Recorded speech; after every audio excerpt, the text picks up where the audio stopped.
returned.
You know, I'm not really sure what to make of the lo-fi Greek Empire music video playlist that I found on YouTube for the opening of this stream.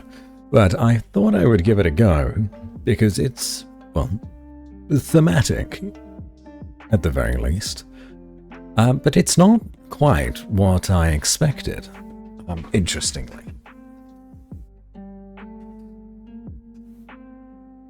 Oh well, it's worth trying.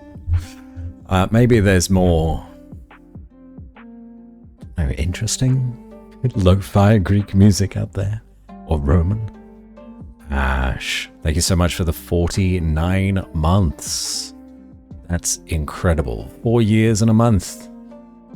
Just as a little reminder, just for you, because I think you're the only one in at the minute, as I went to go get some water and finished up doing some work in the last 10 minutes. We're going to do our 4-year affiliate stream at the end of the month. It is going to be on Easter Sunday, the 31st, because I'm not working. But yeah, that should be a fun time. It should be a fun time. More of that later. We'll figure out what we're going to do. But today, we'll go into the Forgotten City. It's a very late one for me. I am like 2 hours later than when I would normally stream. Except for you Americans. I think I'm like 3 hours late because of the time zone nonsense. So, hey, that is what it is, I suppose. What can I get rid of any of this? I'll keep that up. I'll keep that up for now. Mel is currently on a flight to Chicago. She's nearly there. So I'm just keeping an eye on her flight number on Google. She'll arrive in like the next, I think, hour? It's been a 10-hour flight. It's a long one. So hopefully she gets there safe and sound. Weebad. Hello, Weebad. How are you today? I just kind of like easing into things today. This track's not too bad. It's quite relaxing, but it's very strings heavy. I don't know what I expected from Roman music, but it wasn't this. Or Greek music, I should say. Greek music, for sure. Okay, well, let's see what else there is. Hold on. The Lo-Fi Roman Empire, Poeticus.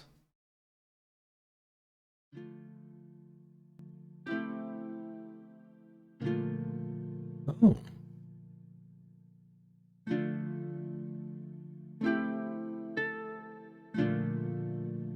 Slow, but I think this is somewhat more what I had in mind. Your voice gets me kind of rethink my gender attraction. Forest Dump. It's nice to meet you, and thank you.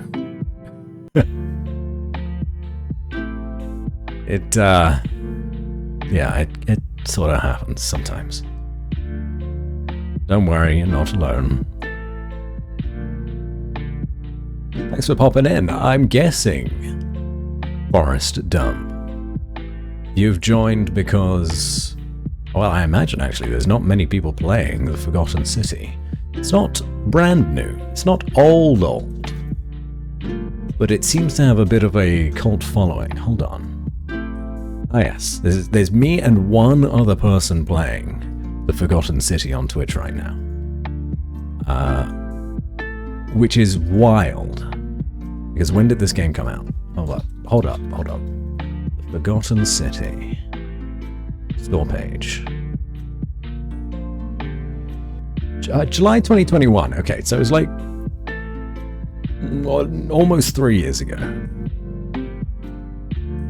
But it flew under my radar until very recently. So perhaps that's why. Hello, Journey. You can do what you like in the privacy of your own home. It's nice to have you here as well. Thank you so much for it was you that gifted those subs on Friday, right? I think it was. Yes, boss. Appreciate that. Unnecessary, but thank you. Eating some cheeseburgers and fries.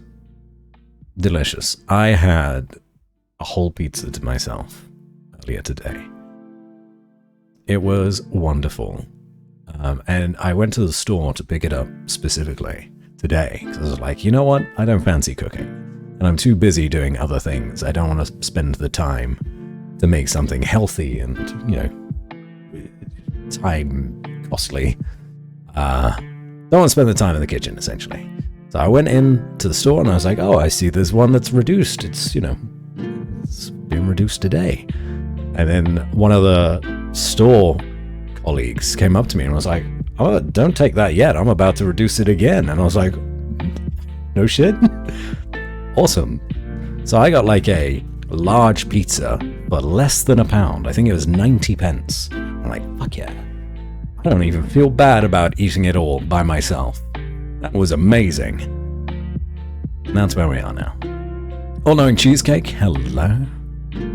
Excuse me as I ramble on about my pizza eating habits. As you will make the straightest person rethink their sexuality. Well, very kind. That's a steal. It was. It was like, hold on. I always forget how large pizzas are in inches, but that's how Americans do it, right? Like 12-inch pizza? Maybe?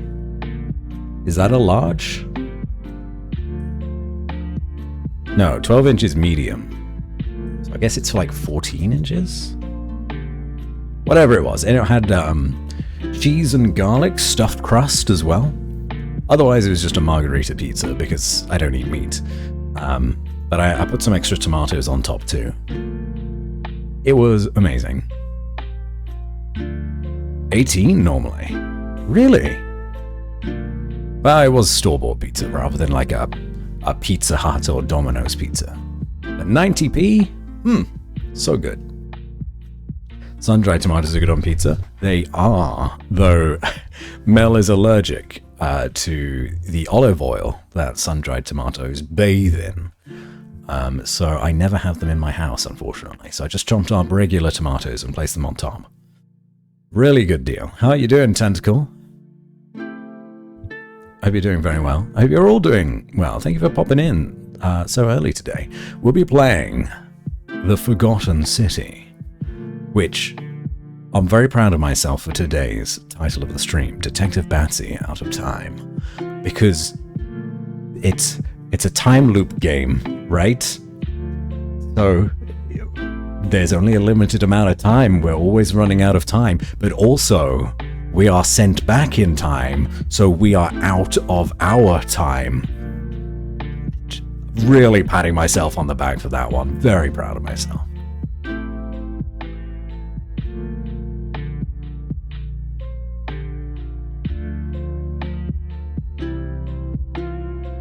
I'll never get over how good you sound. It's spamming your chat emotes everywhere. Cheesecake. You sweetheart. Thank you. For the emote spam and the compliment. I do need to get some more. I have a lot of emote slots that are currently open due to recent changes on Twitch. But, you know, commissioning emotes is a costly thing. I'll get him eventually.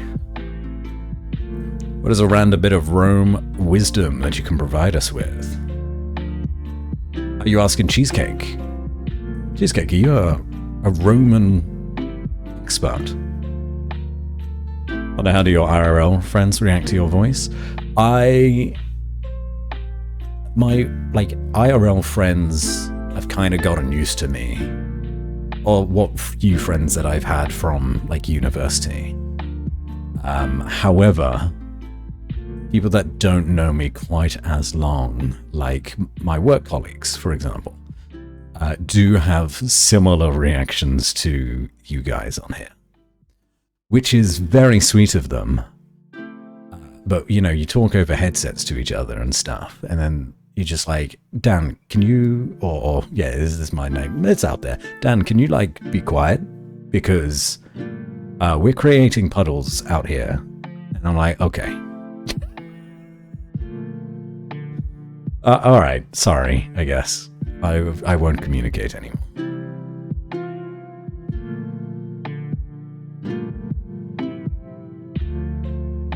The Romans sometimes use powdered mouse brains as toothpaste.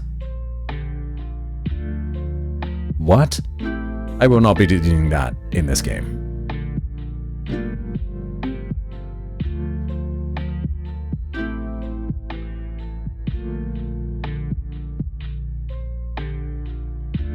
Basically just text them. I just don't speak, to be honest. I do want to try to keep it professional, so I keep communications down to a minimum. Although, actually saying that, I work in like retail, right? So to speak to customers, I use a higher register that is not natural to me, but is more easily understood in like a loud environment. That if I'm, I don't know, how would you phrase it? It's my natural speaking voice is more like this, yeah. But if I'm speaking to someone and there's like shit going on, other sounds, I may need to like speak up here a little, which isn't as comfortable for me because I'm like always using an upwards inflection. It's slightly higher, but this is more comfortable being down here. I have had compliments at registers before. Hello, cats. How are you today? With great voice comes great responsibility. Uncle Ben? Is that you?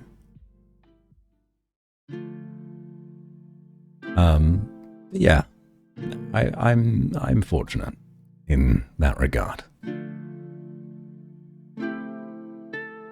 I don't know, what did the Middle Ages bourgeoisie do with Egyptian mummies?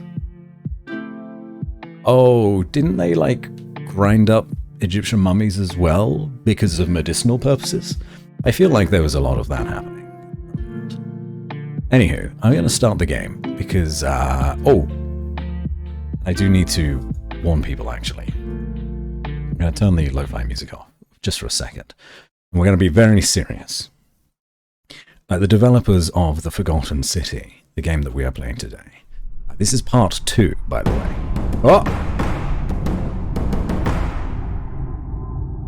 Music. The developers of The Forgotten City specifically ask content creators to warn their would-be viewers that this game, it's a high amount of spoilers in it. If you see anything going on in it, that could be a spoiler because it is a time loop game where you need to discover solutions to puzzles that can be solved right from the get-go. So it weaponizes knowledge in the same way a game like The Outer Wilds did. Or, sorry, just Outer Wilds. It's wonderful. I adore it. If that sounds like something you'd be interested in, and you have the funds for it, please give it a go yourself. It's on Steam. I'm sure you could find it on like GOG as well, or other stores, Epic perhaps. But if you want to get a little taste beforehand, fortunately, I'll be streaming this well into the night. Is it gonna? Is it gonna? No? Why is this not weird?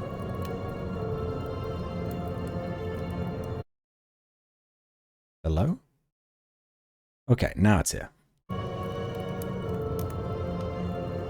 Oh really? They ate them? Oh. It was considered a delicacy at the time. It could only be eaten at castles. What the fuck, Romans? Already seen a bit of it, but probably won't play it anytime soon. Fair enough. Fair enough. Unfortunately, if you do watch me play it, it will probably mean that you won't be able to play it with the same eyes as someone going into it blind. And in fact, there it is, on the right side. Dear content creators, as you'll discover, this game is full of intrigue and plot twists. Please give your audience a spoiler warning before sharing content from beyond the white hallway, so that interested players can fully enjoy the experience for themselves, if they wish to. Sincerely, the Modern Storyteller team. Hold on. I'm gonna make a message for that and tag it. Spoiler. Shit. Oh yeah, good type. Spoiler warning. If you want to play The Forgotten City, leave before getting spoiled.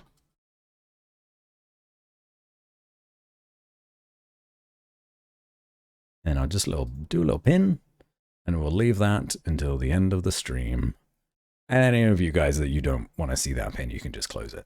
But for anyone else that comes in on a raid or halfway through, and they're like, what's this game? At least they'll have that there. Wonderful. It is lovely of them to put that disclaimer. Outer Wilds could also have done with something like that, I think. But I don't remember them doing one. And that's now one of my favorite games of all time. Highly, highly recommend that. Okay, let's dive back in. So, do we want a recap? When did we play this last? I think it was Thursday. Because we played well into the night and I wasn't working on Friday. Basically, every gameplay is unique. No, that's the thing. Well, yes, in a way. These types of time loop games, I mean, the best way for me to say it, I said it before, is that they weaponize knowledge. The whole game is figuring out a larger puzzle by discovering small pieces at a time.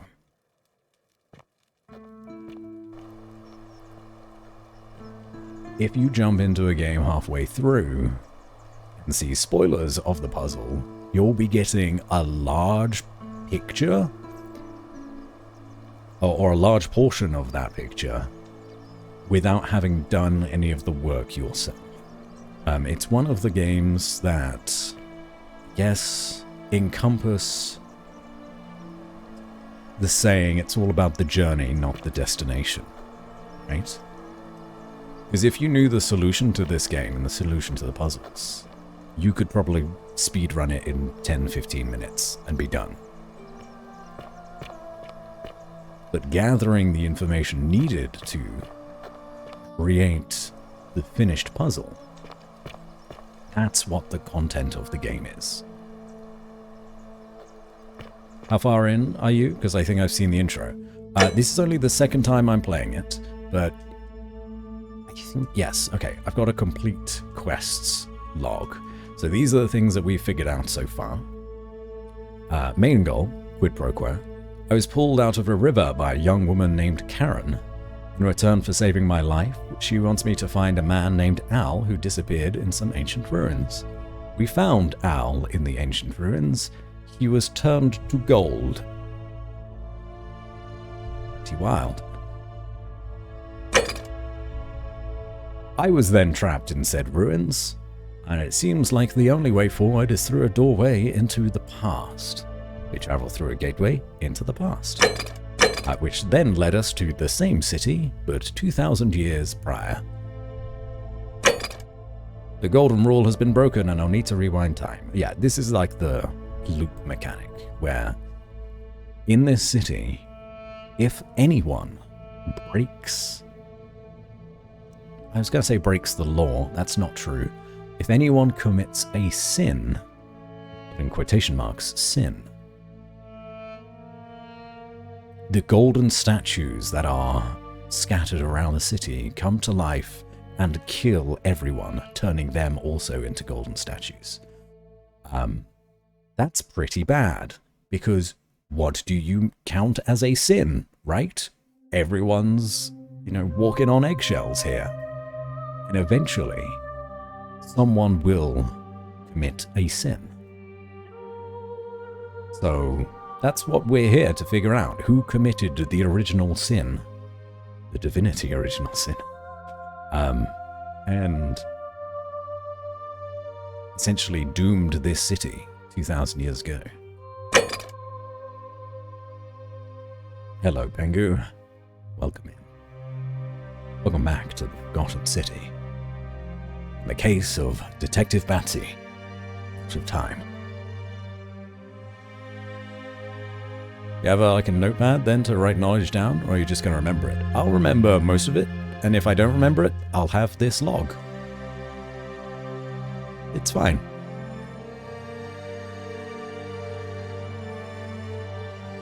That's what you mean, weaponizing knowledge? I thought like history nerds would have an easier time playing it. History nerds would have a more enjoyable time, certainly, because they will get references.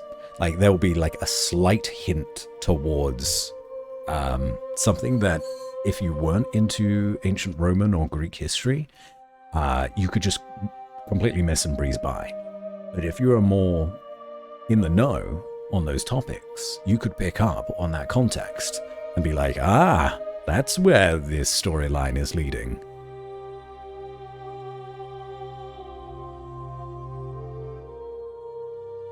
But yes, Pengy, you are a walking, talking bag of sin. Naughty boy.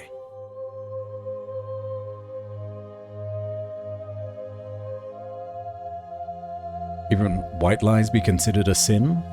That's the question. Everyone in this city was trapped. They kind of like fell into it from one reason or another. They've made their way here and now they can't get out because it's kind of like an underground city. But they know that they can't commit sins, otherwise everything goes to shit. But they don't know that. Some people doubt this golden rule because they've never seen it happen. Because if it does happen, everyone dies, you know, and then we need to begin the time loop again. Yeah, it's a lot, but we'll get there. You'll understand.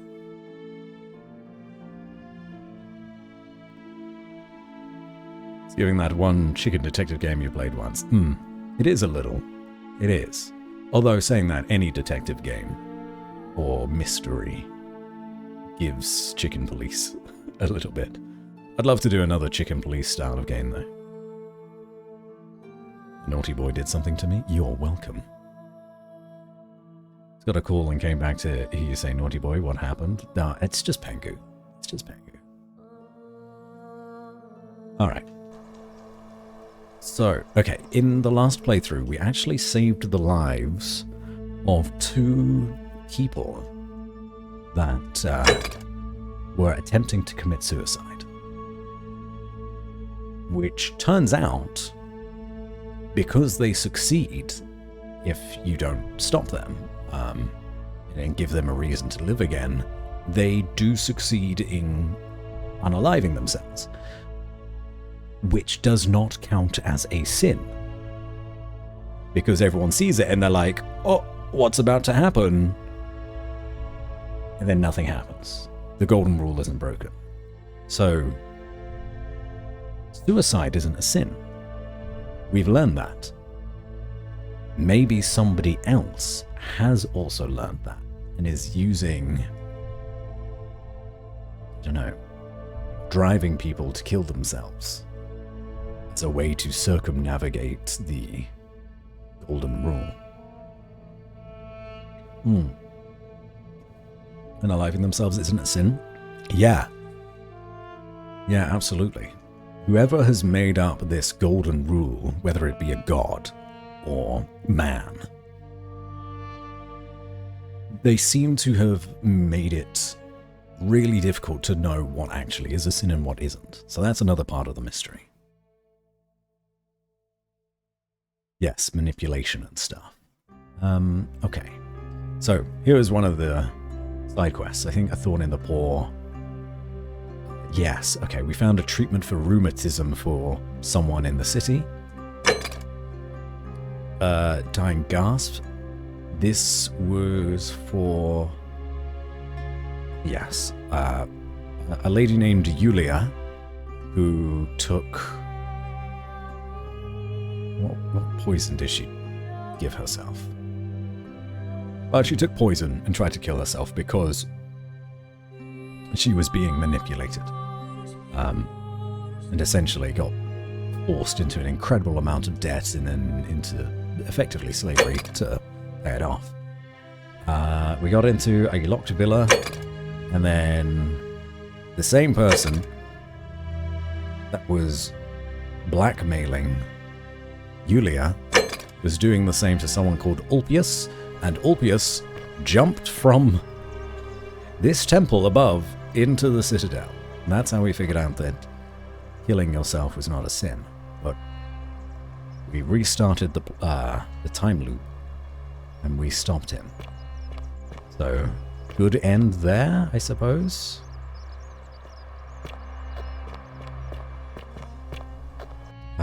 I do need to figure out actually what we're going to do now, though. Create a time paragon. That's how we actually finish the game. I don't know that I suspect any of these people.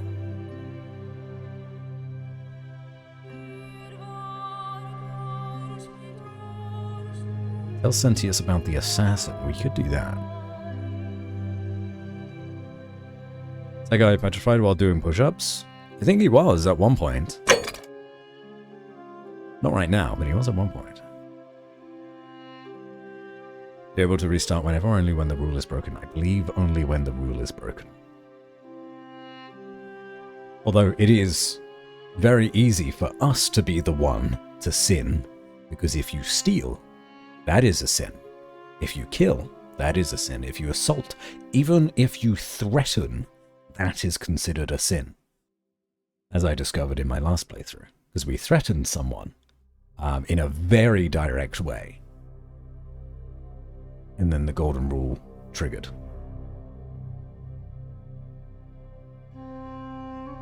We really have to be careful.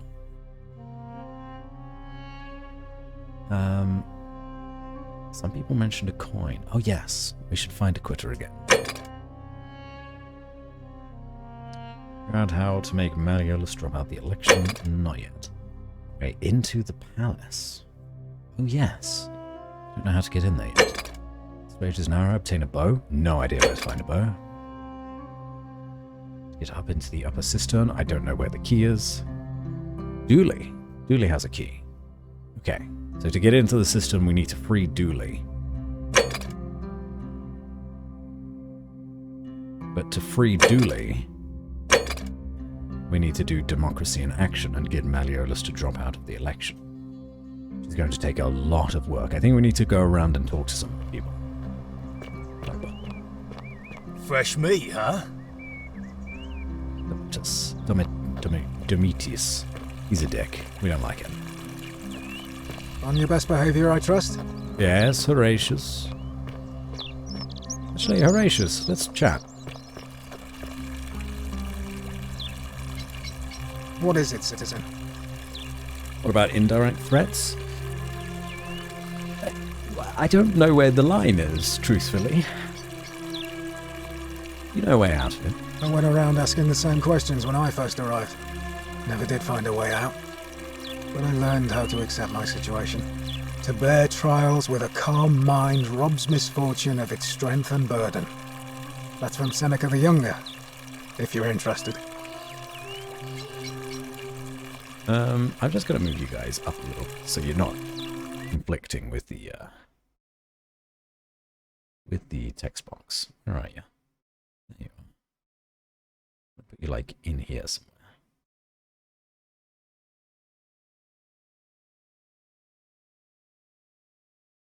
Okay, let me just type that in. Yeah, that's fine.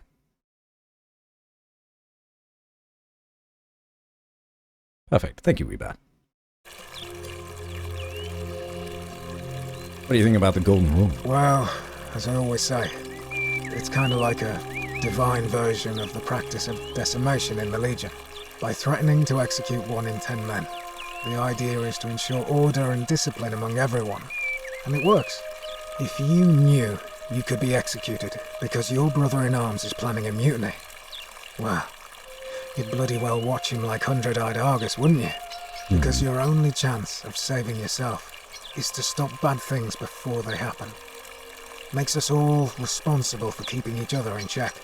It's brutal, of course, but effective. The Legion wouldn't be the most formidable force in the world without it. Is this in Greece or Rome? Yes. Yes, Weebat. The people are Roman. However, the forgotten city that all of these people have found themselves in by accident and now cannot leave appears to more so be Greek in construction. I mean, Roman and Greek took a lot of inspiration. Well, I say Roman and Greek took a lot of inspiration from each other.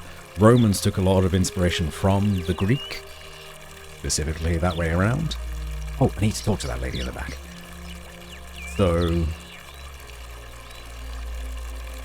both. There are references to gods that the Romans don't recognize. So I think they're seeing Greek gods that they just don't know about. So yeah, we'll see. Mythology mixes, so does this. Exactly. Exactly. Where I'm from, that would be considered collective punishment, which is a war crime. A war crime? Isn't that a contradiction in terms? As Cicero said, in times of war the law falls silent. Our worlds are very different. Seems that way. War crimes. Ridiculous. Saying you're in favor. What's done is done.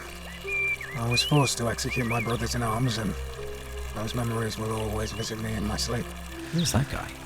But life is harsh, and I've come to accept my lot. As with the Golden Rule, I don't have any control over it, so railing against it would be like trying to stop the seasons or the tides. As Seneca the Younger wrote, true happiness is to enjoy the present without anxious dependence upon the future, not to amuse ourselves with either hopes or fears, but to rest satisfied with what we have, which is sufficient. For he that is so wants nothing. If you like.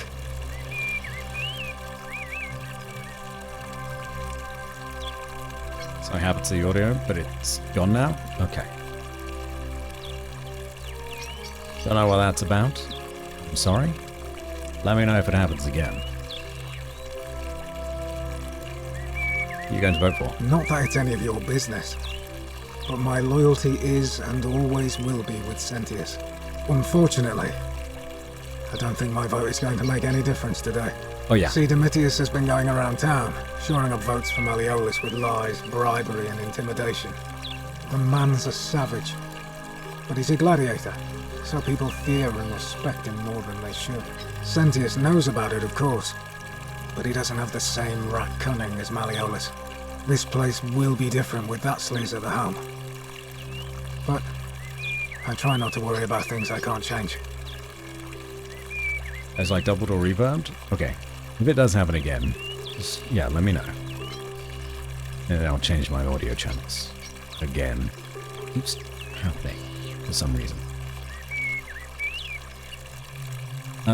So this is another subplot.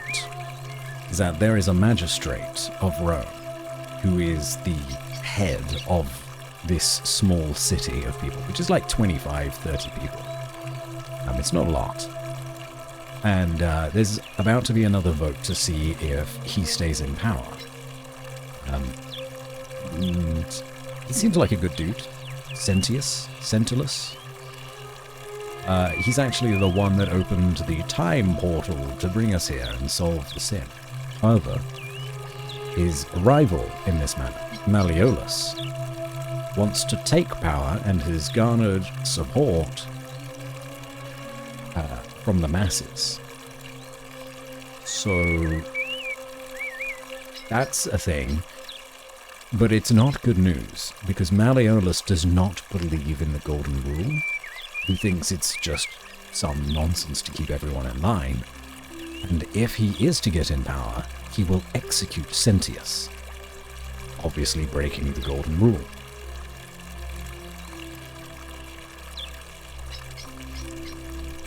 So we gotta stop that.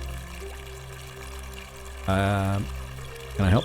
I appreciate the thought, but you're new here, and I just can't see how you could make an impact in the time between now and the election this afternoon.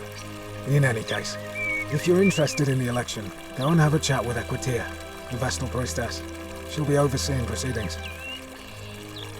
Let's talk about Scintilla. What business is that of yours? I'm looking for her. A lot of people have been looking for her, but it's been 3 weeks, and we've found nothing. What makes you think you can do better?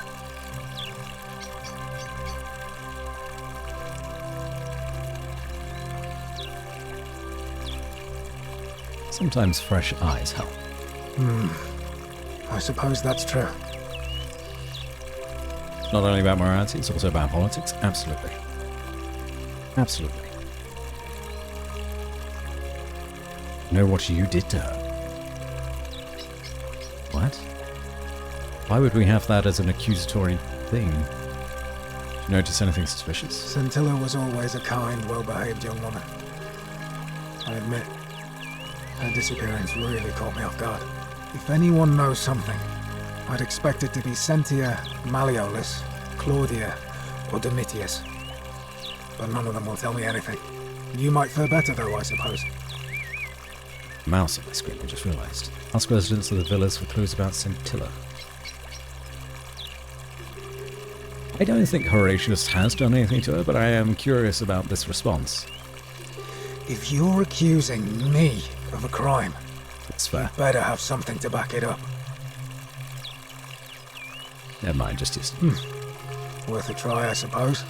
I want to get in a fight. Fine. All right. Please keep an eye out for anything that might lead us to Scintilla. Who are you? Ulpius. Oh, this is the dude that we saved. Shalom. Hello. What's your story? You mean where am I from and all that?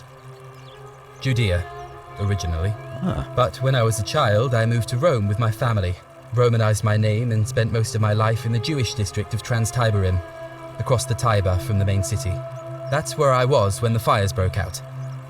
Everyone was running toward the river and I, listening to my inner contrarian, ran the other way. Every road leading out of Rome was in chaos, full of people with all their belongings in carts and brigands preying on them. Several hours down the Appian Way, I saw another Jewish family being attacked by 3 opportunists. So I picked up a branch from the side of the road and went to defend them. I can only assume they got the better of me because the next thing I knew, I was waking up in a forest, by a river not far from here, with no memory of how I got there. It's strange though, because I still had my purse on me. Why would a robber knock me unconscious and throw me in a river, but not take my coins?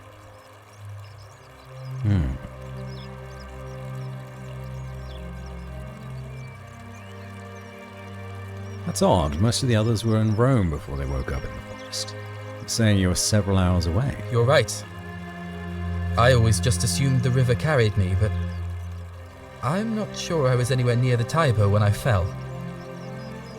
I'm sure it'll all make sense if we ever get out of here. Ah. Yeah, that reaffirms my belief as to what's happening with people arriving in the city. Big spoiler though, so I'm not going to say it just yet. Do you know a way out? I don't. But even if I did, I'm not going anywhere. I have unfinished business. What do you think about the Golden Rule? Well, neither of us have a couple of hours to stand around talking about theology, law, and collective punishment, so I guess you're looking for a pithy summary? You remind me of an old story from my people about Hillel the Elder. He was approached by a Gentile and asked to explain the entire Torah while he stood on one foot. Obliging, he replied, "What is hateful to you, do not do to another. That is the whole Torah. The rest is commentary. Go and learn." Of course, what I want to know is, what kind of a god sees a young woman abducted and does nothing about it? Not my god. That's for sure.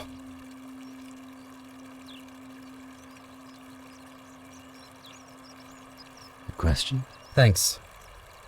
I just wish there was a way to find out. Who are you going to vote for? Sentius, I suppose. I'd have to be insane to vote for Malleolus after what he did to me. Fair enough. All right, Fine. friend. Thanks for the chat. Ah.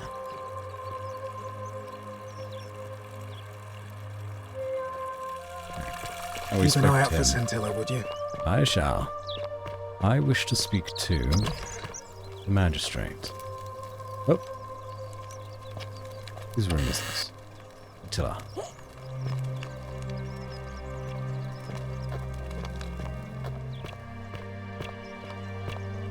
These statues are interesting as well.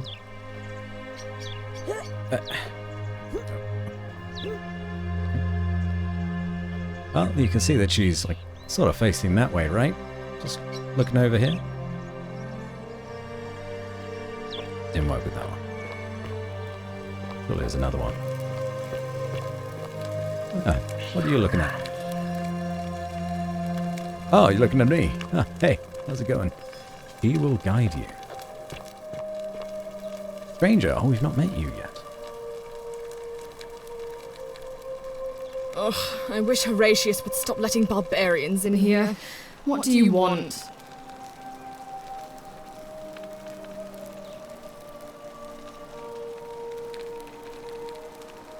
What's your story? I'm Sentia, eldest daughter of the magistrate. But you'd know that if you'd been invited in here and introduced properly. What are you doing in here? And why are you dressed like that? I'm not from around here. Really? I'd never have noticed, what with your flawless accent, appropriate attire, and impressive mastery of our customs. Now, you for remind letting me me, know. why are we having this conversation? Yeah, it seems to be a temporary problem that pops up every now and then. Hold on.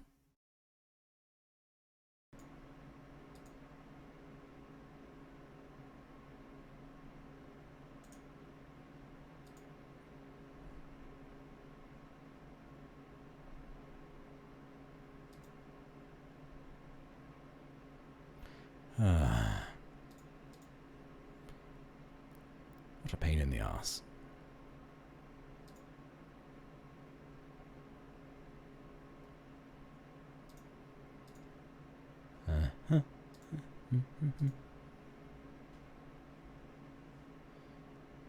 Okay.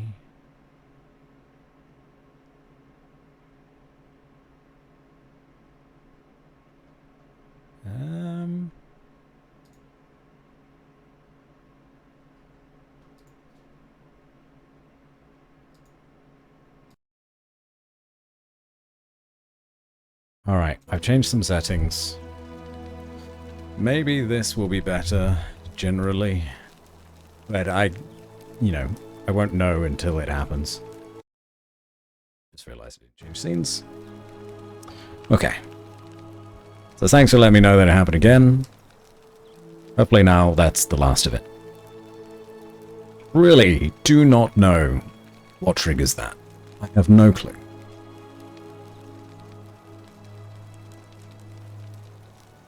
The motivational lizard. Thank you, Cheesecake. Do you know a way out of here, Cynthia? Ugh, what is it with you people? You heard the rumor that my little sister escaped and figure I must know a way out too. Is that it? Well, that's just a stupid rumor. We have no idea what happened to Scintilla. I wish you mouth breathers would just leave me alone. Can I help? I don't know. Can you? Can you tell me how a person could have disappeared from a city with no exits and no crime? Was she snatched away by the harpies?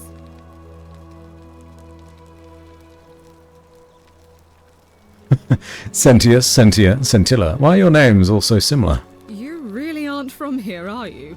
All Roman women are named after their fathers. I think it's their way of branding us, like cattle to be sold at market. His family name is Sentius, so I'm Sentia because I'm the eldest, and my little sister is formerly Sentia Minor, but she is affectionately known as Scintilla. She's so mean. I think she's not trusting of outsiders. Which... whatever. Fine. Romans, right?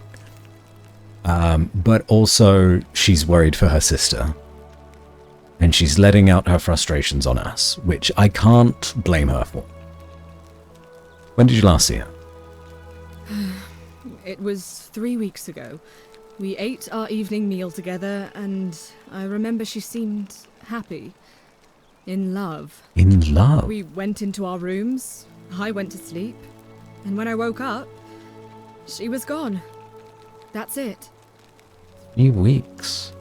Okay. She was seeing someone. I think so, yes. But she was very careful about keeping his identity a secret, even from me. Why is that?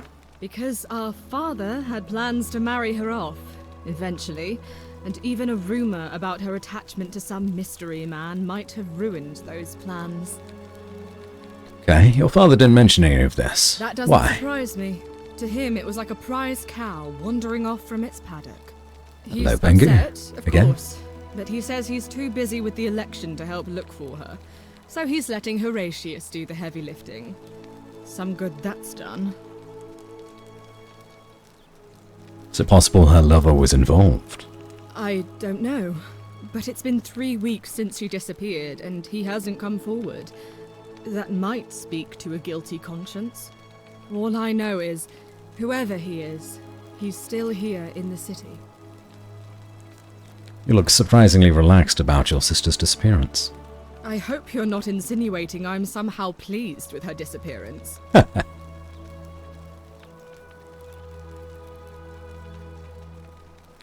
Just an observation. If you must know, I'm here because my father has forbidden me from leaving the villa.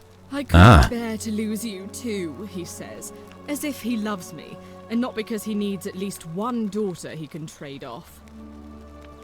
Maybe her love was a she and not a he? Yes, that crossed my mind as well. I know the Greeks didn't mind homosexuality, but I don't think Romans were quite so open about it. I could be wrong in that. That's all the questions So I you'll have. help me find her? Alright, I'll do it. Oh, thank you. You should probably take a look through her room. It's the one just by the front door. Maybe you'll find something the rest of us missed. I'll get on it. Thank you. Okay, you know what? Shall we make this our main objective, or should we do something else? Ulpius is over there. Ink jar. Ceramic jar. Ink appears to be made from soot and water. Well, they did in the army says otherwise. Fair enough. Oh, look at that. A note under the pillow. Scintilla. To Sentius and Sentia. May Clementia give you the strength to forgive me. I am sorry to have to leave you this way. I have found a way to escape, and I must take it. I hope we meet again someday. Ah. You're telling me you didn't bother to look under her pillow in 3 weeks? What have you discovered?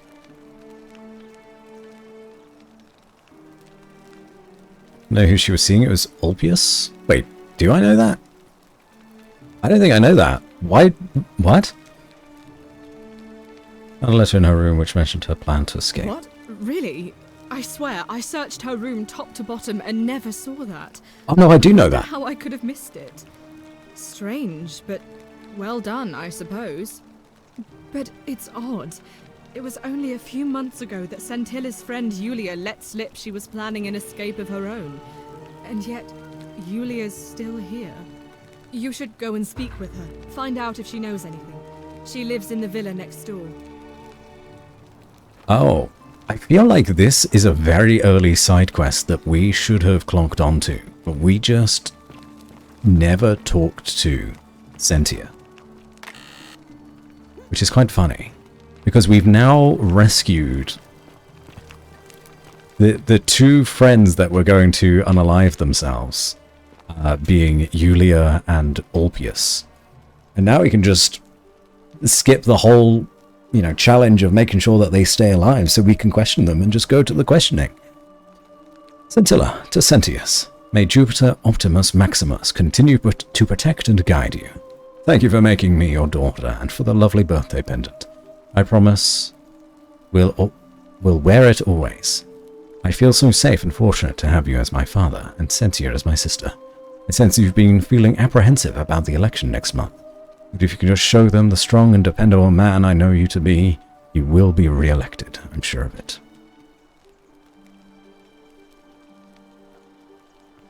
So that's from the daughter that went missing quite some time ago. Where's the magistrate?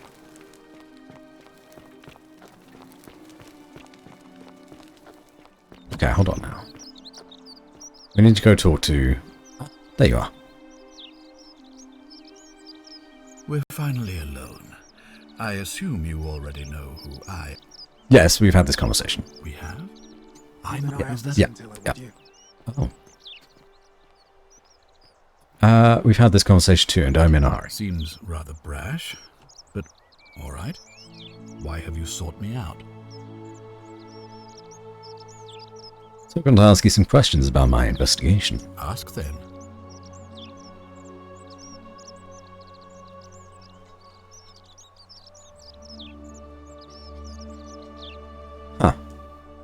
Yes, I don't have any questions right now. Now, I can't talk to you about Scintilla, your daughter?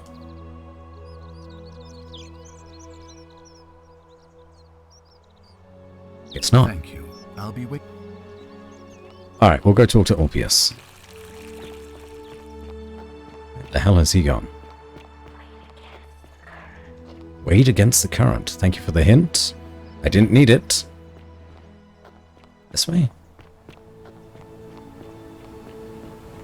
Where's he going? Hello, Sleepless. Welcome in.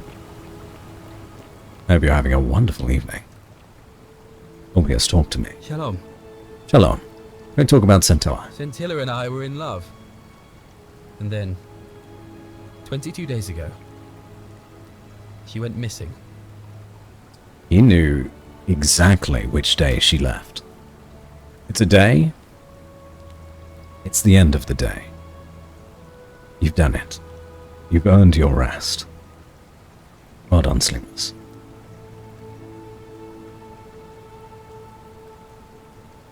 Why don't you start from the beginning? All right. One night a few months ago, when I was cleaning Malleolus's villa, I heard a young woman singing. It was the most beautiful thing I had ever heard. I wasn't allowed out, so once everyone else was asleep, I climbed up the inside of the villa and onto the roof, just to see where that sound was coming from. And that's when I saw her. Standing in the garden of the magistrate's villa, I just sat there on the roof, listening to her with my chin on my knees. And for the first time in a long time, I felt hopeful. And then she looked up and saw me, and she smiled. I knew at that moment the fates had brought me to her, and from the moment she asked my name with this warmth and curiosity, I knew I'd have done anything for her. And so for weeks on end, each night I'd climb out of the villa and into her father's garden. We'd hold hands and talk about all the things we'd do once we got out of here. Like having our own vineyard. And then one morning I woke up and everyone was out searching for her. They said she'd vanished in the night. All I could do was keep my head down and try to hide how beside myself I was. Spend some cash on jewelry.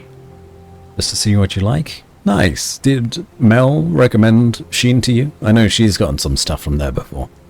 And I know you guys were chatting about clothes and jewelry and things. But you found some things that you like the look of.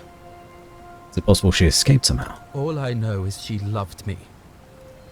And if she had known a way out, Used it before? Gotcha. she would have told me. She'd never have taken her own life. And there's no way anybody could have killed her under the Golden Rule.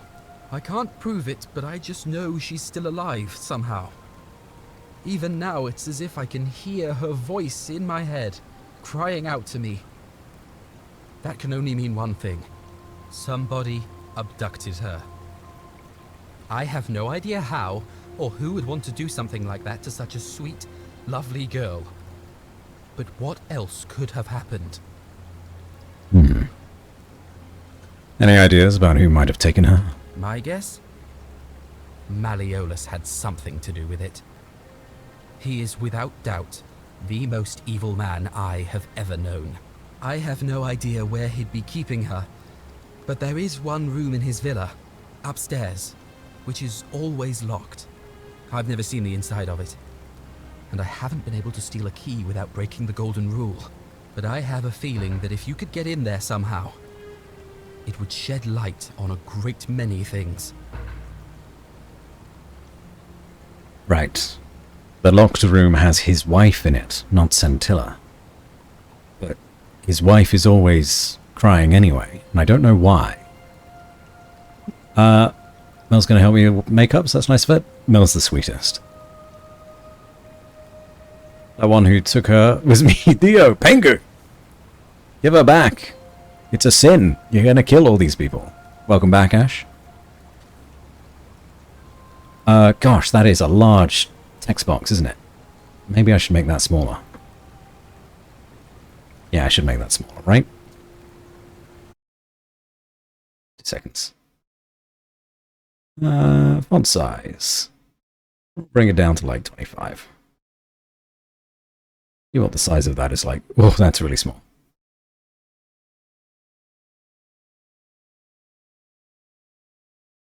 Middle ground. 30. Test. Tessie? Yeah, that's fine. That's better. Okay. Yeah, already tried that. There's no sign of scintilla Really? there. I was sure he was hiding something in there. I feel like I've looked everywhere. At least everywhere I could get to. There are still 2 places I've never been able to reach. First, the palace. If Navia managed to get in, then I suppose Scintilla could have too. The only other place she could be is somewhere in the cistern network. I remember hearing that Dooley had been poking around in the upper cistern before he was locked up. So you could ask him about it, I suppose. Actually, isn't there someone in the palace? Is that Scintilla? Because they're kind of like making a lot of ruckus over there. You mean that Dooley had been poking around near the upper cistern before he's locked up? So you can ask him about it, I suppose. All get right. friend. Thanks for the chat. Huh. Hello? What's that over there? That's a chest.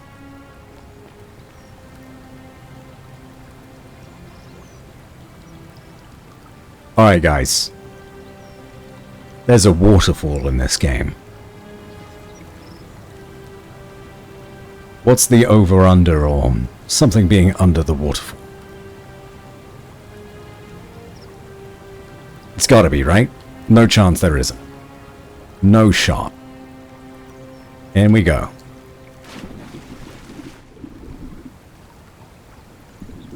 Dive? Not this way. Okay.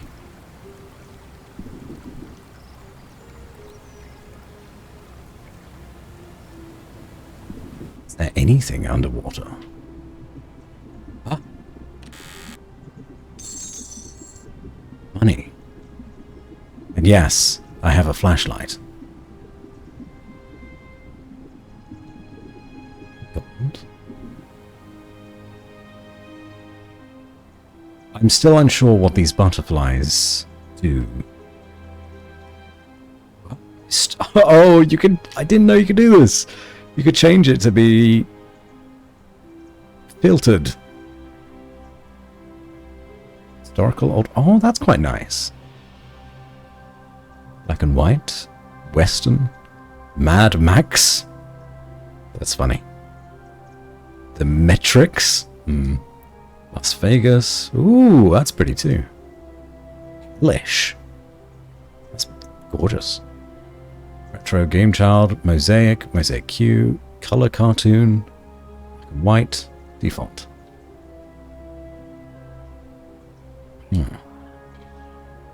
It's all up to me. What does that mean?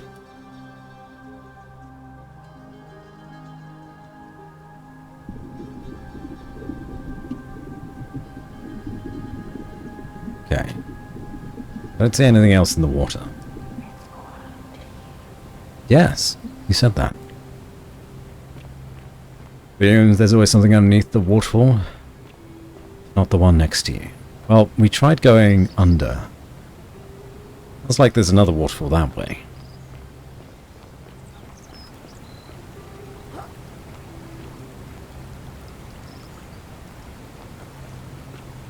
No. That's fine. Goose eggs. Thank you. Again. Apparently stealing goose eggs is okay.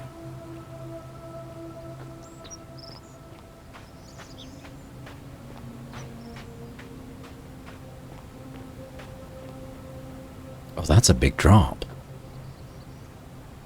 We're not. That's not gonna be good for us, right?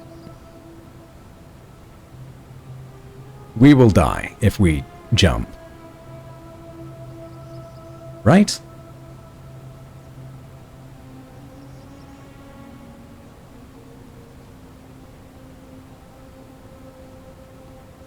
One way to find out. Yeah. You are dead. Oh wow, no, you actually just die because you can't get back to the portal.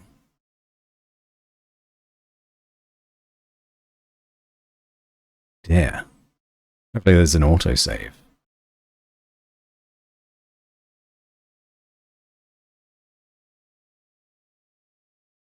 I should have saved first though. That was on me.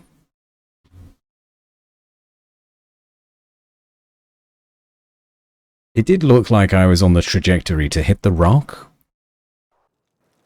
Thank you.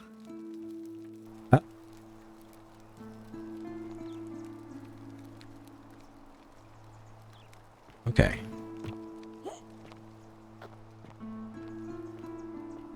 I'm just going to try one more time.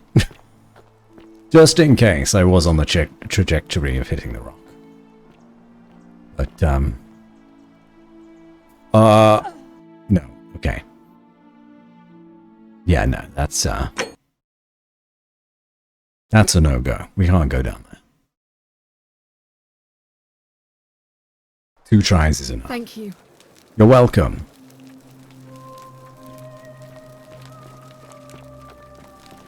So, we got the quest, and it's saved. It didn't do anything else, so we skipped through all this dialogue. Found a letter.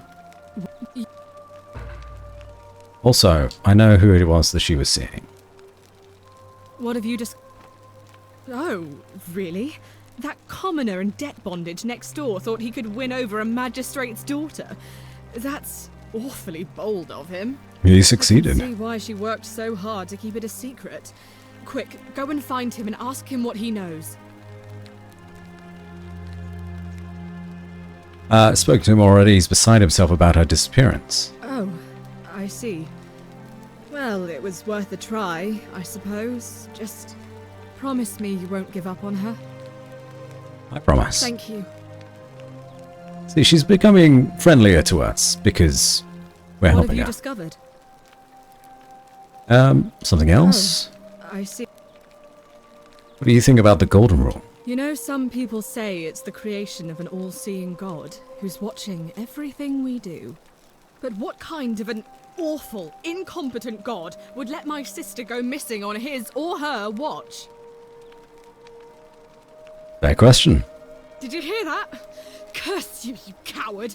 Where is my sister? What do you have to say for yourself? No response. Nothing. That's what I thought. That was dangerous. Yeah, that was pretty reckless. At least we know blasphemy doesn't break the Golden Rule. I'm telling you, this mysterious god of ours has to be asleep on the job. They are not. That, or like people are saying, it really is just a children's fable my father is exploiting to frighten us into behaving. It's definitely real. Oh, and I suppose I'll just have to take the word of a know-nothing barbarian who just arrived, will I? Yes. I get some exercise, BRB, dogs? No worries, Pengu. Enjoy the buffness. All right. And What was that? We went upstairs and we looked at this letter on the table. We didn't take it, we looked at it. We tried talking to the father, but the father didn't say anything particularly. So now we go to Ulpius, citizen, magistrate. And we'll go, hey Ulpius, tell us about your relationship. Wade against the current. Okay. Start from the beginning. Up. Is it possible she escaped? Any ideas? I've tried it. Really? Okay, right All on. right, friend. Okay.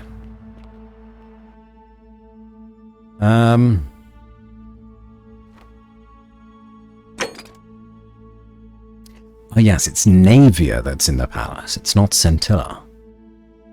Navia. Navia is the doctor of this place. She seems to have gone a little mad as well. Name's Rufius. Same as Lucia, Watch your step. I think her name is. Okay, we don't need to talk to you about anything. Where is... Can we, like, track people?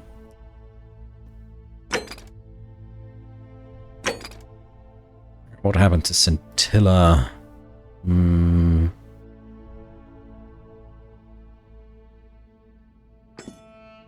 Yes, this one. Oh, that's Yulia up there. Hold on a second. I have never seen this road in my life. What is this? A bucket. Back alleys.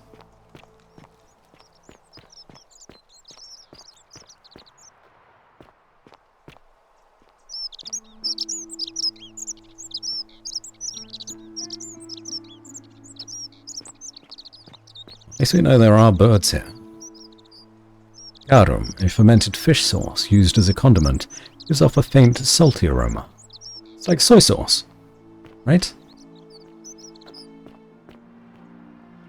Huh. Yulia is right there. We should talk to her before exploring and getting into more trouble. Yulia, talk to me. Oh, it's you again. Is everything all right?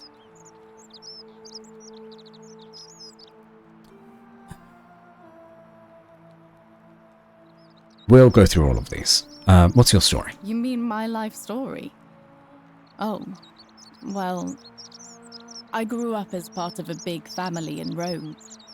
Me and 3 older sisters. Our father found good husbands for my sisters, but I wasn't, cut out for that kind of life. So he found me a job as a scribe for a prominent merchant. It was a good life for a while. Until 7 months ago when the fires came. My colleagues and I worked desperately to try to protect our warehouse. We must have had 100 workers passing buckets of water, chanting prayers to Vulcan, but they fell on deaf ears. The fire was relentless and it claimed everything and everyone. Well, almost everyone. My employer told me to grab what valuables I could and flee for the Tiber with the crowds. I remember diving into the river and then... The next thing I knew, I was waking up on the riverbank not far from here. Sorry to hear that. Thank you. I consider myself fortunate. At least I'm still alive. Do you know of a way out? If that's your idea of a joke, it's not funny. Go away. Oh, right, because... Yeah, she tried to unalive herself, and I asked her if there was a way out. Person you are. Leave me alone. No way. Okay, fine. She doesn't like me anymore because I apparently made a bad joke. Fine. Whatever. We'll talk to her later when she forgets. Fountain. Fountain producing fresh water, which is coming from the aqueduct behind it. Alright, now we explore. That's a zip line. Someone's down there as well.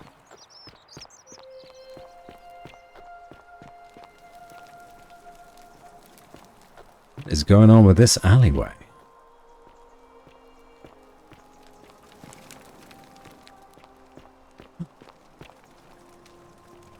It's the shitter!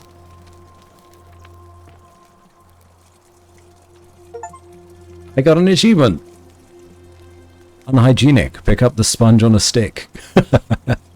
A small stick with a sponge attached. This must be what the Romans used instead of toilet paper. It appears to be for communal use. Best to put this back immediately. Foul. Communal public toilets. These holes must be designed for use with a sponge on a stick. Nasty. Oh, this guy died on the shitter. That's a shame. Oh. That's a shame. Always remember they're watching. Yep. I remembered.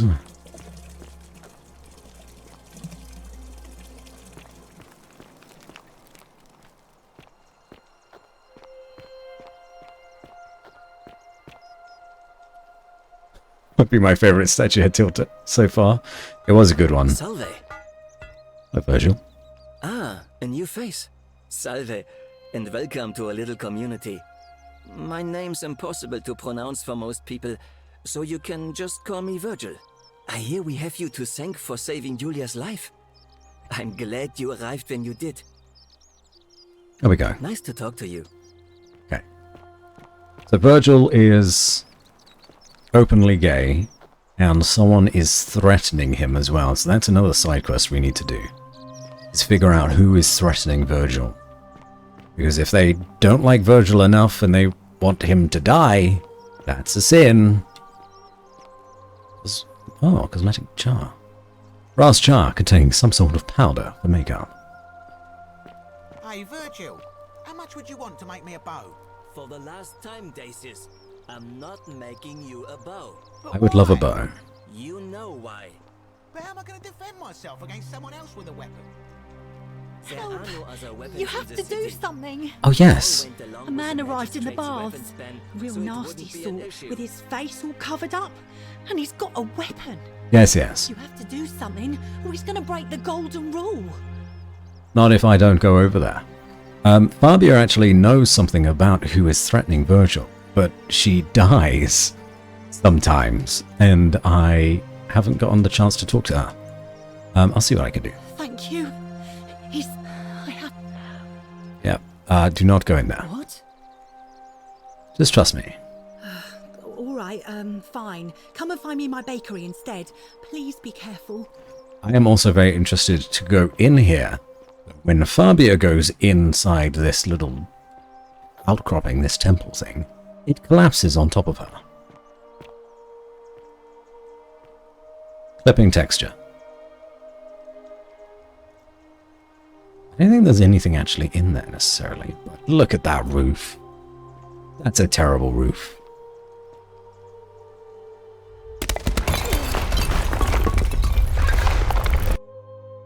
See? Terrible roof.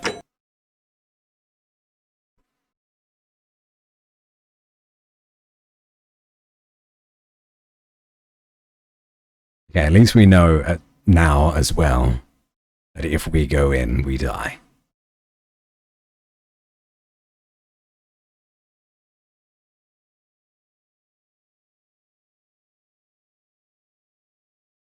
Where did it save now? Hopefully somewhere a bit more recent. Take a deep breath, drink water. Did that double up? I think that doubled up. That might have been really loud. I'm sorry. Or maybe it wasn't. I'm not sure. Thank you for the hydrate.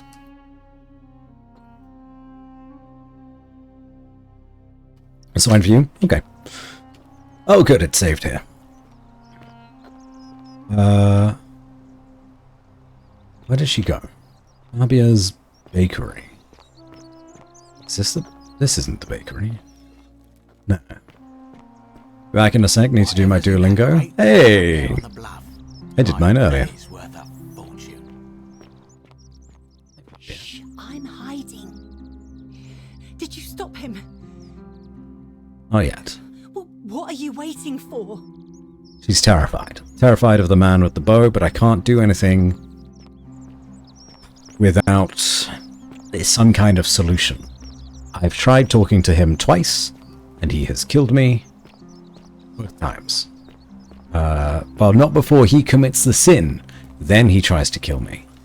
As he attacks me. Fortune smile on you, sister. Wait, I can sneak. I don't think there's a stealth mechanic in this game. Alright, so Yulia we can't talk to right now.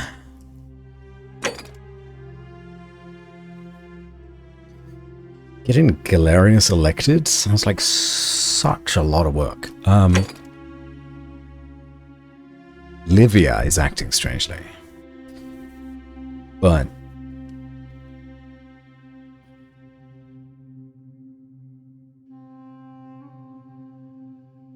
hold on. Figure out how to neutralize the armed man. I may need to get creative.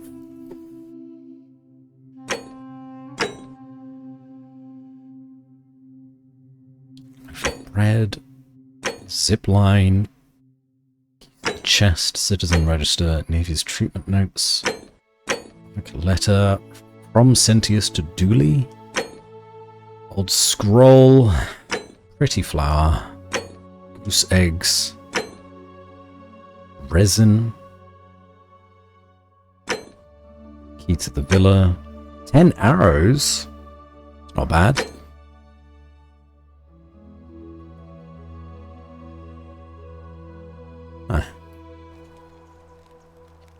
Still not sure how to get a bow.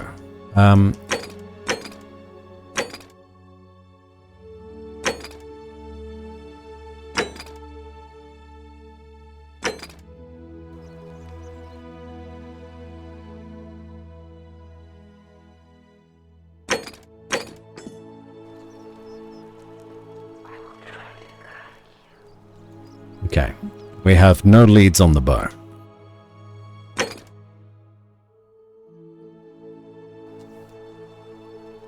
Let's try to get into the palace, shall we? There's someone in there I'd like to talk to. Also in here? Can't go in there either. Is there a back door for this building? Oh, coin pouch. Fantastic.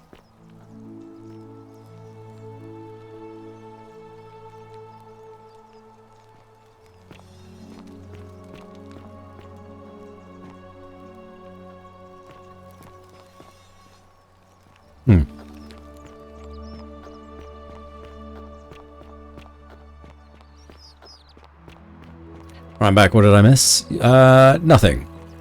I don't think you missed anything. I was trying to figure out what to do next. As, I'm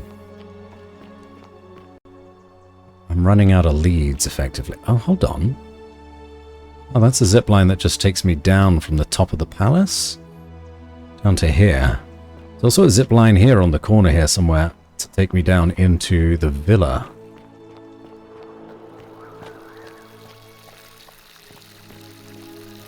This isn't climbable, is it? No, it's worth a try.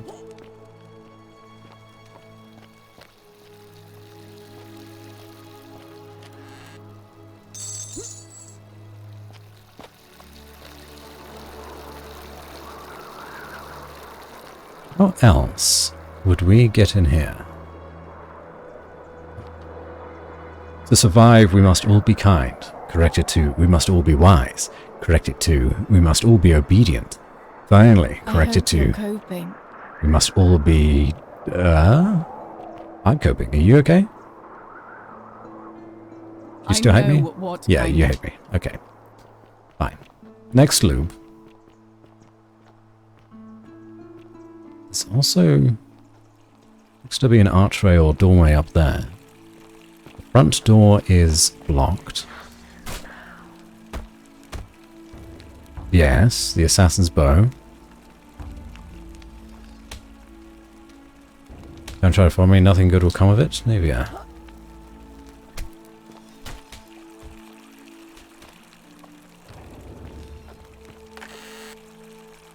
More fletched arrows. Yes, the assassin's bow.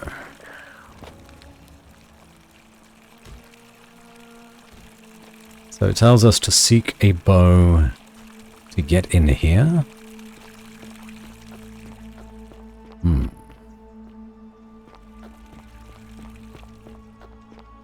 Let's zipline down into the villa. What's up, lady? A new face. Ave, and may Vesta watch over you. I'm Equitia.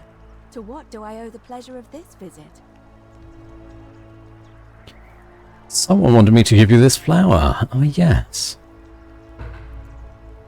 Oh, how lovely. It just happens to be my favorite, too. Who do I have to thank for this? I'm supposed to tell you it's from your secret admirer, and that they'll keep their distance. They just want you to know that you're loved. I see. So, it's from Galerius, then? Oh, you know already. Of course I do. I think everyone in the city knows. That man is a wonderful human being, and my favorite person in the world. But he is the least subtle secret admirer you could imagine. The way he looks at me with those puppy dog eyes. Plus, he's been trying for weeks to get his hands on this flower. He went to so much effort, too. Suspending that rope above the lake, inventing that pulley device all on his own. He'd just stand there each morning, looking at the flower, trying to summon the courage to seize it. Oh, my heart. That is so sweet. What should I tell him? Tell that adorable oaf that my Vestal's vow of chastity ends once I turn 36. So if we ever make it out of here, and he doesn't mind waiting a few years, then tell him I love him too. Oh, that's so nice. I'm sure he'll be happy to hear that. I hope so. So Galerius, that Critter loves him too. Do you know a way out of it? I don't, I'm afraid. It seems to me we're exiled here until the gods judge us, one way or another. What do you think about the Golden Rule? I'm quite sure it's the work of the gods, which is strange because they've never been particularly concerned with our misdeeds, as long as we've kept the peace of the gods. We asked for blessings, for good health, bountiful harvest, military victory, and in return, we offer praise, wine, incense, or animals. But here, it seems they require much more of us. I find myself reminded of an especially pertinent tale from our great poet Ovid in his epic Metamorphoses. Would you like to hear it? It is rather long. I have time. Wonderful. It goes like this. Baucis and Philemon were an old married couple living a humble life in a small town. One night, the town gets a visit from a couple of vagrants. They go from door to door, asking for a place to stay the night. Of course, being vagrants, they're turned away sharply from house after house, 1,000 in all, until finally they come to the little cottage where Baucis and Philemon lived. Now the kind old couple had very little to offer, but nevertheless, they invite these strangers into their house and offer them food, wine, and a place to stay. Immediately the guests make themselves at home. They begin gulping down the old couple's wine, so much so that Baucis, the old lady, begins to worry they're going to run out. And then she notices something strange. Her wine pitcher keeps refilling itself, as if by magic. Realizing only a select few possess such powers, says to her husband, Philemon, "I think these men are gods in disguise." Immediately the couple begins apologizing for offering such coarse wine.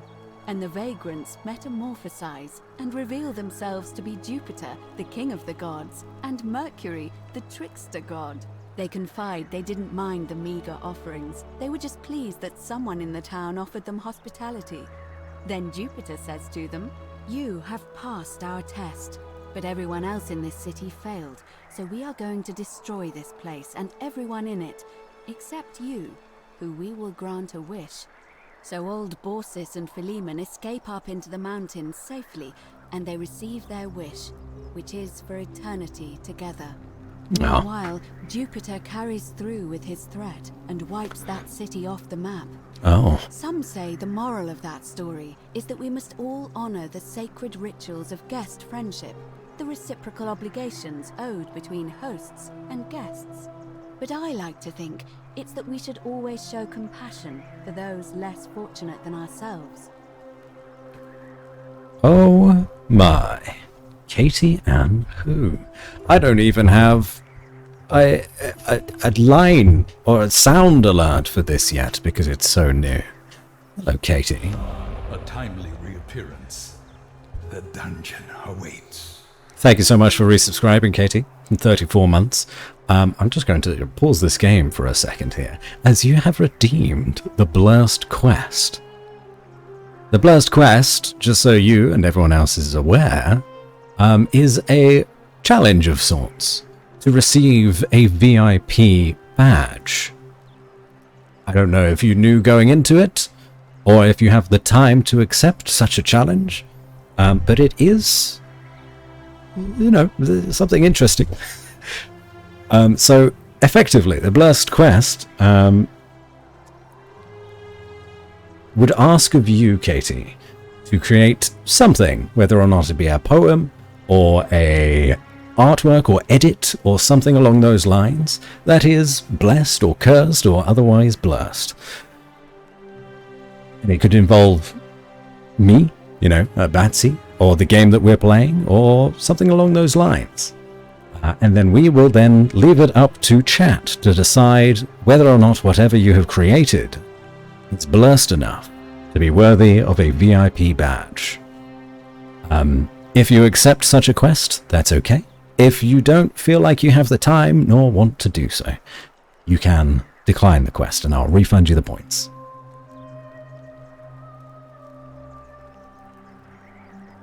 So I've done nothing but serve gin for 10 hours? Did you just get off of work by chance? Alright, some Blurst content. Ideas could be... let me think of a theme. If you want to, you could either do a little drawing or a Photoshop of Batsy, our little bat friend, in Rome as a member of the Senate. I think that would be quite appropriate.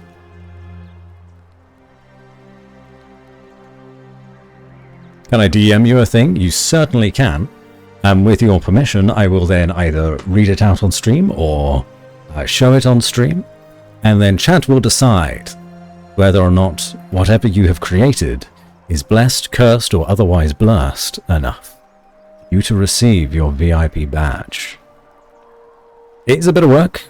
It's something new that I'm testing with because before, to earn a VIP badge, it was 75,000 channel points, which was a pain to try to get to. It cost way too much, took way too much time, and otherwise just wasn't very interesting. So up to you, Katie. Do you accept your quest? Yeah, I'm 5k away from VIP? Yeah. Well, now you can get one sleepless, if you have 10k. I'm saving for the Speak the Truth one. I have no idea what that is. What could it be? And also, Cheesecake. That would take you years to save for. Ash here has maybe, I'm going to say 400,000 channel points. Saving for that one. 306. You're close. Well, one of the closest, I should say.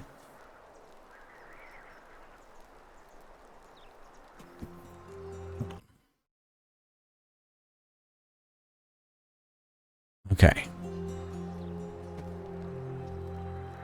I'll let you decide, Katie, whether or not you want to accept your cursed quest. The power of friendship, I will succeed. It's a good attitude to have.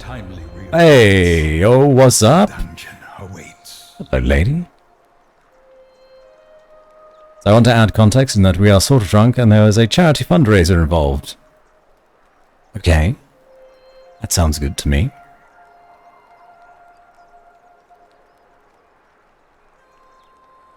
Thank you so much for the 37 months, lady. I really appreciate it. Welcome back to the Forgotten City of ancient Rome. I hope you're doing well.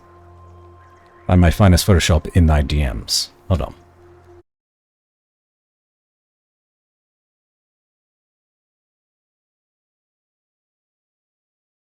Oh my.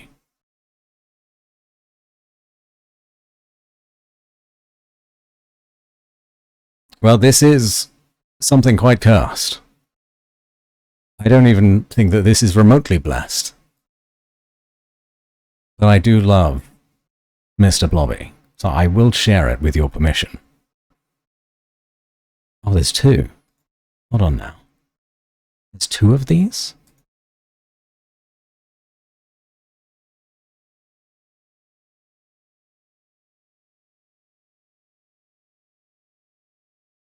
Your finest Photoshop. I love doing these kinds of edits lately. They're a lot of fun. Okay, hold on. Let me just put on some more lo-fi Roman Empire. And I will pull up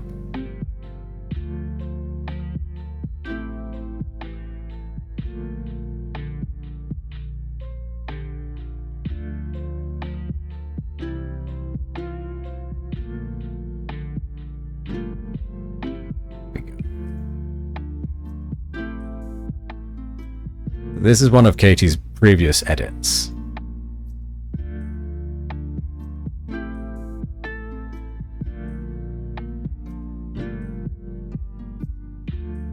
Saving Private Blobby.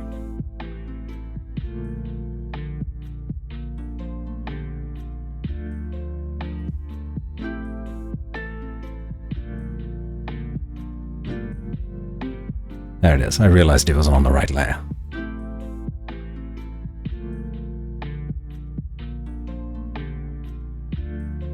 There will be Blob. Saving Private Blobby. Okay. So whilst these are good, Katie, the, I guess, original idea of the Blust quest was to have something edited or made with context of the stream itself. But I very much appreciate you sharing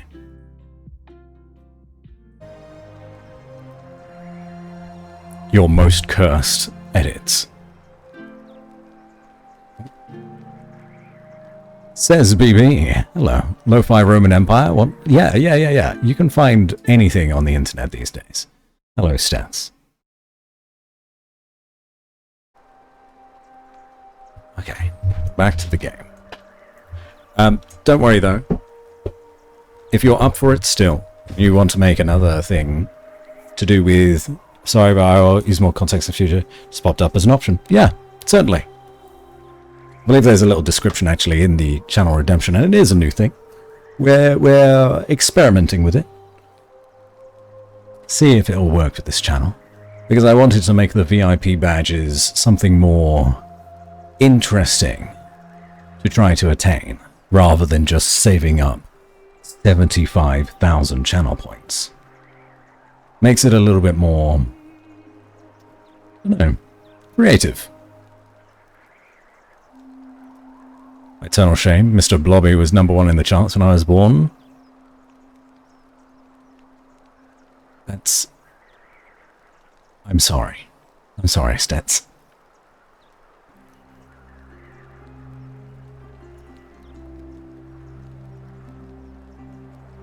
I'll give you time, Katie. There's no time limit on the Blust quest. If you wanted to make something else, or if you decide to decline the quest, I'll refund you your points. That's A-okay as well. No problem, either way.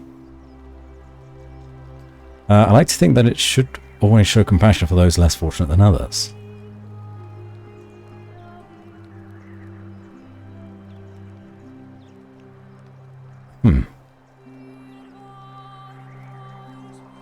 I'm just going to say I agree. I'm pleased to hear it.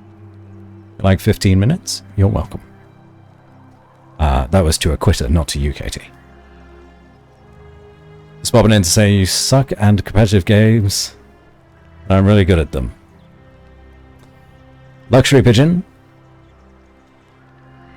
you best watch yourself. You'll be eating those words tomorrow. Does someone need a reminder that we are currently sitting at 24 to 11 on our Spy Party leaderboard? Just let that sink in. Welcome in, Luxury Pigeon. How are you today? Hope you're having a wonderful start to your week. I am very much looking forward to playing Spy Party with you again tomorrow. For everyone that doesn't know, Spy Party is a game where you have an assassin trying to find a spy at a party. And that's it, really. You've got one bullet. So don't waste it. You gotta be sure who the spy is. And last time we played, Luxury Pigeon and I, well, we both went into it pretty blind, only seeing trailers and things, and I kicked his ass. Although, admittedly, you're doing a lot better by the end of it, so I'm glad we called it where we did. So if that sounds like something you fancy, you'll be finding me and Pidge playing together tomorrow at about... well, actually, I don't know if we settled on a time. What time do you want to play, Pidge?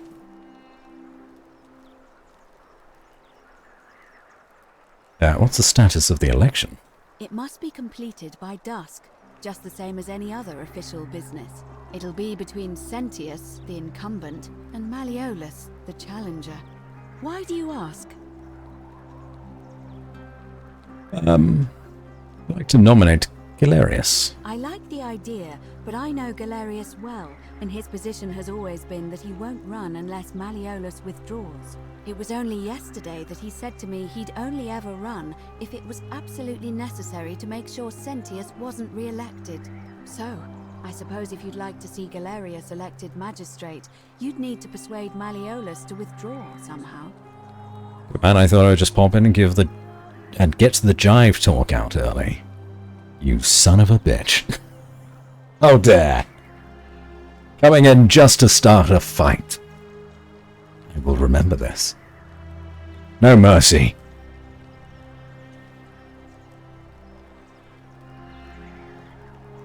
Who's allowed to vote? All of the male citizens who are willing and able to attend, unless they're running, of course. The women can't vote? That's just the way it's always been, I'm afraid. It never sat right with me, either. There are some women who can vote, Vestal priestesses like myself, but in this case, given my role overseeing the election, I've decided to abstain. I can't allow the perception that I'm being anything but fair and independent, but if it's any consolation, there are other ways to influence the outcome of an election. Such as? By using whatever gifts the gods gave you. Nothing untoward, of course. Got about 7:30-ish. Gotcha. Tried to practice game today, and I'm glad to say I somehow lost that too. It's a great game. Do they just have, like, open lobbies? I hadn't even considered trying that. What's your role in the election? I'm responsible for announcing it and making sure the procedures are followed. Can I nominate another candidate? You can, assuming they're eligible and willing to accept the nomination. Alright. Can we start? As I said, I'm planning to hold it before dusk, but I suppose I could hold it sooner, if there's a good reason.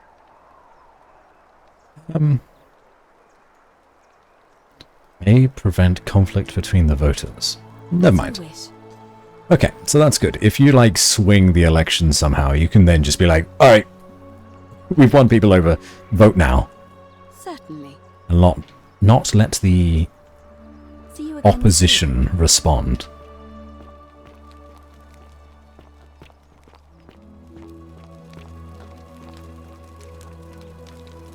I'm sorry, what is this room? Oh, we're here. We're not actually in the place that I thought we were. That's fine.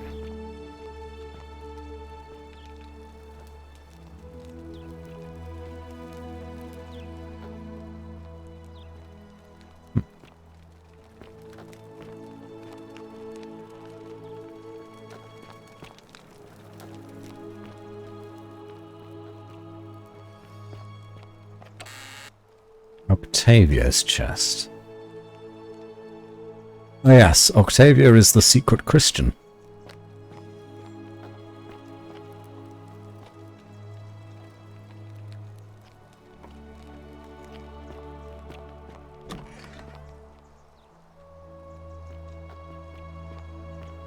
Are you finding this? A colleague of mine was in the raid last week. He said he got pretty hooked on watching you play this. I love it. I love it, bitch.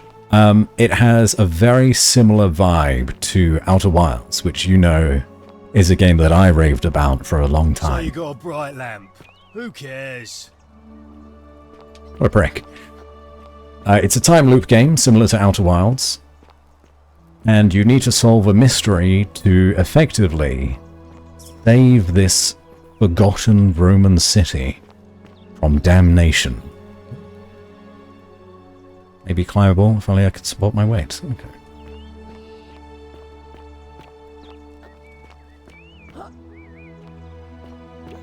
I don't know how much you like or enjoy Greek and Roman mythology or ancient history, but if that tickles your fancy and you enjoyed Outer Wilds, this could be your type of game too.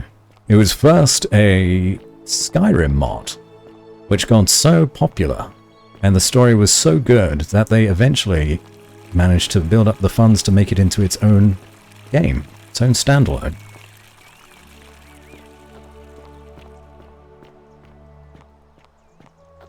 Totally see Skyrim in it? Yeah. Especially when you're talking to people. I don't know that we've explored down here that much. Salve again, friend. I went and did as you asked, and it worked. How is it possible that you've just arrived here and you already know everyone and exactly what's about to happen to them? Just a lucky guess. Huh. I'm reliving the same day over and over again. You're toying with me, right? Wait, you're not kidding, are you? That's the only way you could have known. You're a bit like... Oh, what was his name? Sisyphus. Yeah, that's the one. Old King Sisyphus. Are we like Sisyphus? I know he's always pushing the boulder up the hill and then doing the same thing over and over again, but I suppose I hadn't thought of it as a time loop scenario. Also, Sisyphus was a Greek king a long time ago. For daring to think he could outsmart the gods, he was given a terrible punishment. He was forced to push a great boulder up to the top of a hill. Only, just as it reached the top, it would roll all the way back down to the bottom, forcing him to start over and over and over again for all eternity. Just like you. Actually, now that I think about it, there are a bunch of old stories about the gods punishing people by making them do the same futile task over and over. Tantalus was made to grasp at fruit on a tree he could never quite reach. The Pleiades had to keep fetching water in a sieve. Oh, and Ixion was strapped to a wheel going round and round forever. But on the bright side, at least you're not stuck in the underworld like they all were. Anyway, I don't know which god you managed to upset to get yourself into this position, friend, but you seem all right to me. So, I'll tell you what. I'll keep doing whatever I can to help you. And you just focus on finding a way to break the cycle you're in. thanks, Gale. Yeah, you're a good man, Gale. Oh, that's kind of you to say. Now, I'm going to keep your secret. Although, it's not as if I'll remember this next time we talk anyway, right? Oh, and if our conversations ever start to annoy you, just tell me you're busy. I know when I'm not wanted. May fortune smile on you, friend. I really appreciate Gale. Him just immediately believing us and being like, yeah man, if you don't want to talk to me, just Friend? No. Just tell me to fuck off. It's fine. There was an attempt at the thing? Oh, already done with your edit. Hold on now. Hold on. Let's see here. Let me get my music back up.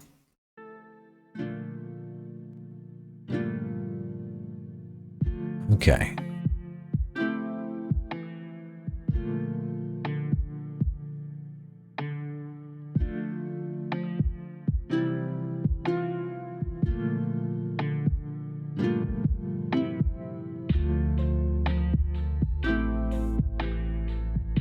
Okay. So we have Katie's edit. I don't actually know what this is in the background.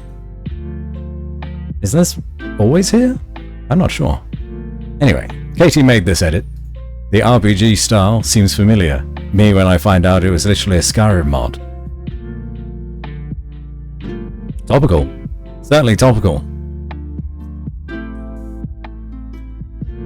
Thank you, Katie. Alright. Now we run a poll.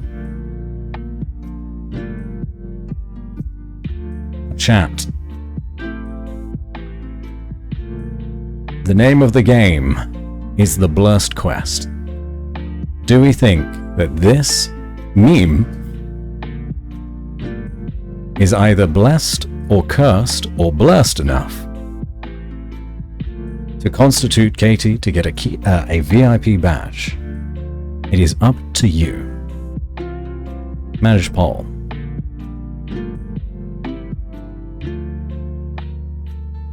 New poll. Blurst enough? If it is not blurst enough, then Katie can at any point choose to try again.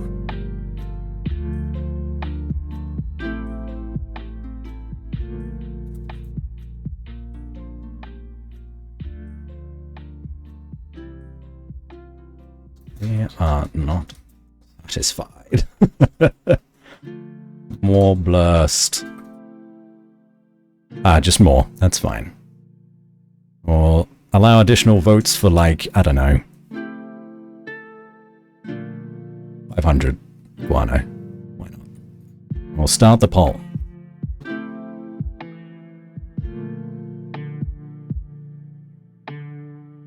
So there you are, everybody. Make sure to vote in whether or not you think the meme is blurst enough.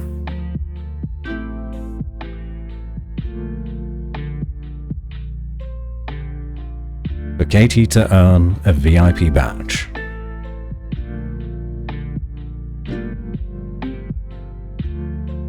Now, even if it's not blurst enough, that doesn't mean the 10,000 points are wasted.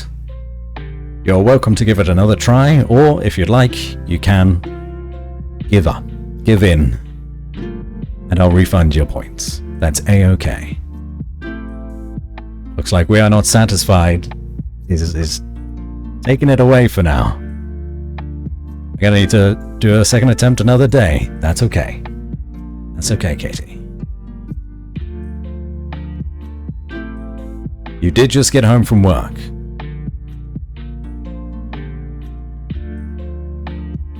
And actually, it's 11 PM, and I'm sure you probably have work tomorrow as well, right? Good on you for even attempting. I'll take the L, have fun, my noodles. No problem, Katie. Thanks so much for making us a little edit. I really appreciate it. And for being the very first to attempt the Blurst VIP Challenge. Or Quest. The Blurst Quest. Cursed Quest. This is your Friday. Oh, nice. So you have a weekend. That's good at least.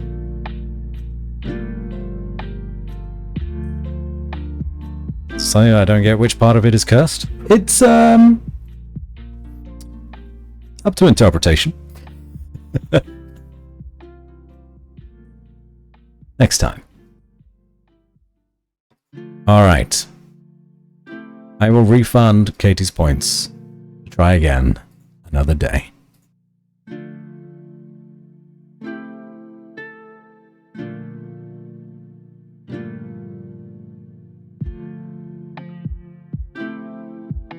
But that is generally how that will go.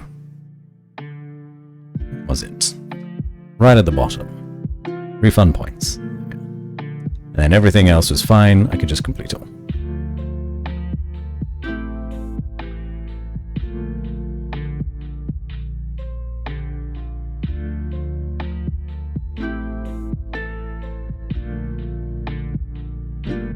Alright. Lo-fi away. Back to the game. Gather more blurst and memes. Glad I could be your guinea pig. Thank you, Katie. Have a wonderful night, alright? get some good rest, and drink some water. If you've been drinking alcohol, make sure to hydrate yourself, okay? Hey, Gail, we told your love, and she loves you back. What? How did you know? Oh, I see. We talked about it in a previous loop, didn't we? Well, what did she say? She knew it's from you. She asked me to tell you that once she turns 36, she's allowed to marry, and that she loves you too. Venus, that is the best news I've ever heard in my life. Oh, thank you. Thank you so much. You have no idea how happy you've made me. I wish there was something I could do to thank you properly, but I don't have much to offer you. All I can do is tell you where there's a secret stash of coins you might be interested in. It's this guy who gave her the flower. He deserves love. He's a good guy, yeah. The best guy here. I'm listening. In the rock tunnel near the stairs, there's a little doorway set into the rock. Inside, if you look carefully, you can see a chest. Rock tunnel Unfortunately, near the one of stairs. those golden huntress statues is blocking the path, and I'm not game to move it. If you can figure out how to get past it, I reckon there might be a small fortune waiting for you. I hope that helps in some way. Ah, okay. We're going. All right, friend. Hope you find a way to break that cycle you're in.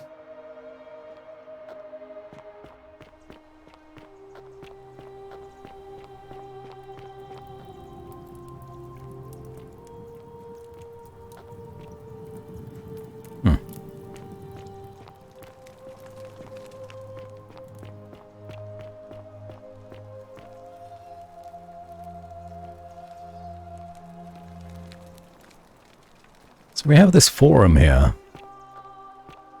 that we have investigated once or twice, but not a lot. Doesn't seem to be much here, though.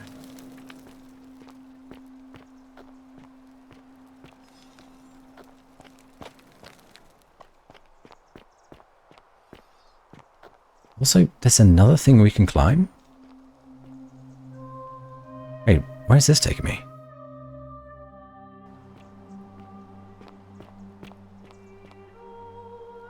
Ulpius loves Scintilla. Corrected to Ulpius killed Scintilla. Whoa. Oh, he didn't? I don't believe that for a second.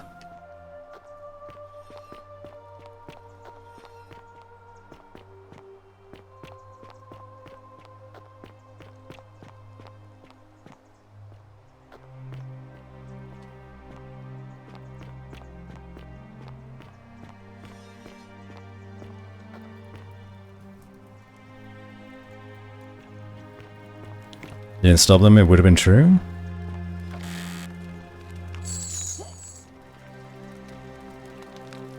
Oh shit, hold on. There was a mention of a wheel, right? It's the one being pinned to a wheel. That's in a legend of sorts, in Greek mythology, just like Sisyphus.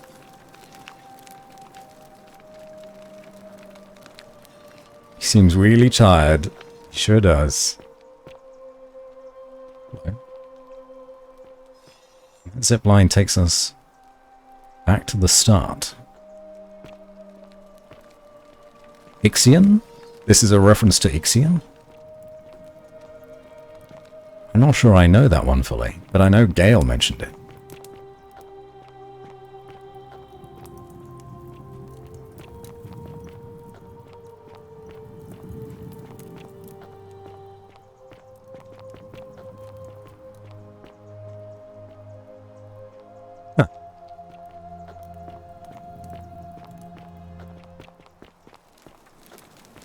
This lady is leaning. Dang. Where'd you go?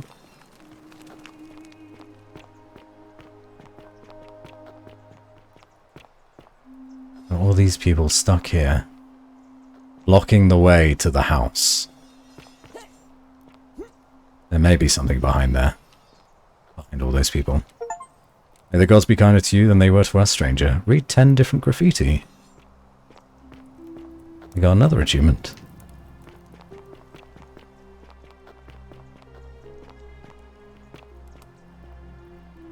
Theophilus had an orgy with 4 girls here and disappointed them all equally. Oh, everyone's eating. Salve. It's dinner time. Salve, stranger, and welcome to our idyllic little slice of the Empire. I'm Dacius. Any idea who's threatening Virgil? I don't, I'm afraid. But I did overhear Fabia telling Georgius she saw something. There we go. Very well. Citizen. Fear. Fortune is proof smile of a on you, degenerate sister. mind. Ah, you're here. I'm so glad you decided to visit. Okay. I'm Aurelia, and I hope I'm not being too forward, but the moment I laid eyes on you, I was intrigued. There's a light in your eyes I've never seen before, a certain learning and sophistication. You're not the only one, Pidge. It is explained. We ourselves are not from ancient Rome. We are actually from modern times. We were sent 2,000 years into the past with a torch. So that's why we have it. Interestingly, if you approach anyone with the torch out, they say, fancy light you got there.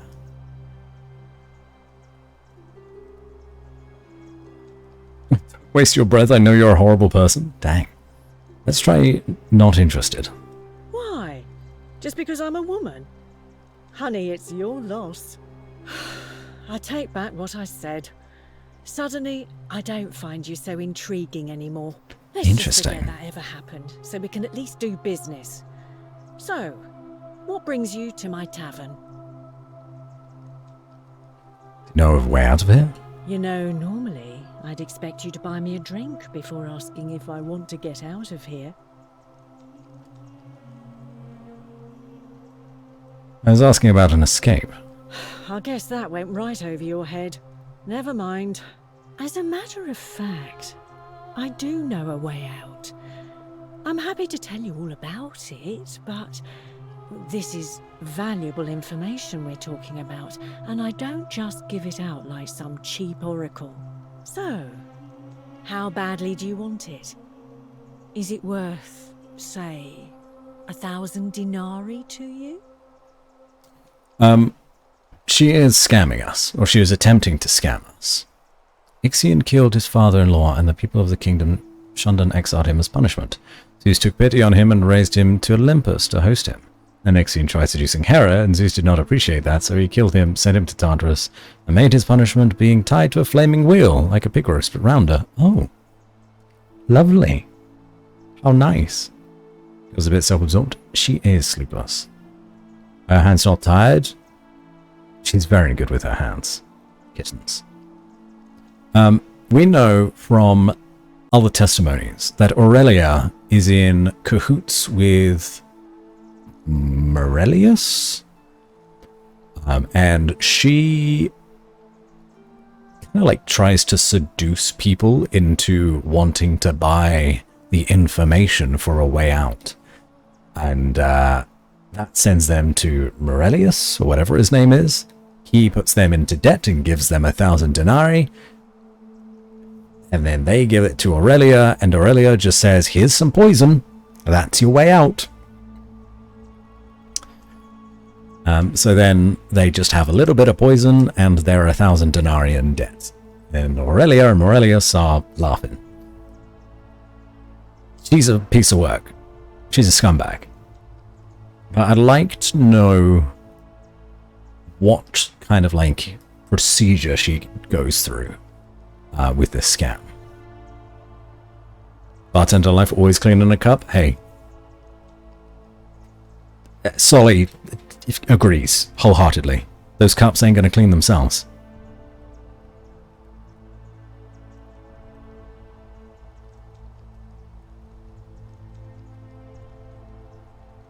You know what I'd be buying if I have a way out? Why haven't you used it yourself? Isn't it kind of unethical to keep all these people trapped in here knowing there's a way out? That's interesting. I think of it this way. I have something of value, and I'm willing to share it for a price. That's not unethical. That's just good business. Now, do you want it or not? Interesting. Actually, this could be good, because if we get ourselves into debt with Aurelia, or pay her off 1,000 denarii, we can get our hands on some poison, which might be used to get rid of the archer? I'm not sure. The burning wheel has wings. Oh, lovely. Spun across the skies at first, and then it got moved to Tartarus. Bloody hell. Way to go. Why haven't you used it yourself? Simple. It's a one-way trip, and I'm not ready to go just yet. I like my life here. One day, maybe, but not now. Tell me more about what I'd be buying. Well, I can't tell you too much, or you'd figure it out for yourself. But I promise you, you'll never have to spend another hour in this city ever again. She's good with her words.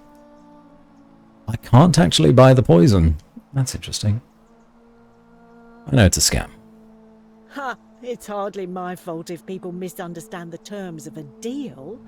I mean, it does say, "Let the buyer beware," right outside my tavern. What do you think about the golden rule? I just try not to think about it. Drink helps with that. As the saying goes, to drink is human, so we drink. I don't think that's the saying. What's your story? Ugh, let it go. Nothing's going to happen between us. Yeah, doesn't want to talk about that. Gossip? Certainly. For 10 denarii. Is 10 denarii. Have you met Livia? She used to do my hair, until one day she just snapped. This place has that effect on people. Now she just stands around, caked in filth, muttering nonsense to herself. It's a real shame. Now I have to do my own hair. Here's another 10. I hear that if Malleolus is elected, he's gonna throw a That's him. small festival to celebrate, with entertainment and everything. Can't wait to find out what it is. Okay. Whatever you like. All right. See ya. I knew those things. What the saying about booze was in wine, there is truth. Ooh, I do actually like that saying. Keep an eye out for Scintilla, would you? That light! That lamp. Did you steal it from the gods? Not bad. I'm guessing that Promethean fire's not for sale. They really like my torch. The only way out is whoever wrote this was interrupted, perhaps tragically. Well, isn't that an impressive trinket? Yeah, You that. Stay away from my money. Your money? Large amount of brewing beer. There's a layer of small insects drowning on the surface. Fancy putting a lid on it, huh? Chest is locked. Sculpture of Minerva, the Roman goddess of strategy.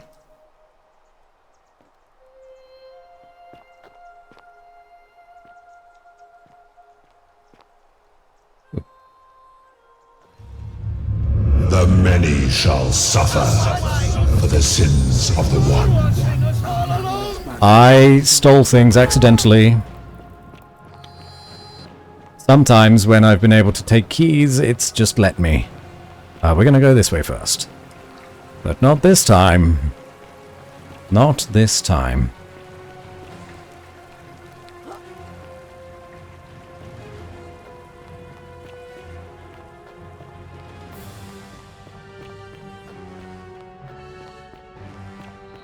Wait, you have a bow. Okay, well I don't understand that.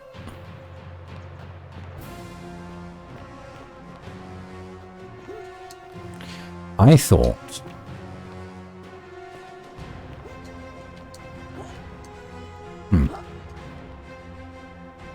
No, I was wrong.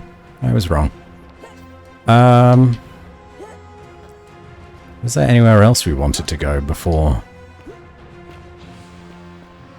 restarting? How do I get back up? Just slide down? I guess I slide down.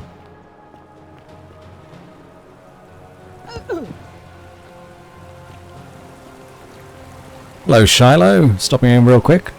No worries. It's lovely to have you here. Hello. This is mine.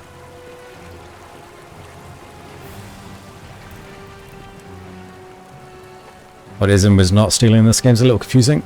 It would have said stealing if I looked at the action key when I picked it up, but I just took it.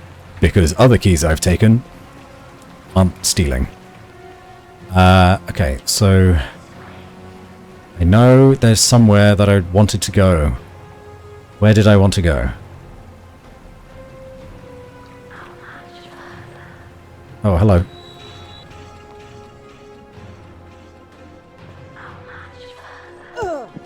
Oh fuck, I'm on the roof. That's amazing. Oh, shit. Oh, okay, well that's not good.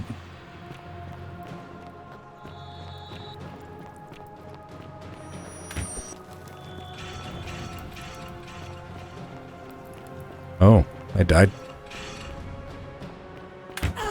Ow.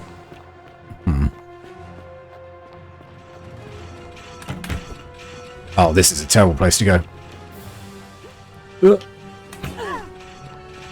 I'm nearly there. Bob and weave, bob and weave. Can't kill what they can't hit. Can't see what they can't see. Oh, that's the assassin.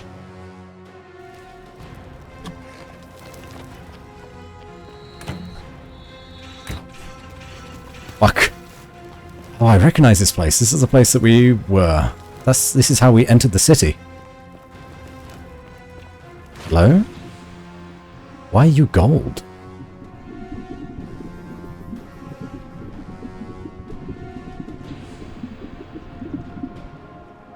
I have to make myself horizontal? Oh shit. Okay. We may be dead here. Yeah.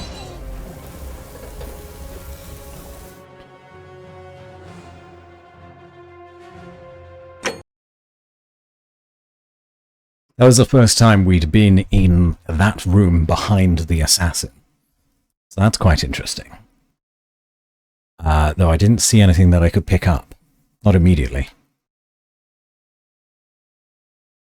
Playing didn't pay off. Paid off pretty well. For a guy without a bow. Yes, good night, Sleepless. And good night, Shiloh, as well. You're heading out too.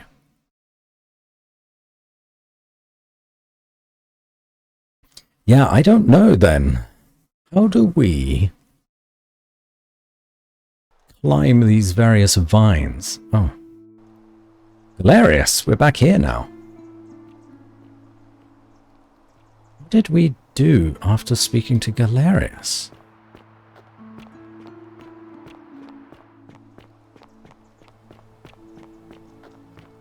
I think we went this way, didn't we? Oh, there's the door that she's blocking. Okay, so this is something for us to do as well. We were so close. We must have ran past it twice.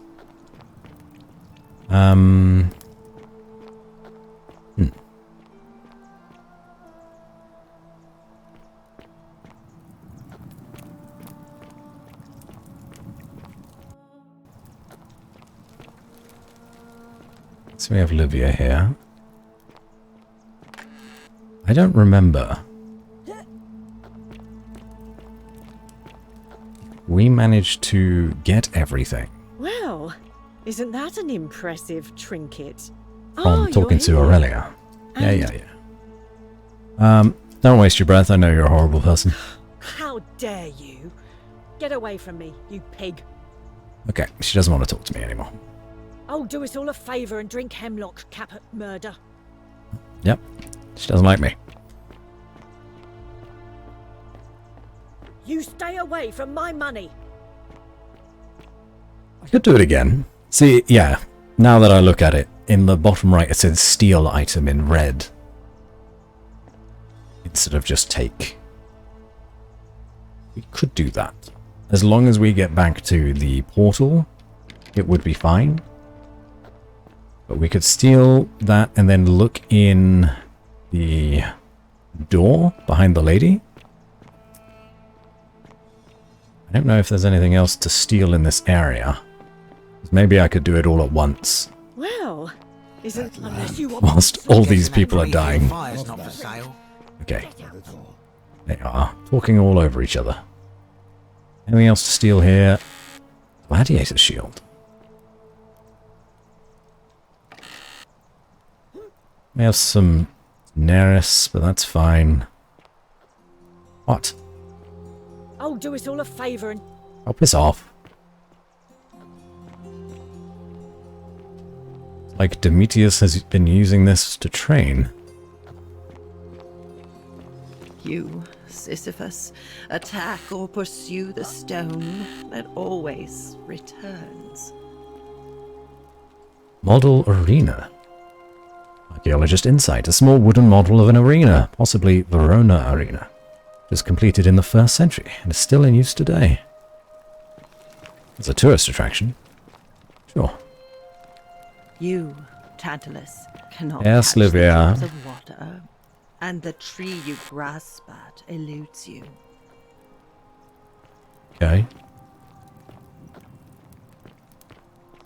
Cerberus lifts his triple head and lets out his threefold braying.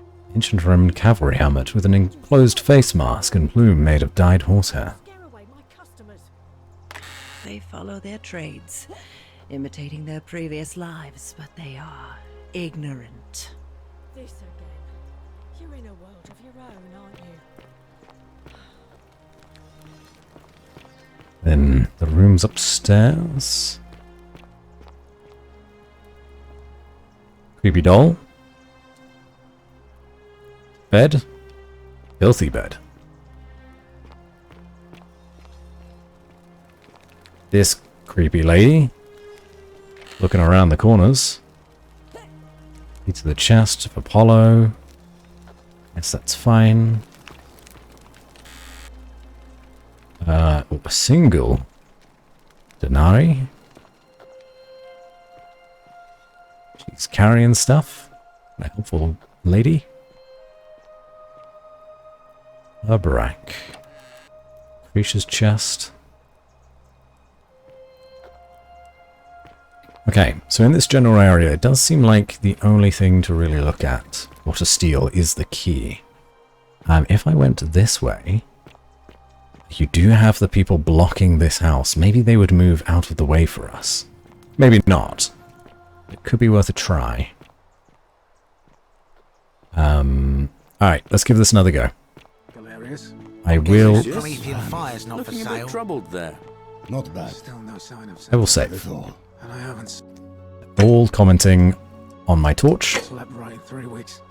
Don't be too hard on yourself. It's about to get loud. I hear nobody saw it coming. The many shall suffer for the sins of the one. It could remain with you. Death Everybody run! Come at all. I'll read that later. Else must come and pass away. I forgot about this. On my way. You're all in my way still. Okay.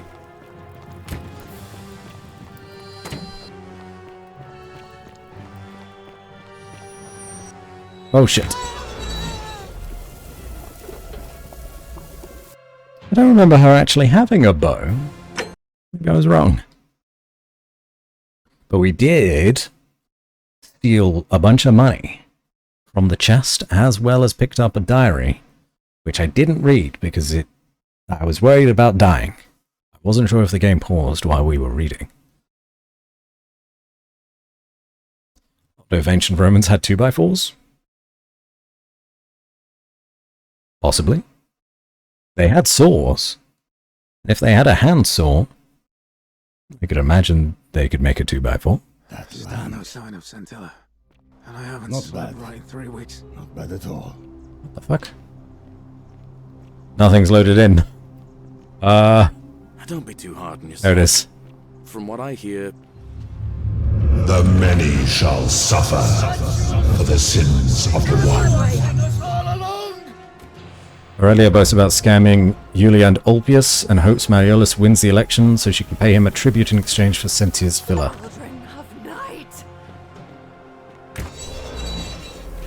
Out of my way, people!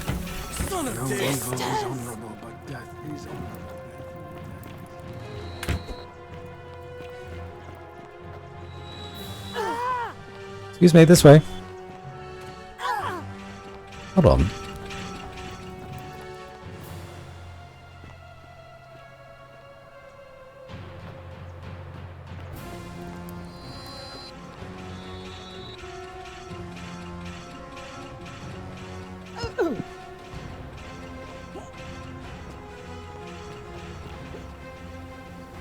Parkour.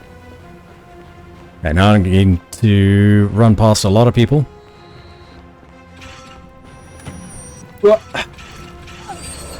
No! We were so close.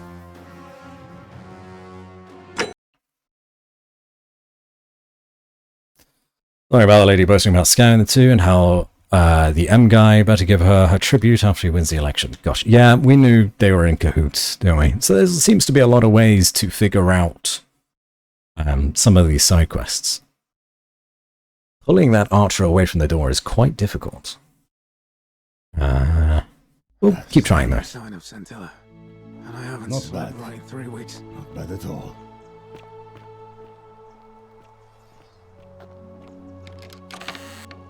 The many shall suffer for the sins of the one. That god is so loud.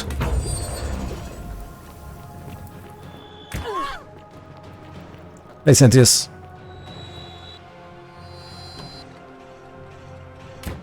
Move.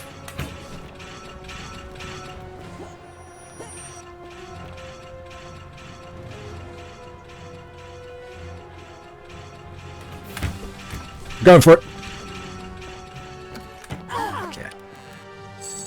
Arrows. Anything else here? That's it. Oh, we did get a ton of money.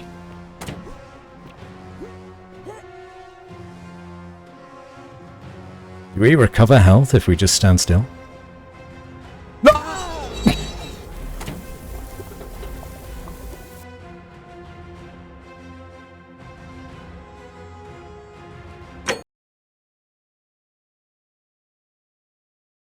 Fine. Fine. We don't need the money. But we now know it's there.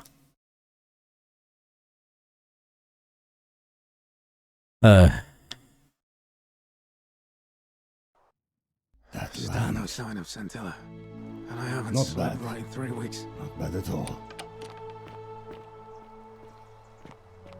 Well, this is evidence, at least, so we'll take that.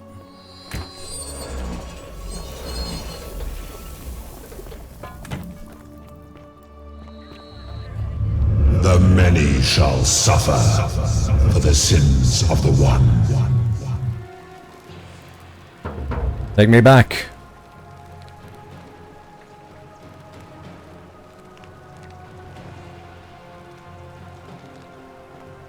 Centius? Oh, Centius. Centius.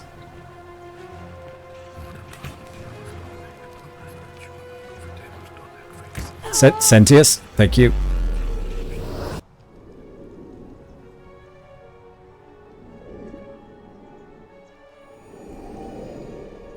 Oh, what a lovely day. Okay. So.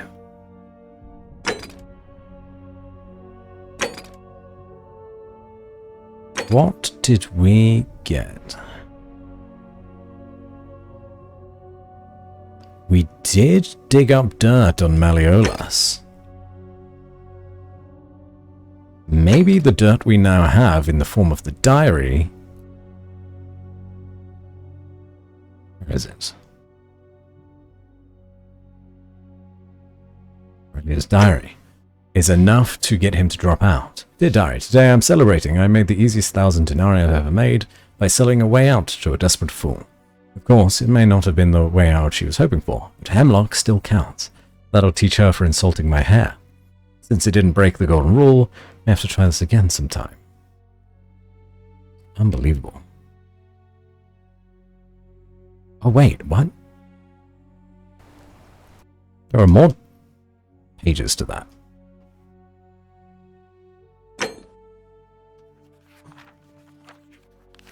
I may need to check every diary again. I didn't realize that there could have been more pages. The diary worked again. I'm now another 1,000 denarii richer, thanks to Ulfius and his desperation to escape. Of course, there's very little to spend on here. Just having it gives me a little thrill for a brief moment at least. Dear diary, finally I have something to spend my money on. Malleolus is running for magistrate in the election tomorrow, and he's promised that for a sufficient tribute, I'll be able to move into old Sentius's villa once it's vacated. How he plans to achieve that, he wouldn't say, but still, I'd better make sure he wins.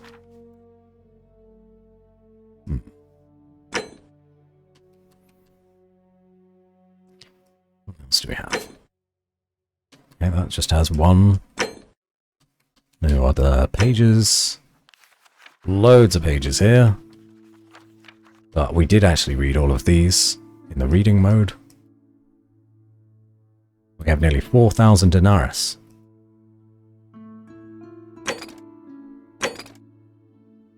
We still don't have a way into the palace. We still don't have a way to get a bow.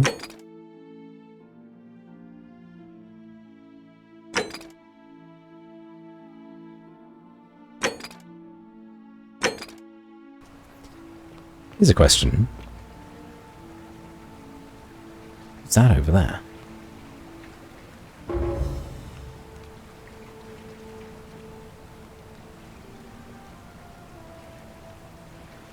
So where does that even go? Unsure. Hey, Gale. Here to take care of some things. Yulia's dying. Rufius is becoming agitated. He's about to throw himself off the great temple balcony. Tell him Yulia will be fine and give him the purse of 2,000 denarii to pay off the debts. How did you... Oh shit. Alright, of course. That's it. Now go. I just lost 2,000 denarii. That's whatever. Okay.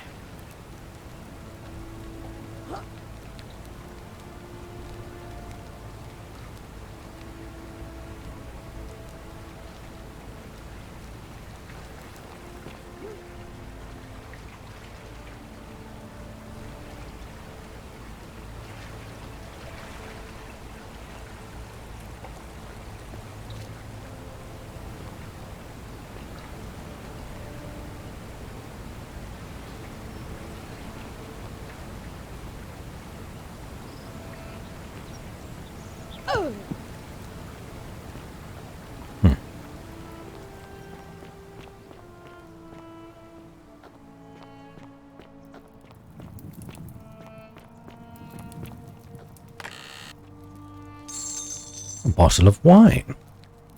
Possibly the last bottle of wine in the city. That's interesting. Why would we need a bottle of wine? Mr. Bald out here getting hit with that 16 tweets per second news site. I know that news site. Ah, so that's where that went. Okay. Interesting. Do we think we now have enough evidence against Malleolus? Probably not, right? Another bottle of wine. Hold on now.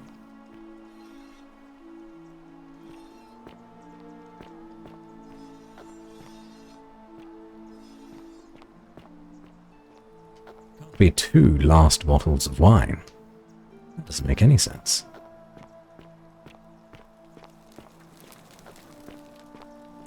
This is Livia's quarters. This is called Accursed. Here, Titios offers up his innards to be torn, stretched out over 9 fields. You, Tantalus, cannot catch the dross of water, and the tree you grasp at eludes you.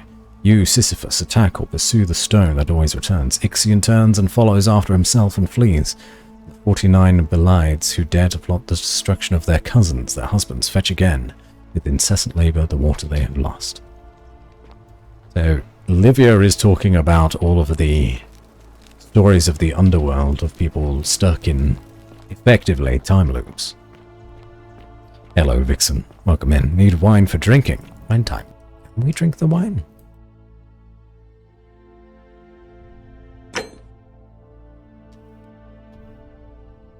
We cannot drink the wine.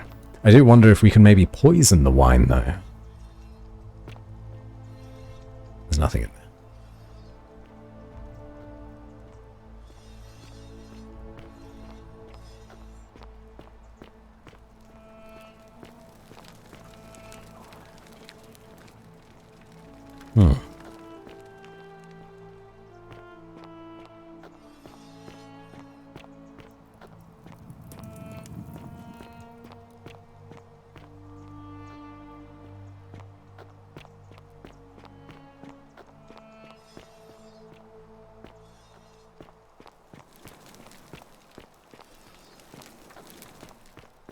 We go. This overlooks the buildings. We don't need to go down there, that's fine.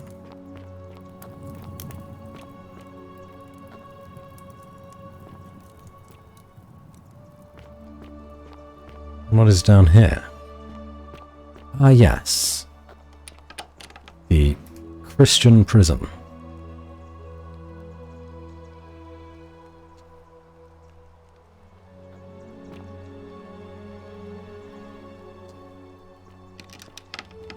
We did get an update to a quest.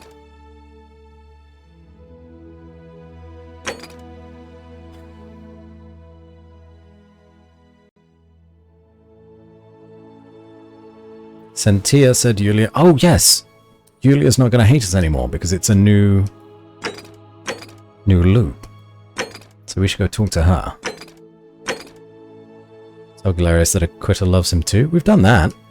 Oh, we didn't do that before we died and reverted save, though. We should do that.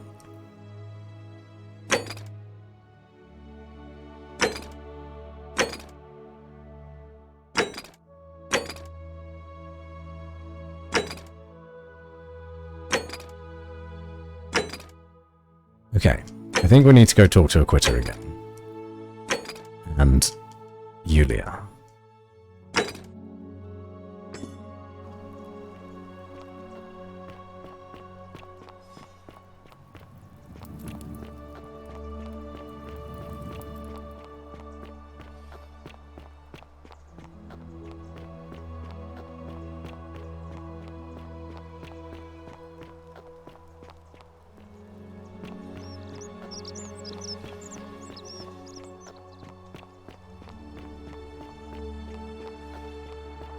Citizen.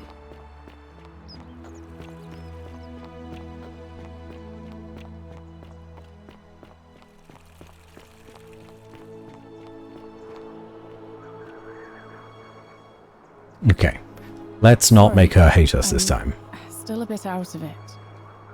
Yes. Do you know anything about Scintilla's disappearance? No. I did hear from Ulpius that she disappeared. It's very sad. She was such a lovely young woman. But I'd been locked in Malleolus's villa for months before she went missing, so I can't help you, I'm afraid. What do you think about the Golden Rule? Our priestess Equitia once told me it's the god's way of creating a city without sin. But if that's the case, then whichever god is responsible for it didn't think it through. I mean, all it really does is make bad people better at hiding their sins, and good people too frightened to stand up for themselves. I've seen Malleolus, Claudia, and Domitius make grown men cry. Romans. They don't cry easily. They've never physically hurt anyone.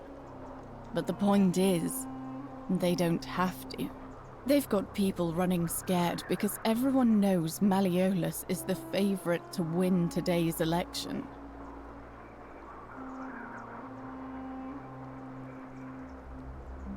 Can I help? I doubt it. I mean, The election is today, and you've only just arrived. I just don't think there's enough time for you to do anything. We'll see about that. I suppose we will. Okay. All We got right. it. Alright, she doesn't hate us right now. Go back up here. I don't think we missed anything here. Could be wrong. Hello, Sisyphus. We still don't have a way into... Salve, friend. Octavia, hello.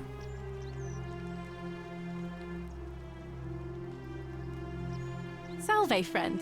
I'm Octavia. Welcome to life under the Golden Rule. It's a ghastly thing, is it not? How are you faring so far?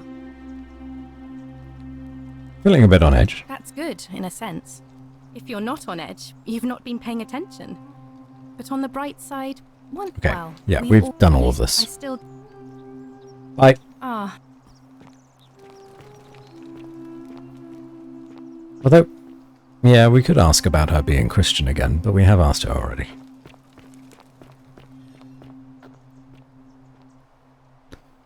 Ah. Yeah, no, that's not safe to jump.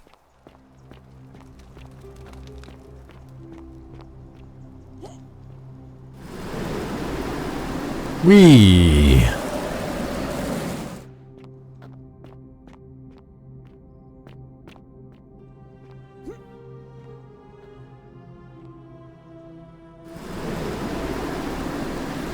Oh! Well, hold on. I just saw an extra grate on the side.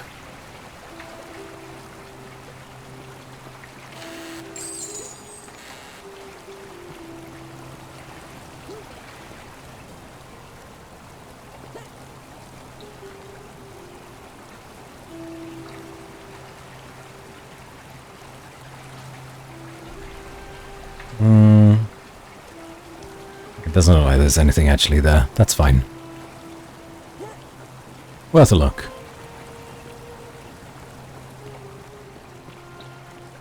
I wonder what they meant about following the water, though. We've not done that yet. It only really leads to here. They mean going up there, but we can't go up there yet.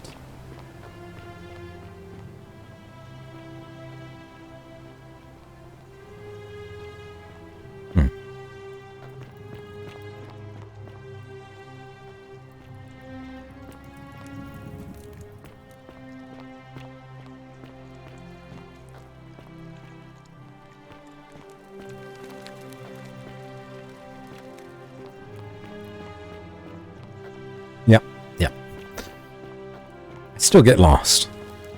It's quite a large area.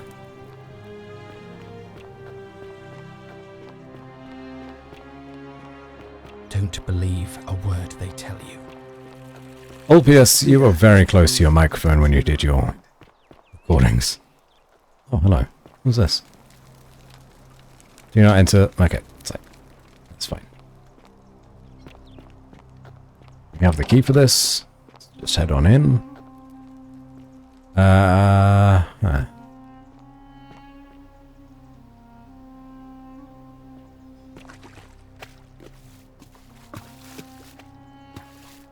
There's nothing in the middle of this pool. Hello, Malleolus. Tiberius doesn't usually let anyone in here without a hefty tribute, so you must have been desperate to see me. Well, what do you want? Do you know anything about Scintilla's disappearance? Of course not. But as I always say, if Sentius can't protect his daughter, how can we trust him to protect this city? What aren't you telling me? Look, if you're trying to find her, you may wish to check the cisterns beneath this villa. Domitius says he saw a body there some weeks back. Of course, just to be clear, I take no responsibility for what happens to you down there. Give me the key. Give me the key.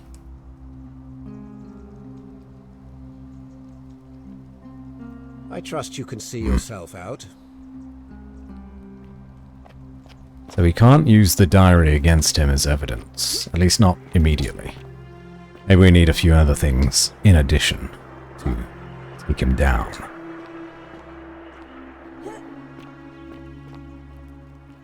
This is a beautiful garden, though. Still here? Credit where it is due, I suppose.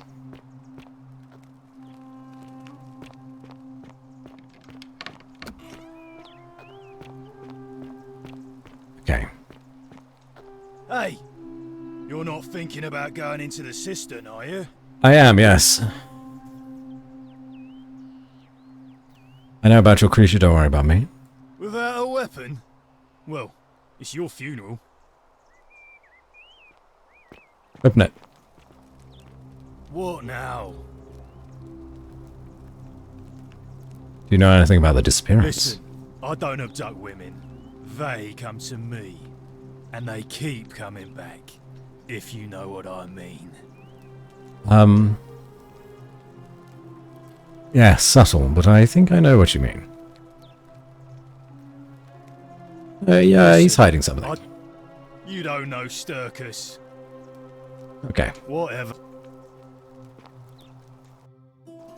So, can we just enter down here, or is it locked? Oh, we can just enter.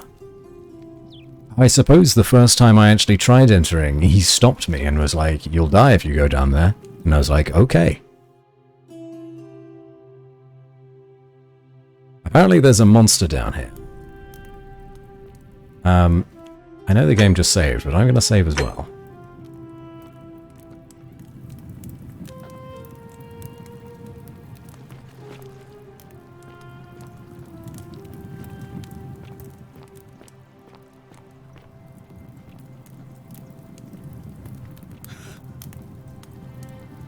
That is a monster. Peeled statue.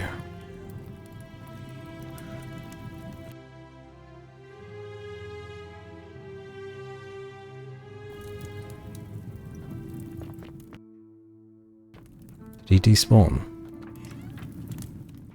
He's still there. But he did say kill me, help me. How would I help him?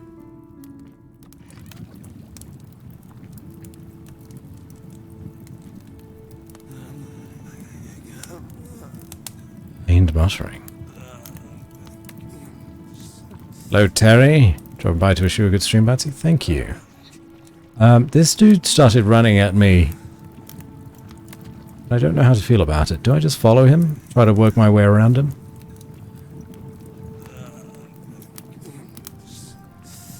I hope you've had a nice day, Terry.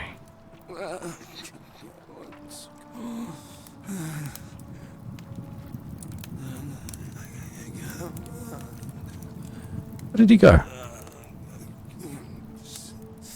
He went this way.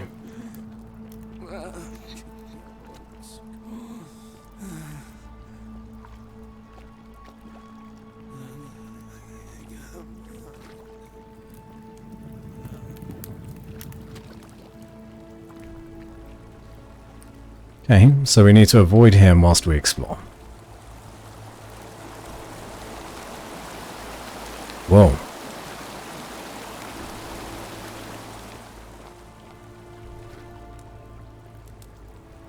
I've lost it.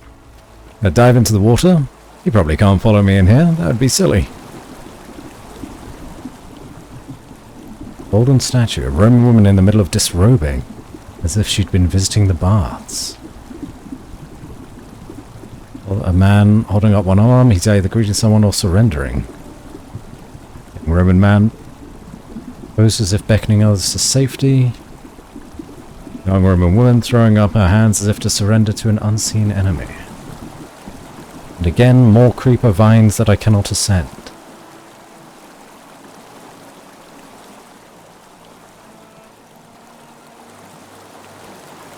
What is this creature?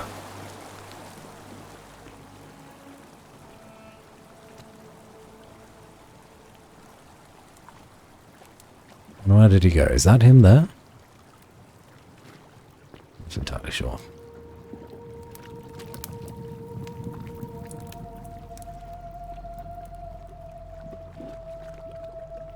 Oh no, that is a dead body.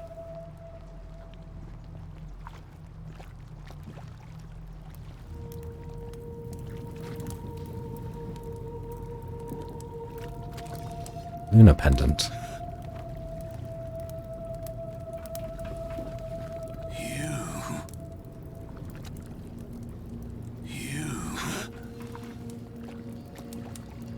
Okay.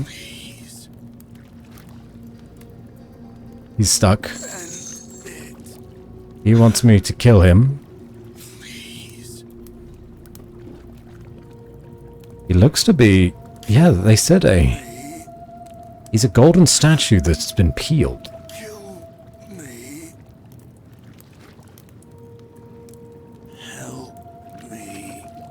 He is in the water though, so now... My theory of going into the water... I fear not move. Or fear to move, rather. Because if I move, he may unblock himself. Bow pew pew? If I had a bow, it would. But then that could be considered murder. So we kind of discovered everything there. Something... Oh, this is her, right? This is Sentia. Because of the pendant.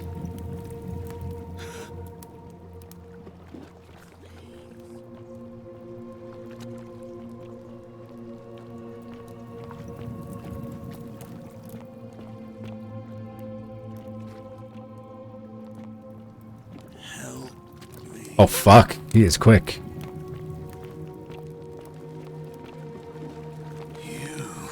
Oh shit, dude.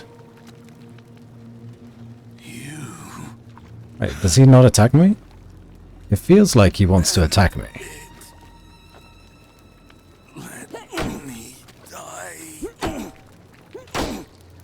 In the water you go.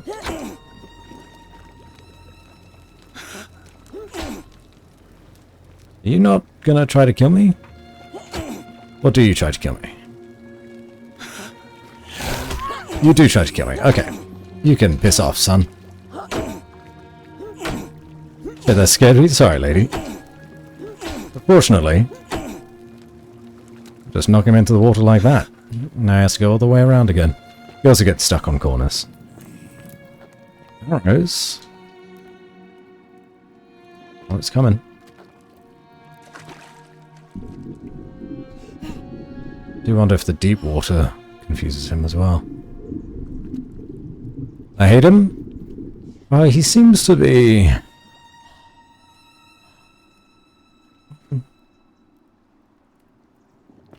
trapped by the curse as well. But he's been peeled. Someone has peeled the gold off of him. Which then tells me that these statues are very much still alive in there.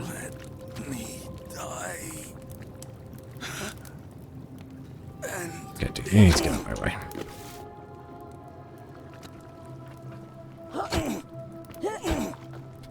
If you could just, like, stun lock them with a kick like this, they're not very scary. They move a bit creepy.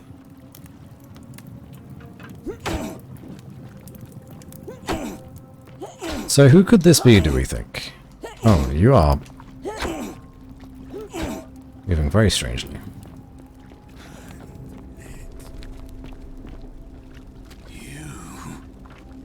Now he's stuck there again.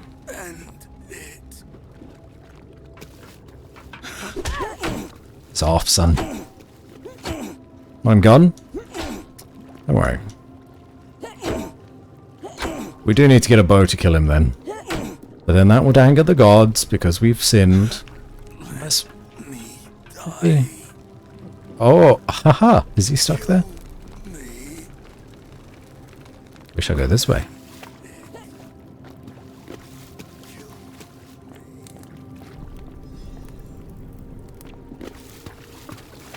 I don't think there's anything else down here. Just the monster and Sentilla's body.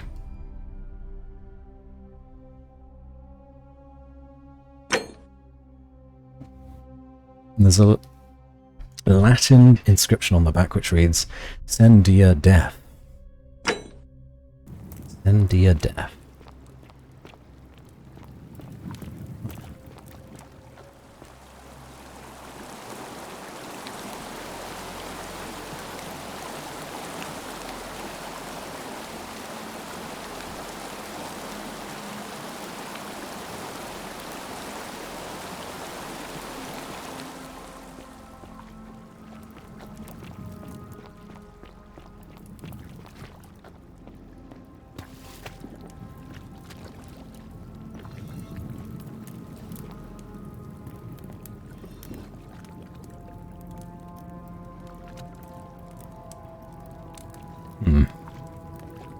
Alright, well, time to get out of here.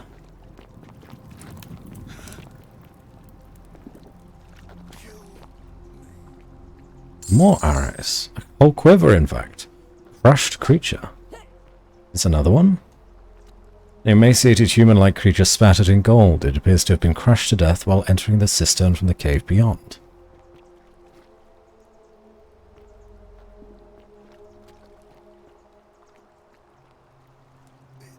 I am definitely missing something when it comes to the vines. I seem to be much heavier than the vines can handle. The only thing I can think of is if I need to lose weight, maybe I turn into one of those things.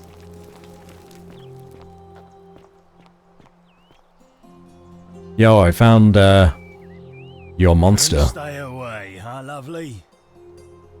Okay. Whatever. Creep. I need to talk to you. I think your daughter's dead. Harvey, we're finally alone. I assume you already know who I am. Yes. Is that? Yes. Ask them. Really? Still nothing? Okay. Not the person I talked to about any of this. Let's talk to the older sister. The sister. Ugh, I wish Horatius would stop letting barbarians in here. What do you want? Talk about Scintilla. Oh, you heard about her disappearance, I take it. Yes. Found this pendant in the cistern. Any idea whose it was? Oh no, that's Scintilla's. The question is, what was it doing in the cistern? Found it around the neck of a skeleton. A skeleton? Oh gods, you mean she's... Should you call her a barbarian? Common terminology for anyone that is not from Rome. They were referred to as a barbarian. Doesn't matter if you are from another city or anything. Because she's Roman, and she doesn't recognize us because we don't look Roman. In fact, we're dressed like some biker gal from the 21st century. She's going to call us a barbarian.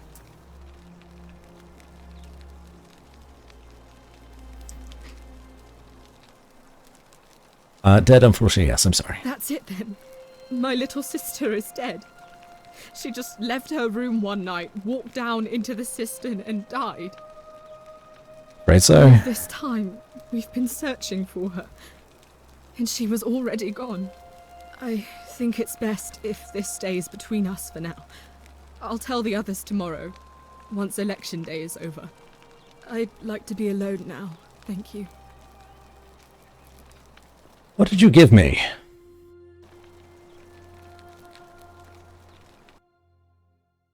What did she give me? She definitely handed me something, didn't she? Or must have handed the pendant back to me.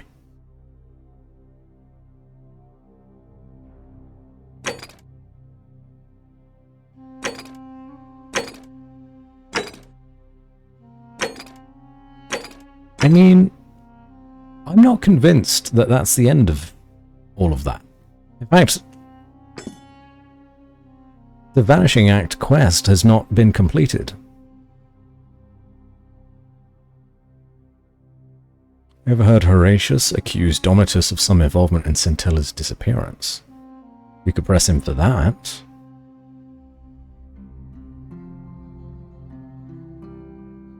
Orpheus speculated Scintilla might be somewhere in the cisterns, or somewhere in the palace.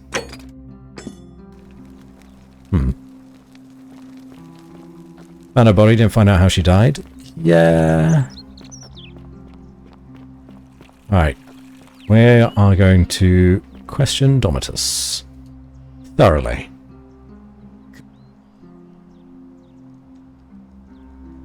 Oh. We can't even question him anymore. Her name's Demit. What? When? Oh. He's... Cause... Oh.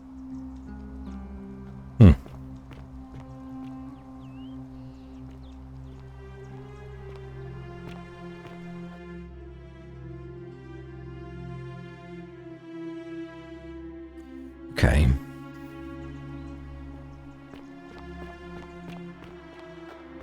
We have more information to tell you. I trust. Oh, yeah, Horatius. Maybe you want to know about Scintilla. I have to tell you this, but I found her amulet on a skeleton in the cistern. I see. So, she's dead then.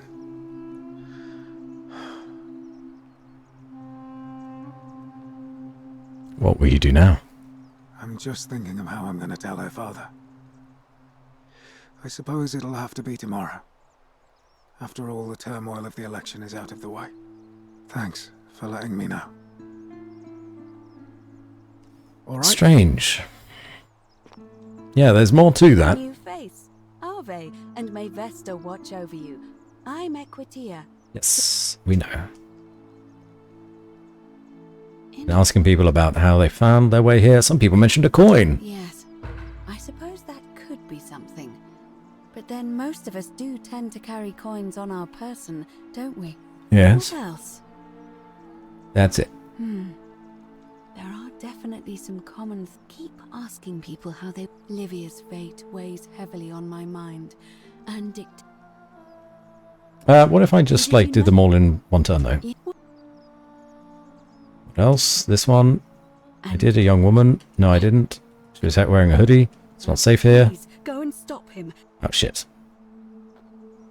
And now she's asking me to get rid of the assassin. I can't do that. Any news about Scintilla, Navia, or Kabash? No sign of any of them, I'm afraid. But we do have a newcomer. Strangely dressed woman. Pretty, though. Thank you, Horatius. A traveler Oh. from a faraway land, then? Seems that way. Then let's make sure she feels welcome, shall we? Of course, priestess. Perhaps I should be doing this more. Just listening to NPC conversations. Yeah, we need to finish this quest again. Where's Gale? We've also never actually reached the end of a day, which is something. We've always been the one to commit the sin first. It's pretty fucked.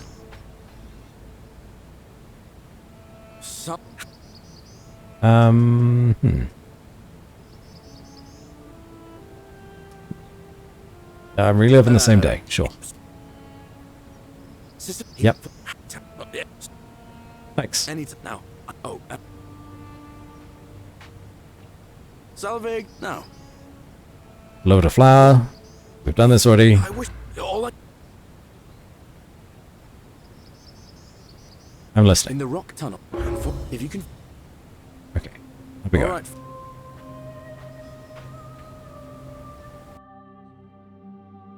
How does he know that there's money behind the lady in the rock tunnel if he can't get past her?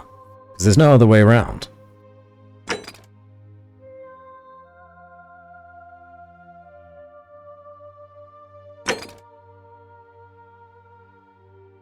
Scintilla. Yeah, I don't know how to get... Figure out how to neutralize the armed man. I may need to get creative. Everything seems to lead back to the assassin. Maybe then... Hold on. Here's a theory.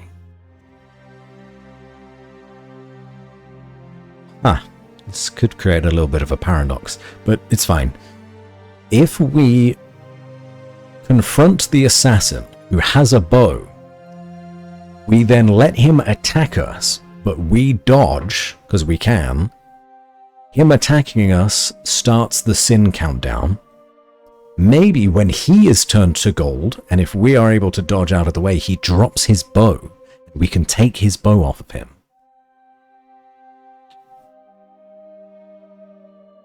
It's the only thing that I can think of, because multiple quests point to us needing this bow. And I've not been able to find a way to, like, poison him or find another way to neutralize it.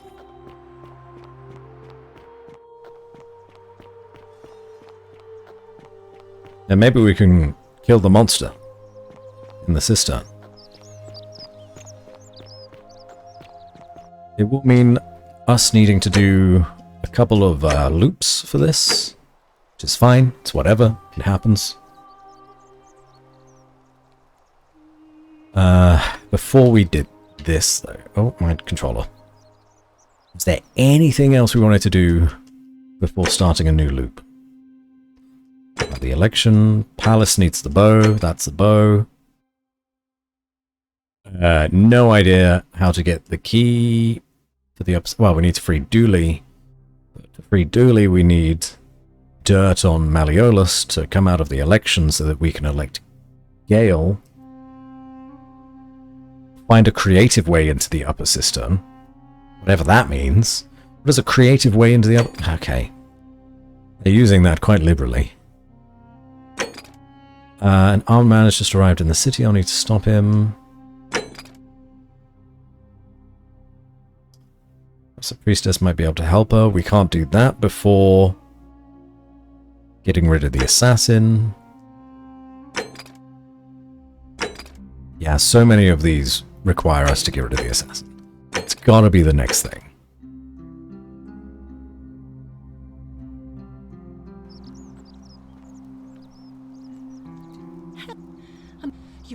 Yep.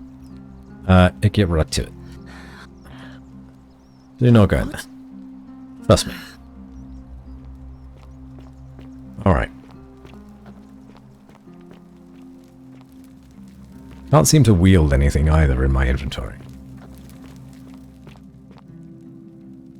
I must use diplomacy. Stop right there. I'm looking for Tiberius Quinctius Crispus. Still don't know who that is. Quinctius. Do you know where he is? No. Oh, this wasn't an option. I saw him worshipping in a small round shrine just inside the city, second building on your left. Oh, we get him to commit suicide. Nice. Thank you. For your service to the Empire, I'll let you live for now, but you'd best make sure our paths don't cross again. You idiot. Knew you could lure him there. I didn't even think about that. Wow, I'm dumb. Have you beat this yet? No, Tempestus, I have not. Though I'm about to murder a man. Sort of. I hope you're doing well.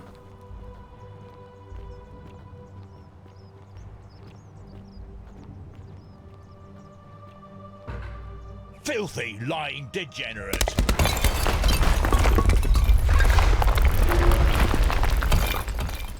Oh no! It's been an accident. Someone help! How did he die? This place is very unstable. If you walk in, whoever walks in dies. But we now have a bow. Fantastic. Bounty notice.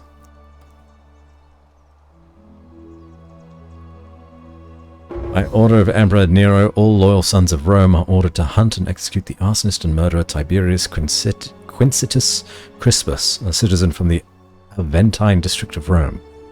40 to 50 years old, his average height, average build, his dark hair, has one green eye, one blue eye. Malleolus is Christian? Whoa! That's wild! I didn't think it'd be him. Typically clean-shaven, he's a known associate of cultists and suffers from delusions of grandeur. And also he had one denarius on him too. That's interesting. You ever sleep, Batsy? Isn't it quite late where you are? It is 20 past midnight. What? Ooh. In my defense, it is my weekend. It is effectively Saturday night for me.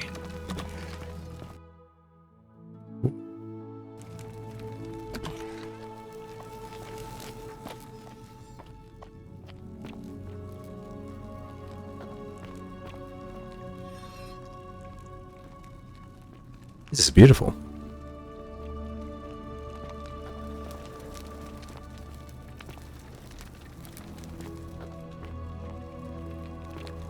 Right, man.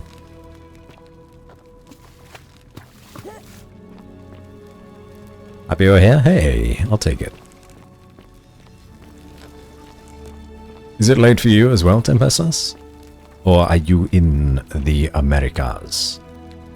Red.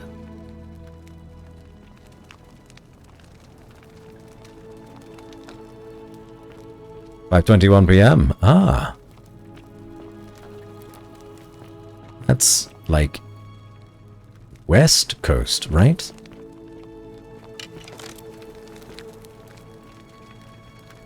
Whoa. This is the way that everyone actually comes into the city. This is the trap hole. They drop in from up there into this pool, and then they're like, whoa, a city. Wild.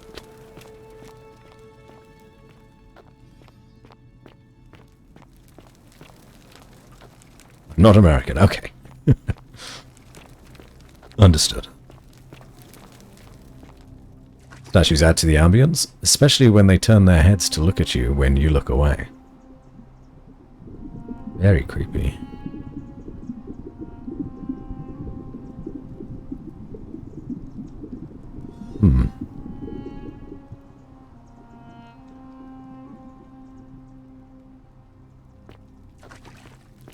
Just walking in the water, how do you breathe? Yeah, just kind of like walking, you know. You can swim up and down, but who needs a swimming animation? And we have a breath meter, like any good Mario game. Oh. Always remember they are watching. I think we read that on our way in. See?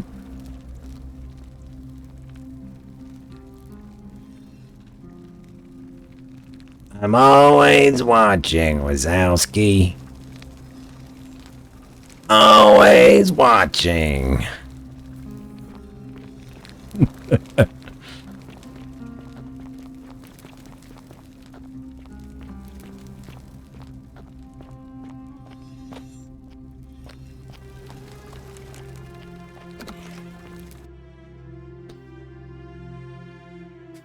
These different zones that need loading is interesting. This bathhouse was useless.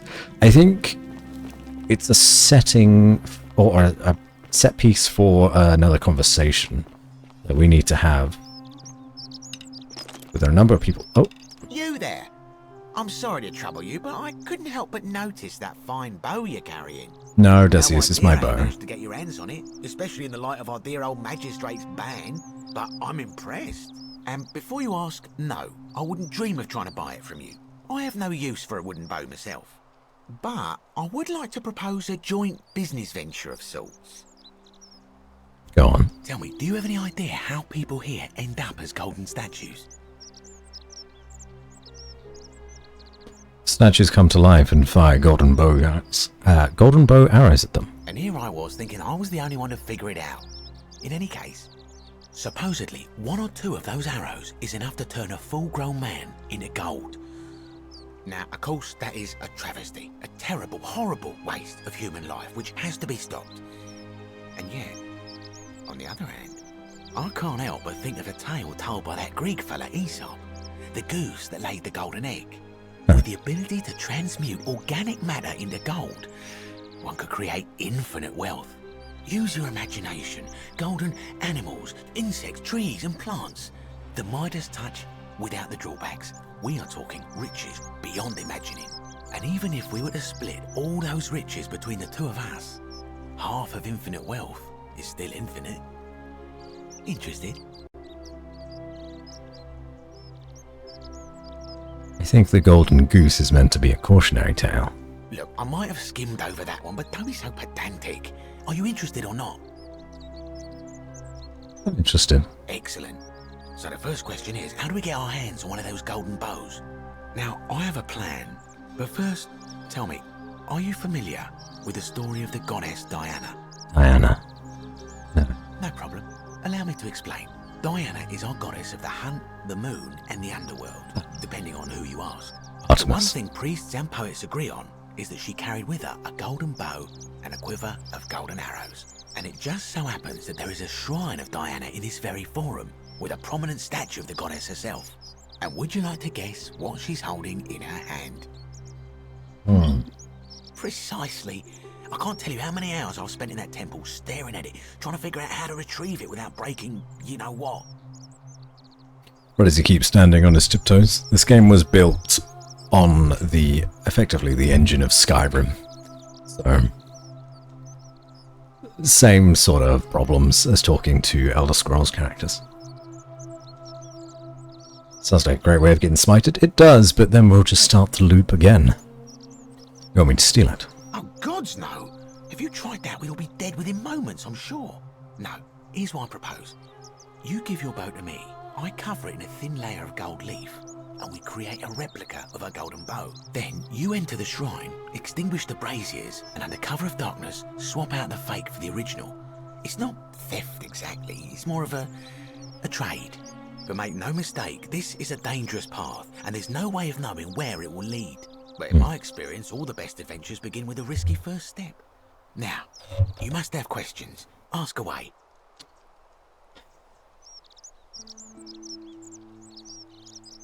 Isn't that extremely dangerous? When Prometheus stole fire from the gods and became a hero to all mankind, do you think he was worried about the danger?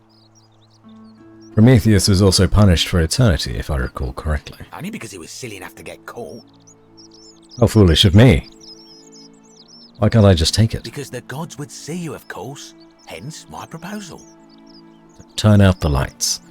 Why can't you do it yourself? I'm more of an ideas man, whereas you're obviously the more resourceful and heroic type. I have complete confidence in you. Okay. So, are you in, partner? I may be. David, don't ever call me partner. If you don't like action or horror elements, feel free to decline. That's nice that they give you that option.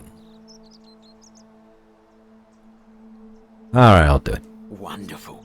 Now, if you'll hand over your bow, I can get started applying a layer of gold leaf. This is a quality weapon. Now, bear with me for a moment. And here we are, a gold leaf bow.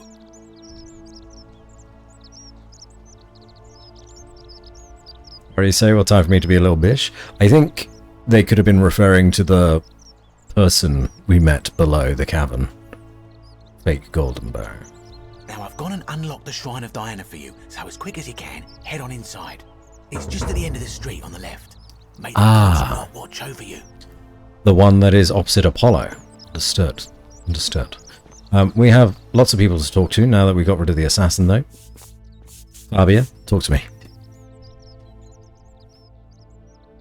You took care of him? Yes, he has been well taken care of. Cared of? No. He had a tragic accident. An accident? So, it's over? Oh God, that's such a relief. I really thought we were all going to die. I do have a question though. That shrine, the one I was going to hide in, did you know it was going to collapse? If I said yes, I'd be admitting to murder. I don't understand. Oh, I see. I should probably keep my big mouth shut then. Sorry. Yep. I promise, nobody else will ever know what you did. But I know. That was really clever. Thank you. I'm glad you're here. Oh, speaking of which, welcome. I'm Fabia. Sorry I was a bit frantic before. Need anything? Yes. Who threatens Virgil? Also, who are you? Oh, there's not much to tell. I mostly just bake bread and try to help out where I can. That's all you really can do in life. That's fine. How did you end up here? I suppose it all started about 8 months ago. I was living in Rome with my family when I got sick. Terrible timing. My pa had just arranged a husband for me, a fisherman's son. I was about to meet him for the first time when I came down with an awful fever. I spent the next week in bed. Pa paid priests to make offerings to Asclepius, a white rooster, then a goat. But nothing worked. In the end, they decided I'd do better outside the city. Clean air in the countryside would do me good, they said. But after about a day in a carriage on the Appian Way, I was getting worse, not better. I remember closing my eyes for a bit, and I guess I must have fell asleep, because when I opened them again, I was in a forest by a river. I suppose You died, the driver Fabia. took off with his fee and left me for dead. Can't say I blame him. I wouldn't have wanted to catch what I had either. Anyway, I went searching for help, stumbled across the trapdoor temple, and here I am.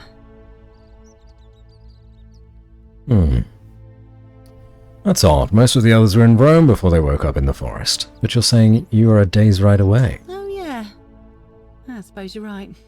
Hadn't really thought about it. But the gods are mysterious and powerful. Who knows what their plans are for us? Oh, Fabia. Yes, she died. As you talk to more and more people here, you discover that all of them died in their own way. Some more ambiguous, but Fabia's story was quite obvious. What? You've been here a few moments and you're desperate to get out already? Why not give the place a chance before you try to leave? Good people here. Galerius works hard on the farm so I can put food on our tables, and Lucretia tries to keep us healthy. My friend Georgius is always mending our clothes, and Virgil makes sure these old walls don't fall down around us. Well, he does his best. I'm just saying. Yeah, there well. are worse places you could live out your days. Fair enough. I'm sad. It's okay, Tempestus. They all have each other. And spoiler territory, I suppose. That's why we've got that pin above chat. Hopefully you guys can all still see that. But we're pretty sure that this is the afterlife. In some way or form. And we're also pretty sure that we're dead too. Hence why we're here. But there are still some things that elude me. I don't want to play this, but I will want you to play it. Okay. So, his thing, right? Every story, including our own, that each of these people discovering this forgotten city, starts with them waking up by the river Tiber, that is, the one flowing through Rome, or what they believe is the river Tiber, and they are woken up next to someone. This someone says they've pulled them out of the river. For us, the someone that pulled us out of the river was a woman in a hoodie named Karen. Karen. Karen.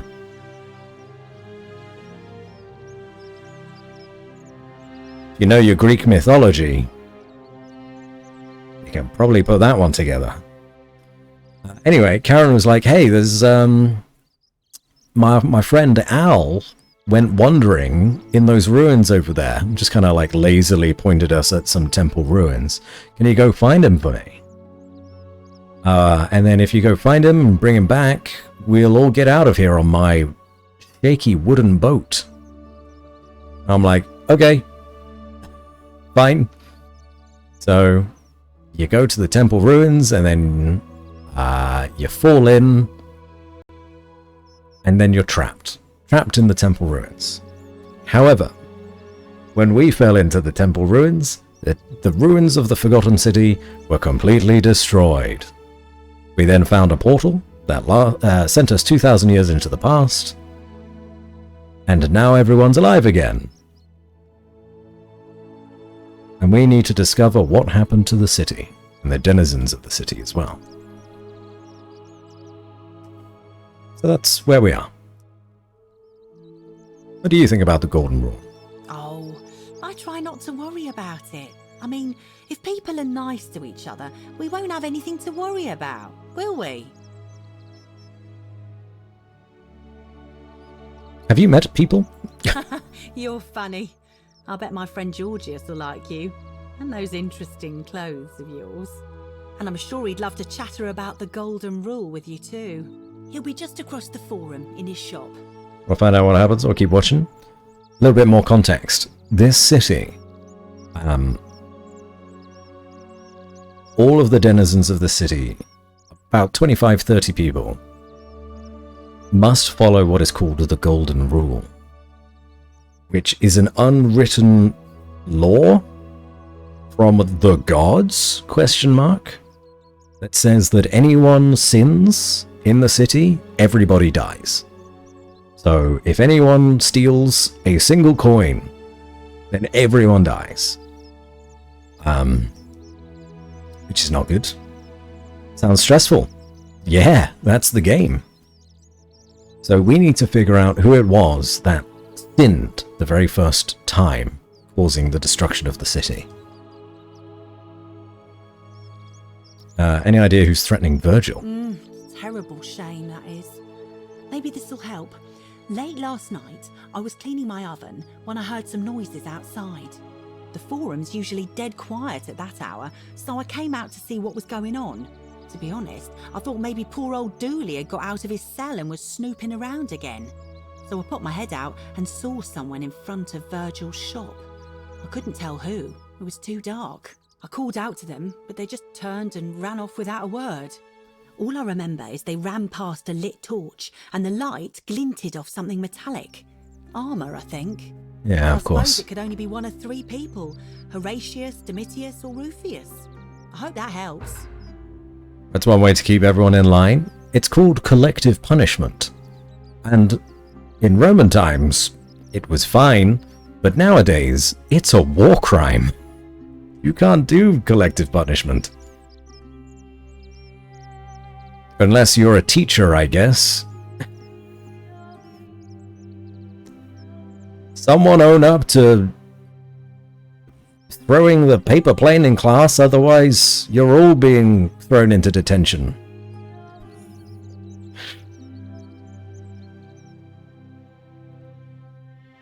If I ever have kids, I'm going to teach them to respond with, "You can't give us collective punishment, that's a war crime."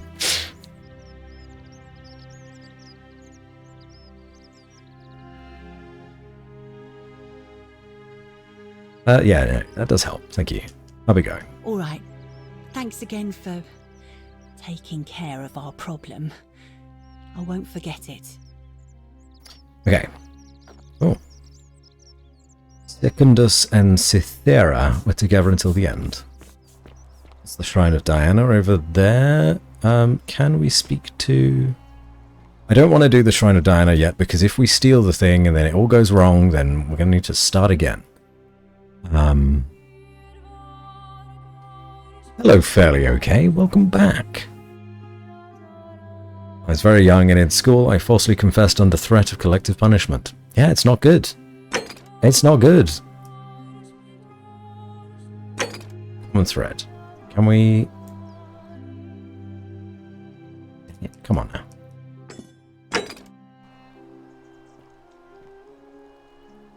Where is she? Equita? Is she in her house?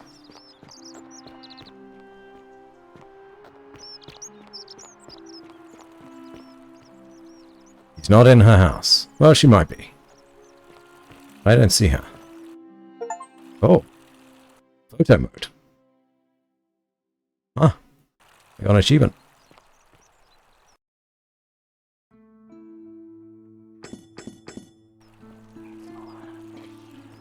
Thank you, game.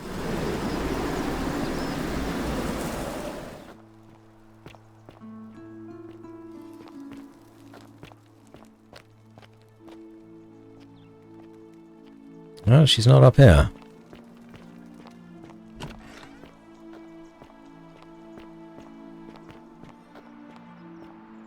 Where could she be?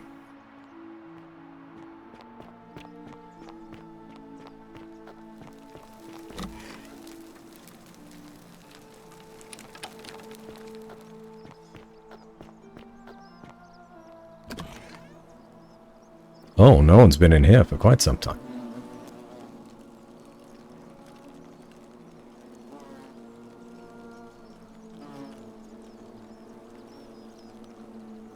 Locusts. How the hell do I not get attacked by those?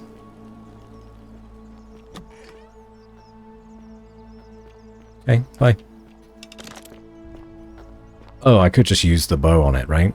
But then it knocks it down? And then I get attacked by bees. Do I then need to run to the water? Is it that comical? Smoke? Not a bad idea.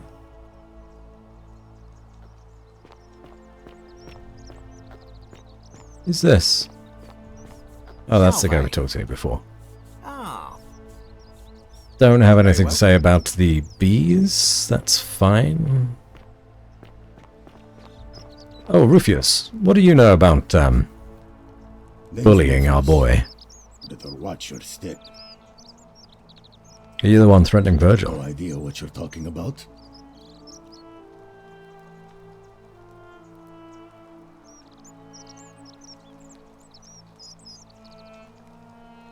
I know it was you. Yeah? Prove it. See you around. Guess I can't. It's a valid response. I cannot prove it. Ah, a new face. I hear we... Yes. Nothing new with you, Virgil. Okay. What about the Greek? Georgius. Fellow traveler, greetings. I love you, Georgius. Wait, what's this? Now I know you want to know where I'm from, but I really want to ask you some questions. My friend, your words intrigue me more and more. But yes, very well. Ask me what you will. Never mind.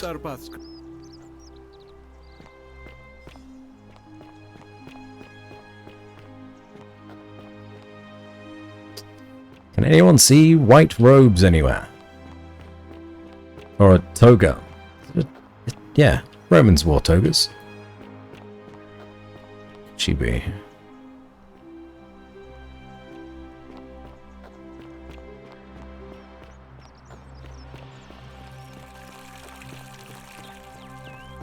So you survived the cistern. Probably just a stroke of fortuna. Don't get cocky. Okay, what if I intimidate him? What's in Coolio? Oh, he doesn't want to talk to me. Fine. Fine, fine, fine.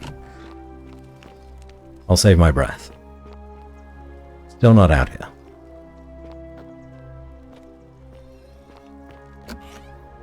Let's talk to Malleolus as well, and accuse him of being a dang Christian.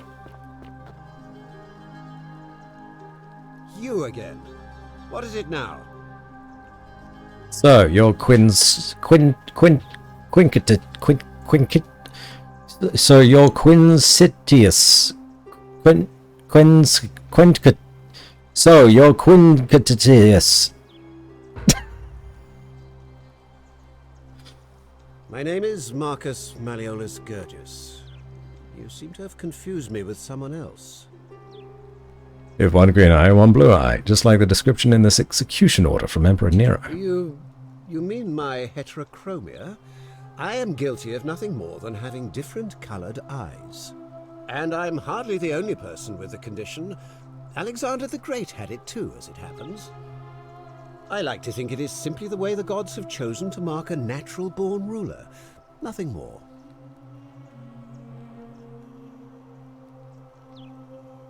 Apparently,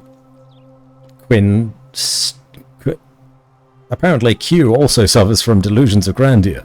Well, I am not suffering from any delusions, as today's election will firmly establish. I can't prove it's you yet, but I will. Unlikely, because it simply isn't true. Now, was there something else you wanted? I'll be going now. You can see yourself out. Thank you, lady. Oh my god.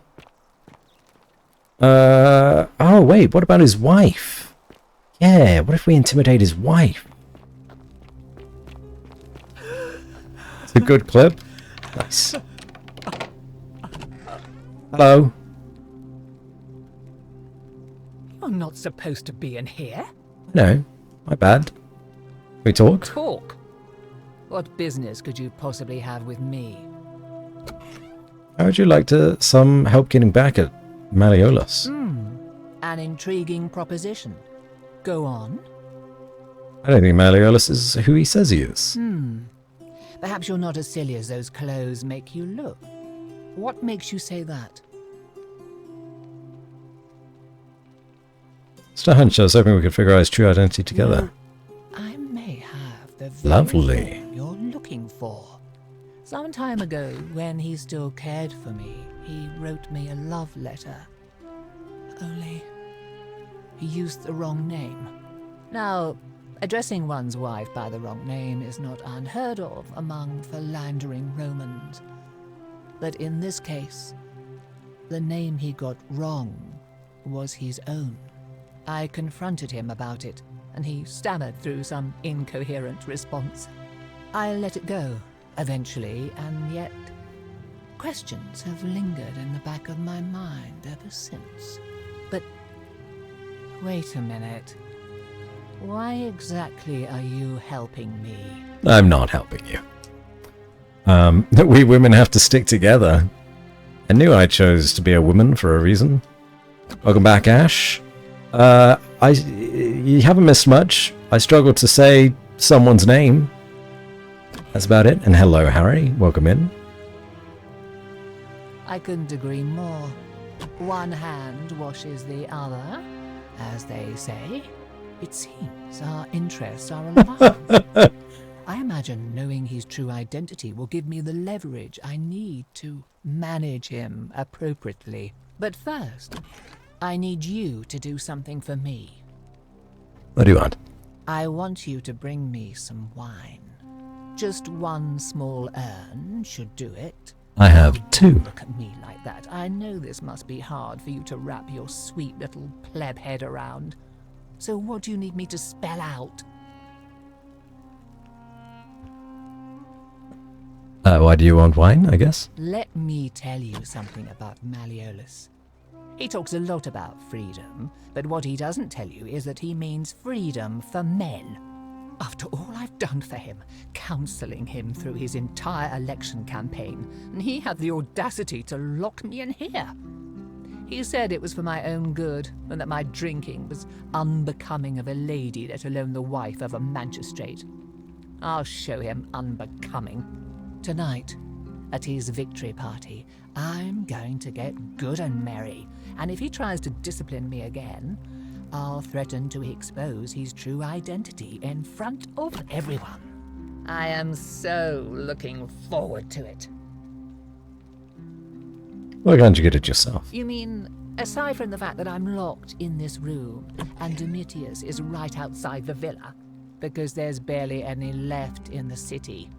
In fact, there's only one small urn, as far as I'm aware. And getting it won't be easy. No way. I found two. Is that game you were playing on like Thursday? It is the Roman time loop game. It's very fun. You'll help me. I'm having a grand time. I have some wine right here. Thank you. Here's the letter. Wonderful. Quincitius to beloved Claudia. For a time I despaired at the thought of being trapped here for the rest of my life. But then I met you and discovered that as long as I am with you, I'm exactly where I should be. Mere words cannot express my affection for you, and so I will perform a grand gesture in your honor. I will become this city's magistrate, so that I may govern with wisdom and strength, with you by my side. It makes it all about himself, anyway. Now, perhaps you can tell me who Quinctius really is. Quinctius. According to this bounty letter from Emperor Nero, he's the person who started the fires in Rome last year. What? He's... Oh no. That's... quite a lot more serious than I imagined. I only wanted some leverage over him, not to destroy him. Give me that immediately. Nobody else must know.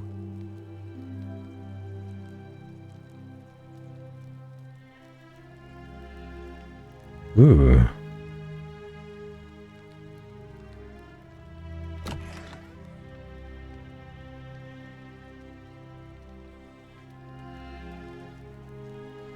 Hey, sure, you can have this one. I can always get another copy. It's quite funny.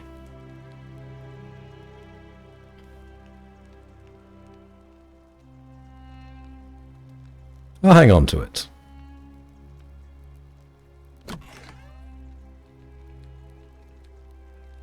Right? That's probably the right call. But I don't need it for this one. Maybe we get her on our side. She tells me something else. I can always get another copy. Another copy? No, no, no, no! This can't be happening. What? No. You tricked me, you mendacious little stirkers. I didn't lie to you. It was a lie of a mission. You were planning this all along and you deliberately concealed it. May Jupiter cut you down. I curse you. Oh. I curse your life and mind and memory. May you be unable to walk or eat or drink. May this drag you to the depths. This is outrageous. Okay. If you say so.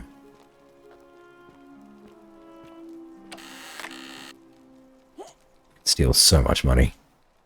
Do I need to call Domitius? Get out. Alright. Well, did we actually give her the thing?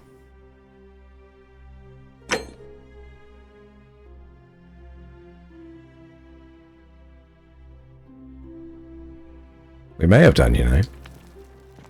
Oh no, you're cursed. Oh no! What a shame. If only there was some way that I could reverse time to become uncursed. Where'd he go?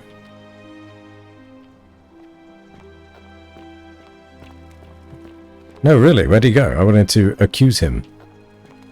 J'accuse. There it is.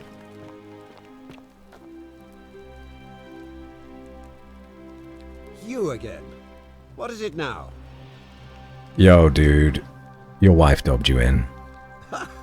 Are you insane? You barge into my villa uninvited and then make outrageous demands? Why would I withdraw from an election I'm bound to win?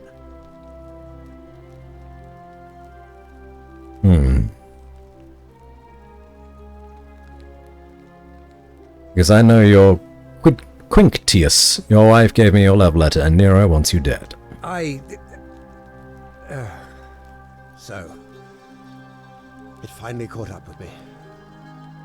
I suppose that makes you, what, one of Nero's assassins? The Emperor sends his regards. No. So, you're not going to kill me?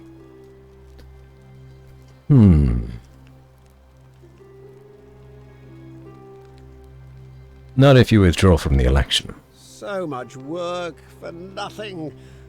Ugh. If I do it, you'll let me live? Yeah.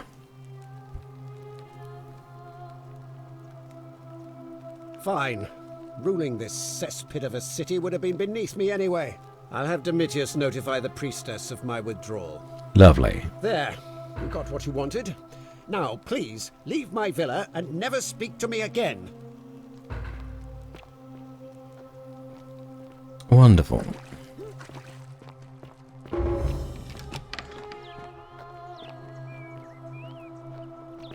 He's going to run on an errand. Are you listening? Yes, sir. You know what, let's listen into this. Decision to withdraw from the election. I want you to go and inform Equitia. Sir? Are you under duress, sir? I've just had a change of heart. But you were on track to be magistrate, sir. All that work, all that money, wasted. Those are my orders. Carry them out. As you wish, sir.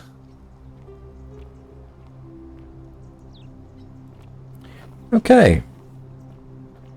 Well, we might be able to get Gale to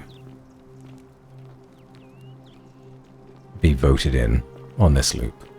And we've never even seen a loop where the magistrates actually have a vote. Are you not going anywhere? No? I was going to follow you to wherever she was, but...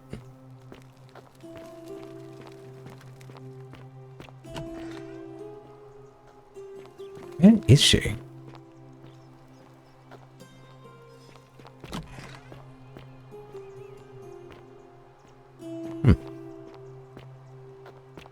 Oh. Ah, okay, she's coming down.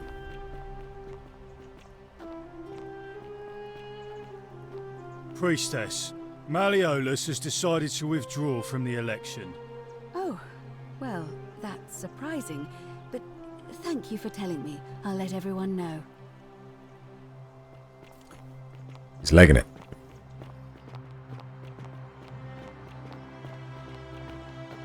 Citizens, I have an announcement. Malleolus has withdrawn his candidacy from today's election. Unless any new challengers are nominated by nightfall, Sentius will be re-elected magistrate by default. That is all. There's not a soul here. I take it you've cleared the way to the baths? Yes. Follow me, but don't follow too closely. This is a different quest line, Aquita. We're bathing together. Well, would that be so bad?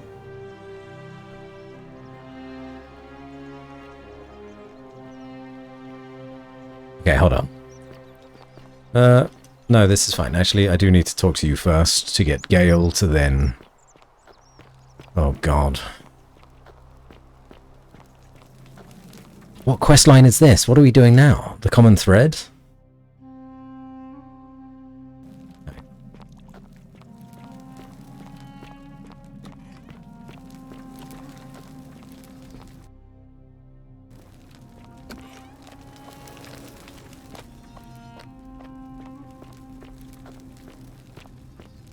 Tell you what though, I'd absolutely love to go to a Roman bath. Something as grandiose as this would be quite the experience.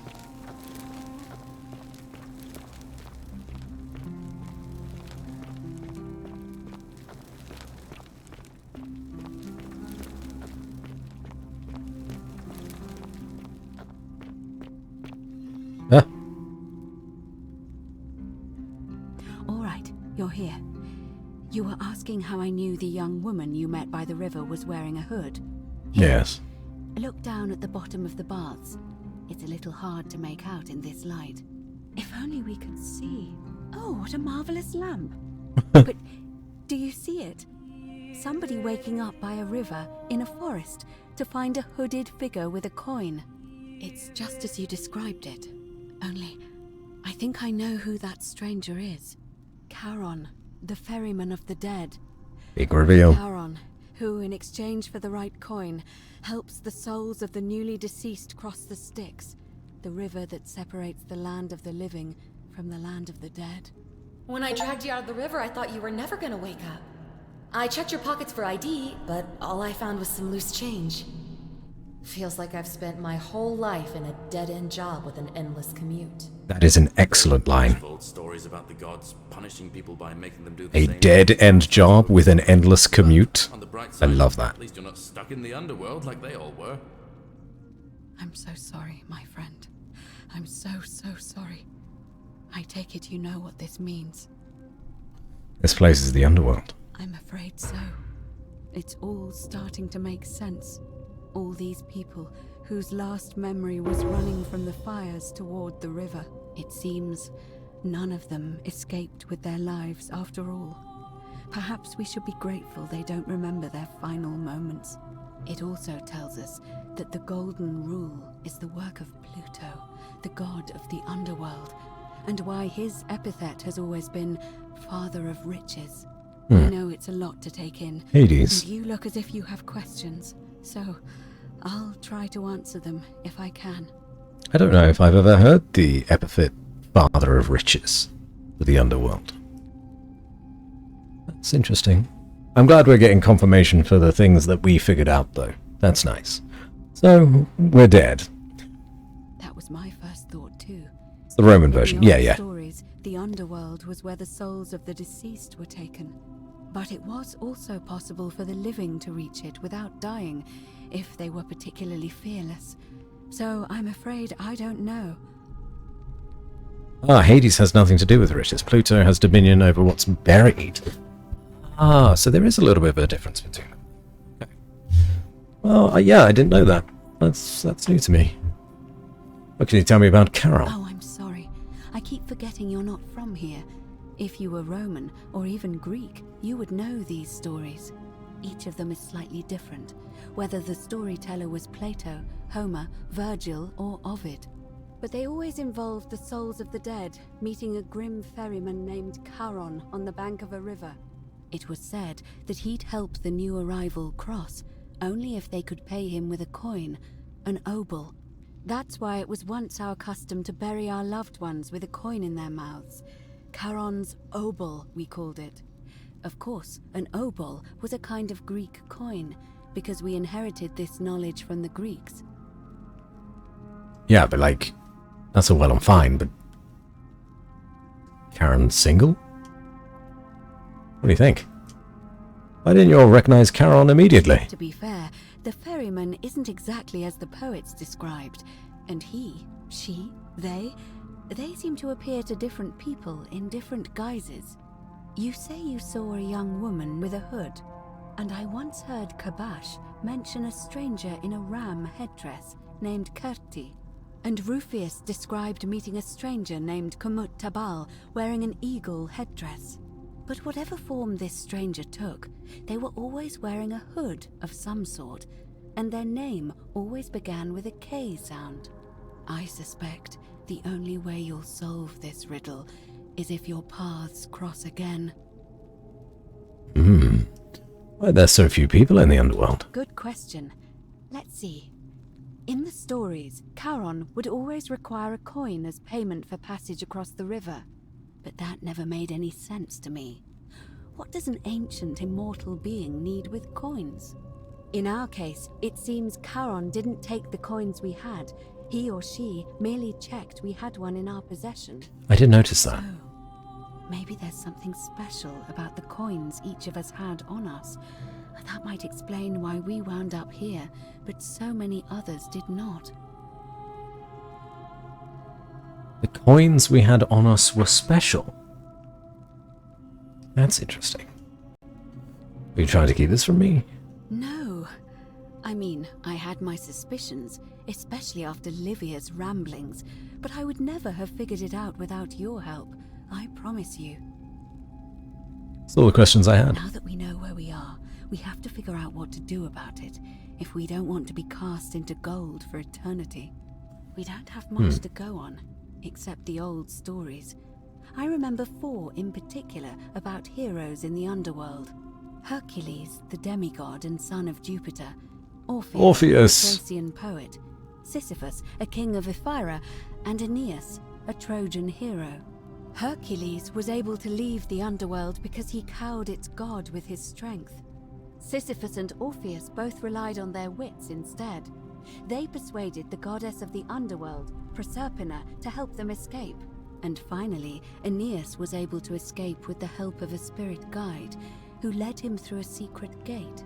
So it seems you have 2 options: to confront the god of the underworld head-on, or find a way to escape with the help of Proserpina or some other guide.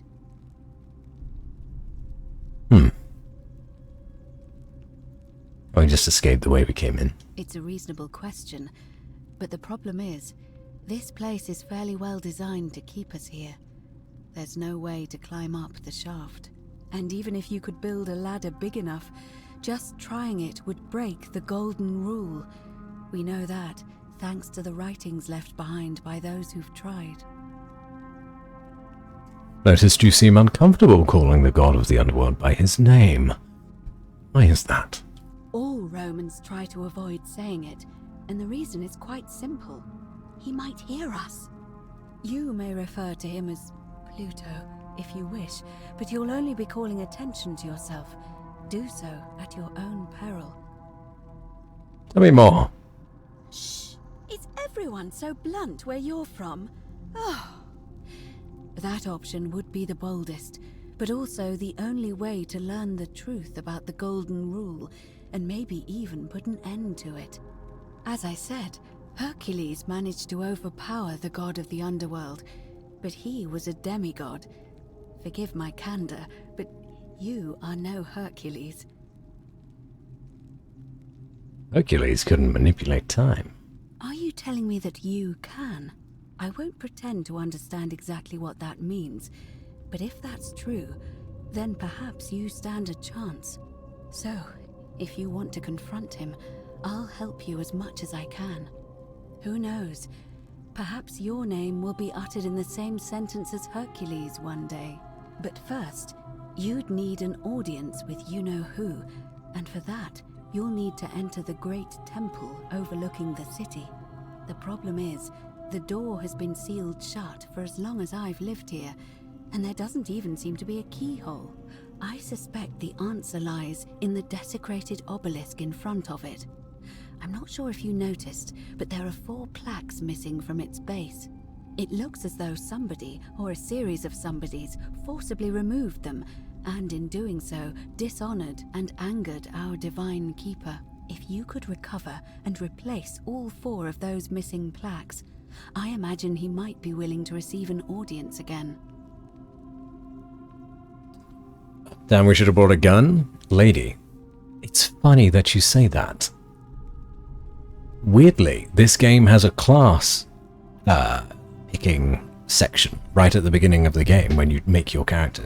You essentially get to choose your masculine or feminine body, what skin tone you have, and then your background, I guess. We chose archaeologist because, I mean, you get extra information here and there about things. Another one was soldier, where you would get a gun from like World War II or something, I don't know, or a modern gun, and then have 10 bullets. And I was like, I mean, I knew the game was about time loops and sin and stuff, and I was like, well, we probably won't be killing people anyway. Why didn't you choose the gun? I almost did, but the archaeologist sounded interesting too.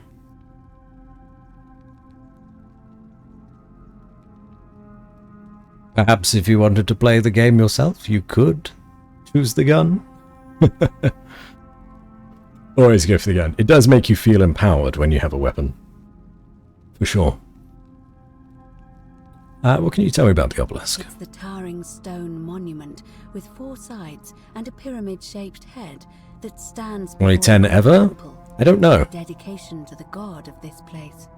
You'll find them all over Rome, but of course they were looted from Egypt many years ago. It seems one of them made its way here too, although how is a mystery. However, this one is unusual in that each of the 4 sides is decorated in a different style: Roman, Greek, Egyptian, and another I don't recognize.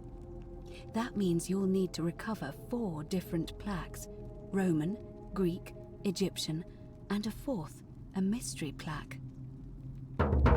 Huh. Only 10 ever? Yeah, I'm not sure. Although, when you hovered over the soldier background, it did say you only get 10 bullets and there's no way to get them back. And I was like, I don't know if that means, you know, just be careful with your bullets, or if it means, like, even through time loops, you wouldn't get them back. Which probably is the case, actually. Yeah, it would be.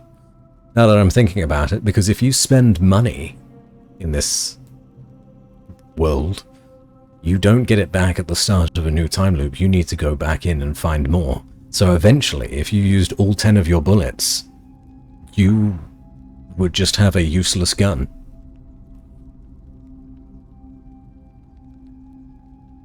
That's interesting. Where would I find the room, Black? Question. To answer that, we first need to ask who would have defaced the obelisk in the first place. It would have had the god's name engraved into it, so it may be that whoever desecrated it wanted that name to be forgotten. And there's only one group of people I know of who might want to do that. Christians. There's a cult in Rome that often argued there is only one true god. Theirs, of course. They've been known to start fires, as well as deface religious monuments whose existence challenged their beliefs. If I were you, I'd go looking for them. Of course, they've all been in hiding since the fire last year, so finding them won't be easy. But I did hear a rumor they have a secret shrine somewhere in the city. Perhaps, if you could find that, you might be able to recover the Roman plaque. And the Greek? I don't know. But perhaps you should begin your search with the local Greek fellow, Georgius. His store is in the forum. Hey, Egyptian? Perhaps Kabash, our Egyptian resident, will be able to tell us. Unfortunately, he disappeared weeks ago. But I did hear Aurelia is peddling rumors about him at the tavern, so perhaps you could talk to her, or just take a look in his room. Didn't Kabash go down? Ask Aurelia about Kabash? Why is that crossed out? Where would I find the mystery plaque? I'm afraid you're on your own with that one, but perhaps finding the other three will illuminate the way. Okay. Oh, more about escaping. As I mentioned, both Orpheus and Sisyphus were said to have persuaded Proserpina to help them escape, and Aeneas was guided to the exit. The problem is, those are the stories of a poet, a self-aggrandizing king, and a brawler about their own heroic deeds, so they should be taken with a grain of salt. First, Proserpina. What we do know about her is, well, it's a grim tale. It's said the god of the underworld abducted and dragged her here against her will, forcing her into marriage.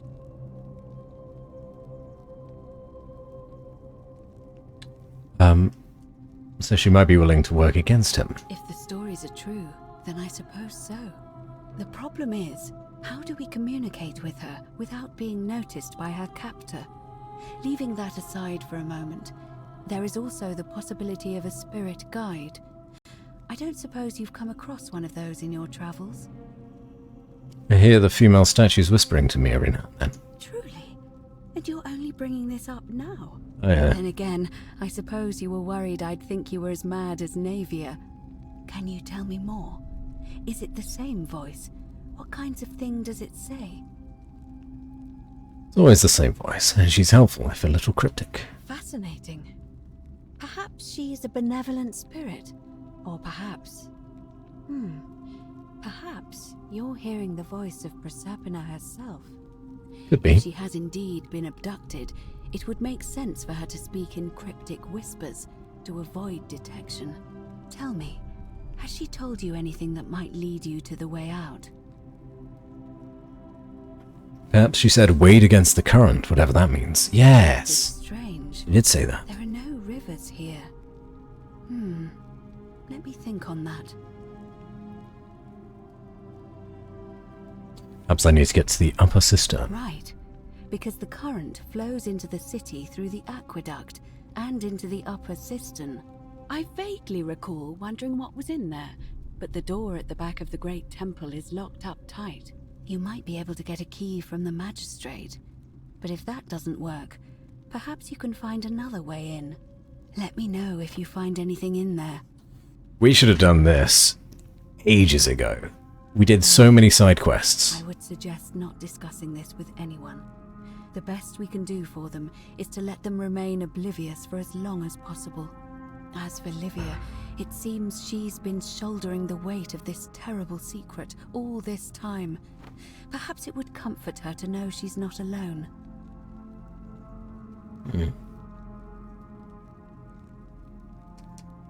I'll have a chat with Livia, sure. In any case, time is of the essence, so you'd best begin. May Fortuna guide you. Although you may not need her with Proserpina on your side. I think I know where to find one of the plaques already. Bear with me. This will be interesting. Lady, if you are a Greek nerd, you may love this.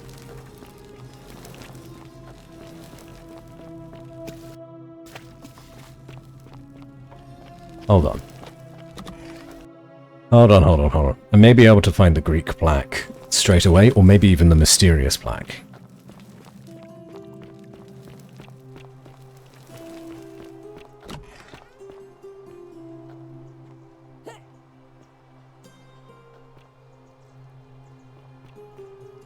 Snake.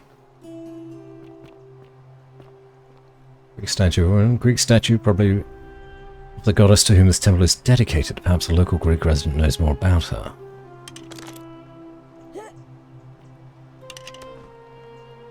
Could that be Persephone? Or the Roman equivalent? Look at that, hidden room. Lady and a snake. No? Lady and a snake. I mean, it makes me think of Adam and Eve. But that's not Greek, that's Christian.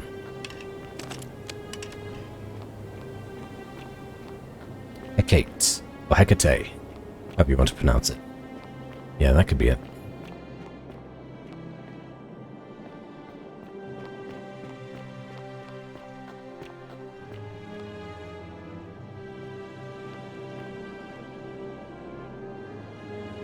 Secret cave.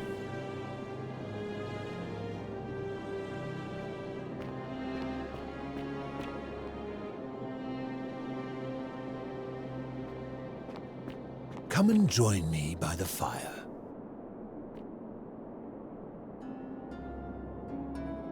Hello, Diogenes.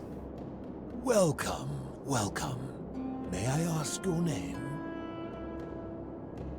You first. It is best you do not know my name, for merely to speak of my existence in the city above could bring destruction on you all. Tell me, what brings you all the way down here?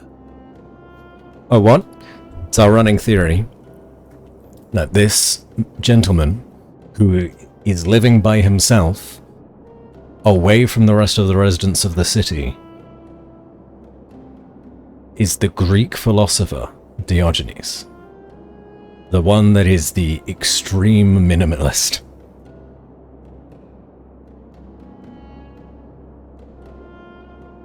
Look for a plaque that was removed from the obelisk. Ah, yes, that cursed thing. I know exactly where it is. I will tell you everything I know, but first, a request. I have been living down here alone for many years, with nobody to talk to but myself. The one thing I long for above all else before I die is a good philosophical argument with somebody astute. I'm hoping that person is you. Let us find out with this simple question. Have you deduced the name of the god responsible for the Golden Rule? Diogenes is Greek though, right? He's not Roman. Right? I thought he was Greek. Am I wrong in that? He do be Greek? So then, Diogenes wouldn't believe him to be Pluto, you'd believe him to be Hades. And Hades doesn't have a connection to gold. Right?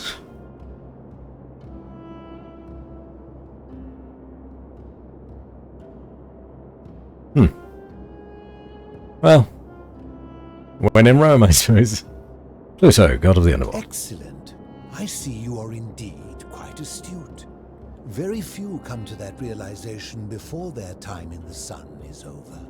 Now, will you join me in a friendly Socratic dialogue? Yeah, sure. Wonderful. Then let me begin with a question. Would you say you know the difference between right and wrong? Who decides which is which?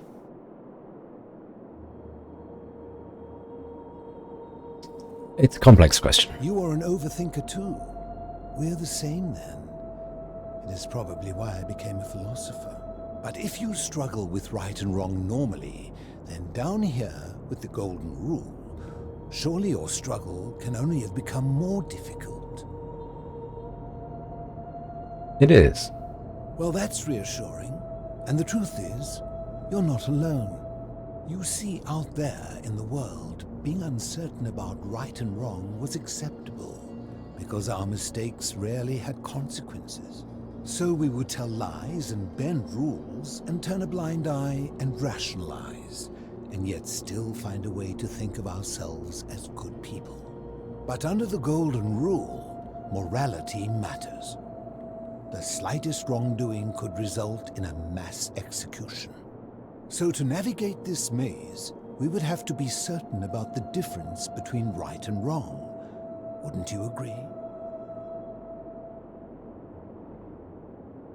Whose version of right and wrong? That is an excellent question, and it leads directly to my next line of inquiry. So let me ask you this. Is there one system of morality which is always perfectly correct, which you could follow in every situation and always do the right thing?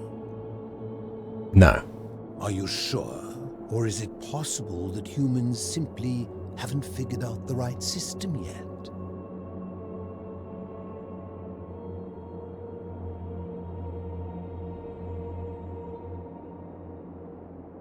There's no such thing as a correct morality. So is it up to each of us to decide what right and wrong mean to us individually? Or must we simply follow the laws and customs of whichever community we're in? Context is important. Yes, that context can come under the customs of a community, but also in those individual circumstances. If you tell a white lie to save someone's life, sure. That's the right thing to do, isn't it? But we all agree that lying is wrong.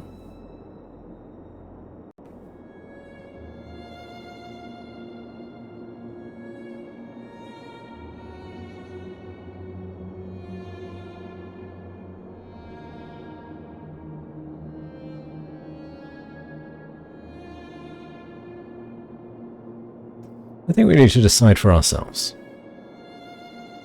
So if a man feels that stoning to death his unfaithful wife is right, then... No. I agree. But why? Didn't you just say right and wrong depends on the individual?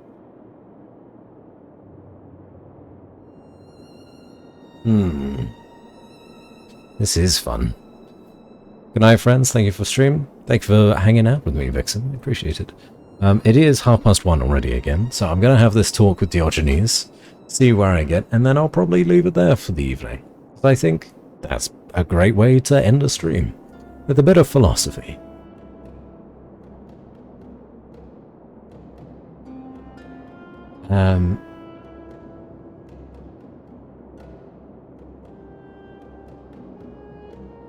I don't want to say the other one, in that community has laws and then you must follow those laws, because laws can be wrong. And who gets to decide those laws? It's individual people. It's not the community as a whole. So I suppose I have to follow this line of dialogue, because it is individual, in a sense. I see. So you get to decide right from wrong, but people who see things differently are not allowed. What makes you special? I'm the best there ever was. Empathy, the emotion? Let me ask you this. Imagine you were forced to choose between the death of your beloved spouse and the death of two innocent strangers. Knowing there will be no legal consequences, who would you mark for death?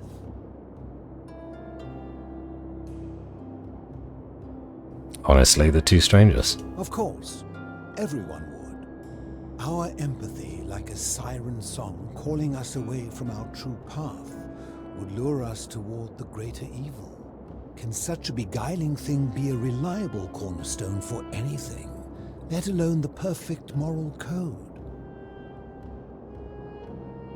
Suppose not. What's your point? My point is this. I don't think anyone alive truly knows any hard and fast rules about right and wrong.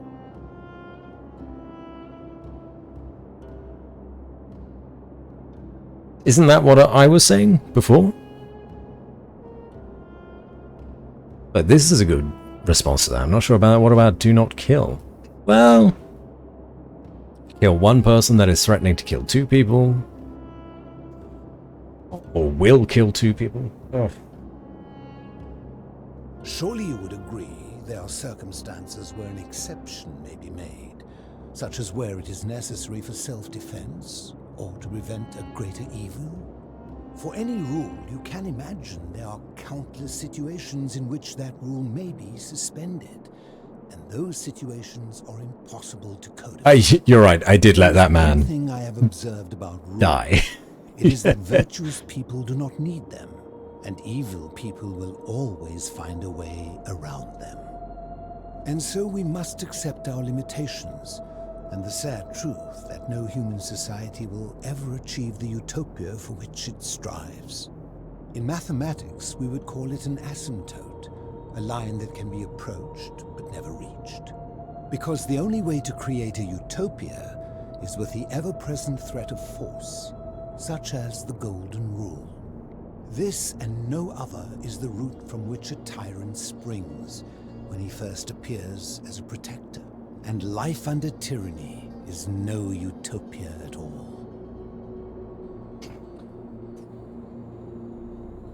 His words make sense, in a way. I'm glad to hear that. In any case, thank you for humoring an old man. I would be happy to answer your questions. What's your story? You mean, how did I end up living alone in this cave with nothing but these relics of the past for company? It's a long story. Did not sign up for a philosophical debate. Romans and Greeks. Philosophy at its core is masturbatory. Everyone knows that.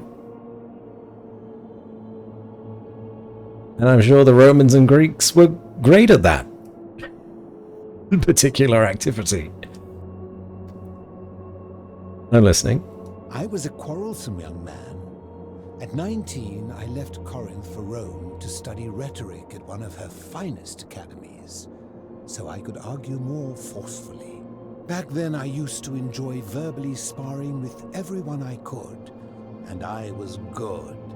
One night, I found myself in a tavern in an argument with a drunk mercenary.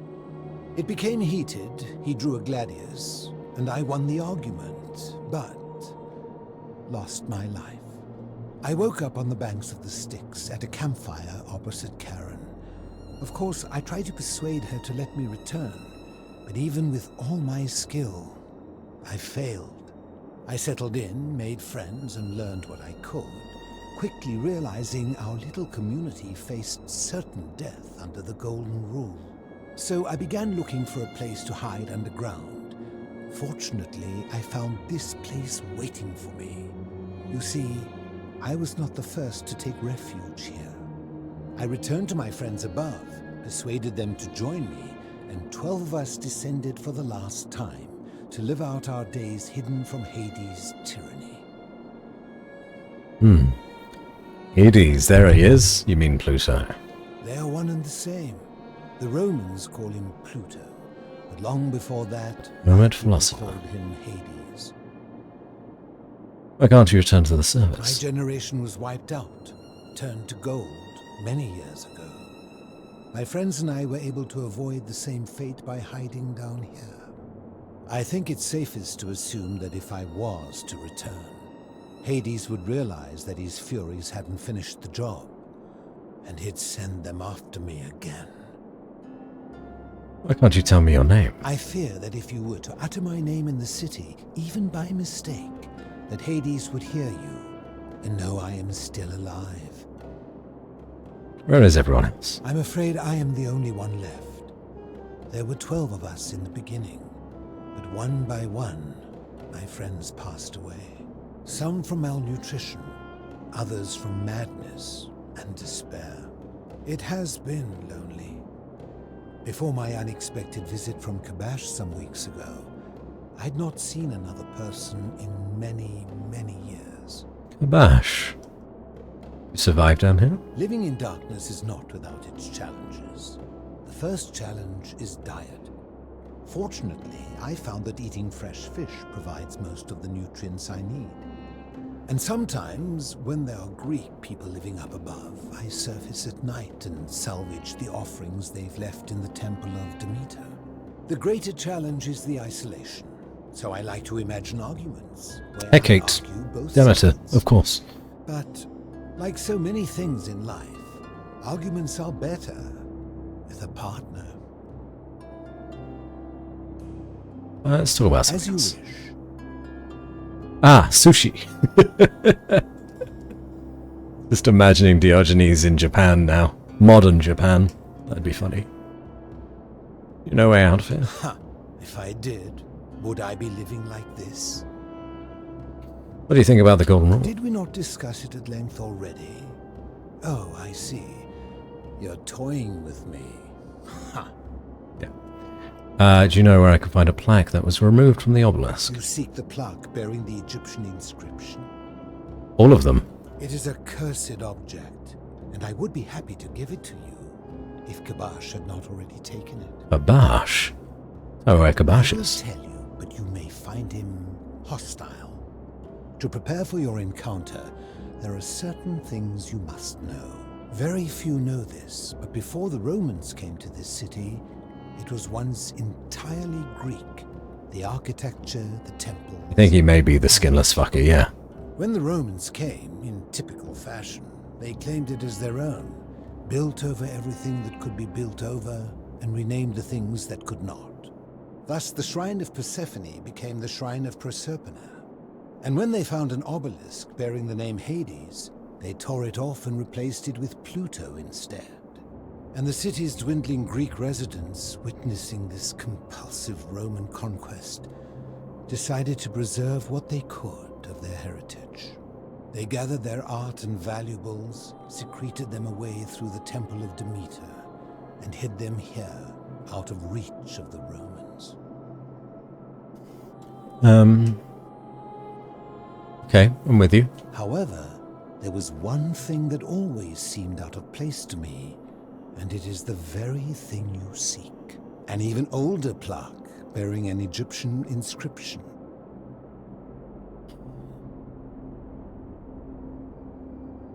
Yeah, this is interesting. So, the Egyptians perhaps came first. No, I'm not going to say first. Let's go from the opposite direction. The Romans are the most recent, and they changed the name Hades to Pluto. Before them were the Greeks, and perhaps the Greeks did the same to the Egyptians, changing Anubis, potentially, to Hades. And then maybe even the Egyptians before them did it to this mysterious plaque that we don't know the origins of yet. Osiris, potentially. Anubis would be more like Thanatos. I think you're right.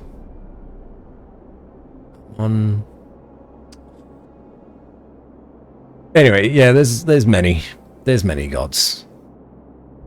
So perhaps it's just all interpretations of a system of gods that we call different things, but is actually, it's all one pantheon, you know? But isn't he the judge, not the soul collector? You know what we mean, though. Whichever Egyptian god is the equivalent of Hades, or that is the equivalent of Pluto. And then before whatever Egyptian god it was, it's something else, and then the cycle continues, perhaps. Until we get to Christianity, where the belief is there's only one god.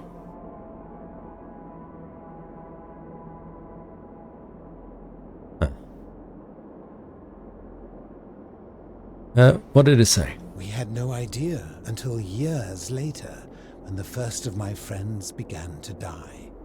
As a result of their deaths, we began to dig catacombs branching off from this cavern to lay them to rest. We extended the tunnel so far that we accidentally discovered another, an even older tunnel, which somebody had gone to great lengths to keep hidden.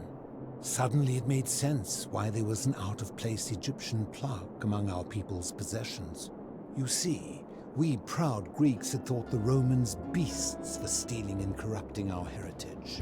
But it turns out this game has been going on much longer than any of us imagined. I think it is best you head through the catacombs and follow Kabash's trail. What's in there? There are certain things you must see for yourself. I'm so interested. You'll need it to open the gate. Thank you. I enjoyed our chat, but please, keep my presence here a secret, yes? Yeah, I will. I said I was going to stop, but do we explore the catacombs as well? We have a bow. We should be fine, right? Yeah, that's the way out. That's fine. Let's just go take a look. You've returned. Take a little look. Just a little look. Yes, explore, please. I do plan on playing more of this on Thursday as well, so it's not going to be too long.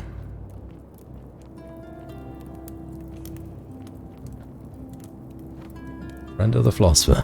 This must be one of the philosopher's 11 friends who he outlived. And that's where they broke through.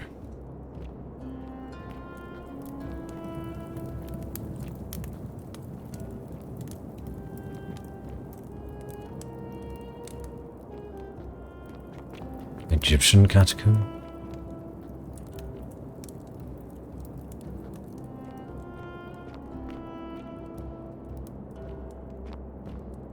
Friend of the philosopher.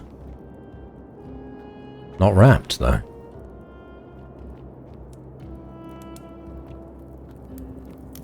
I thought I was clenched for a jump scare. Nah, you'll be alright.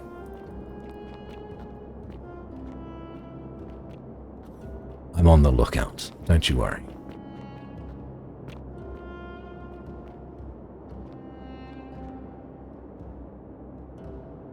That still looks Greek to me. It doesn't look Egyptian just yet. So maybe here? Brick. Solid brick.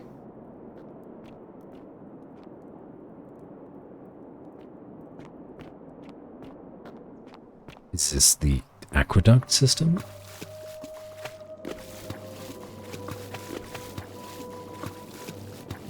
Saving, that's a good sign.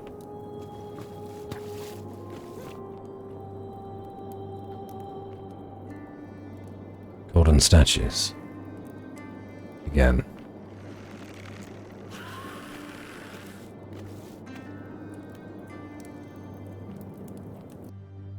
Okay.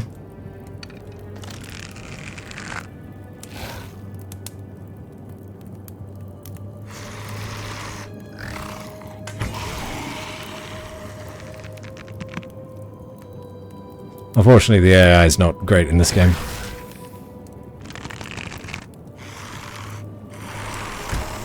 Whoops.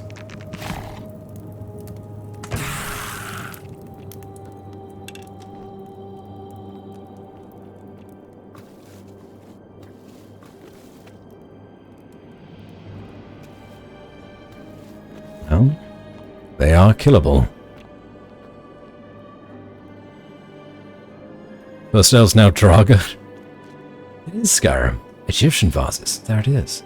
Egyptian clay vase decorated with animals and geometric patterns. It now contains nothing but sand. Egyptian statue, neglected for thousands of years.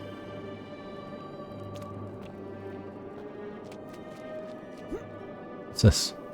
Egyptian pillars. Pillars clearly Egyptian. What is it doing here? I love it. Yes, it is a collective underworld. It's not Hades, it's not Pluto. It is just death. Statues still look at us, though.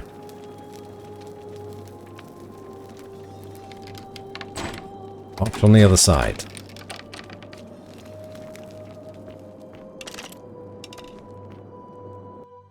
Oops. Nothing else in there. There may be more enemies, so stay on our toes.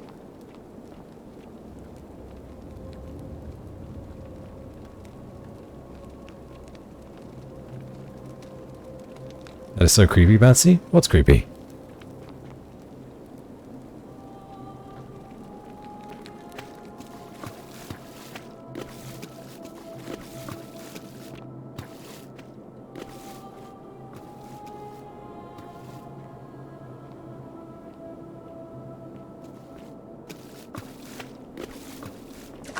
So I won't play this game. I do enjoy the atmosphere.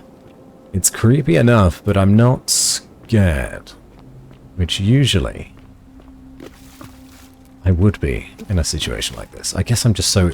Ooh.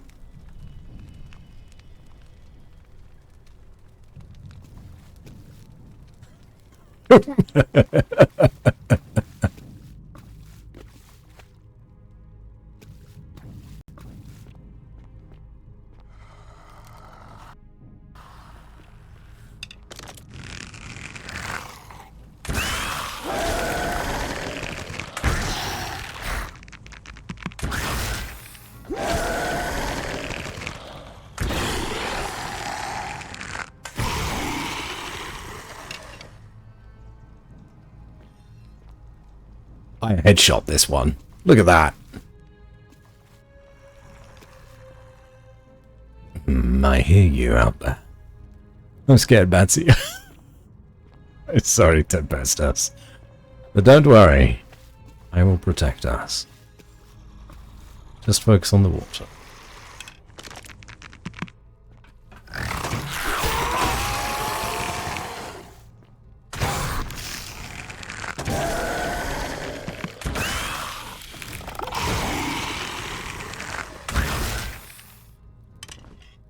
Will say,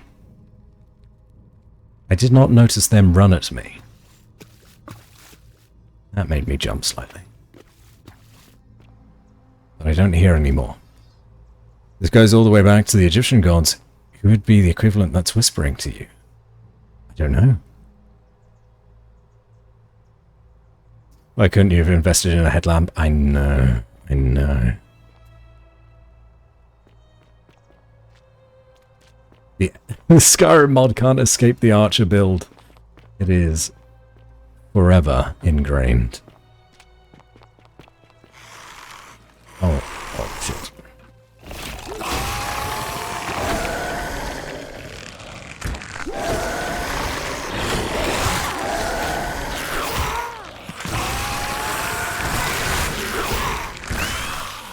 One, two, three. Get good, zombies. Don't worry, I got him. I got him. I'm sorry.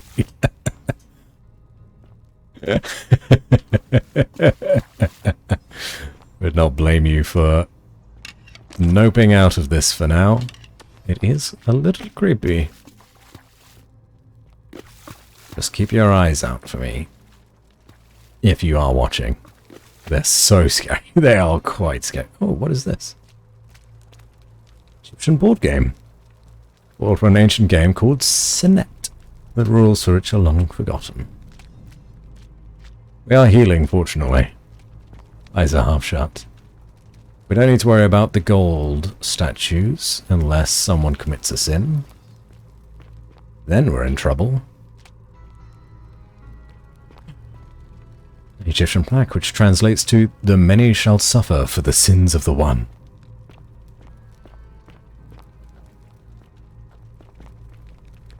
An ancient Egyptian statue of a man with the head of a jackal. Could this be Anubis? The first Egyptian god we've seen. I think. It could be Anubis.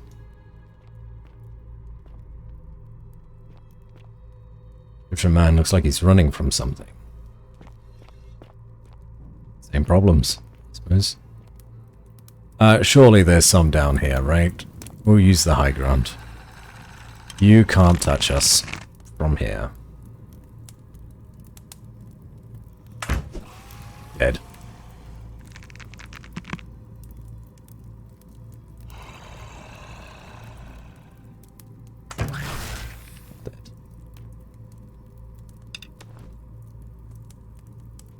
Are there any more? Got gold ones over here. I think that one's a gold one there.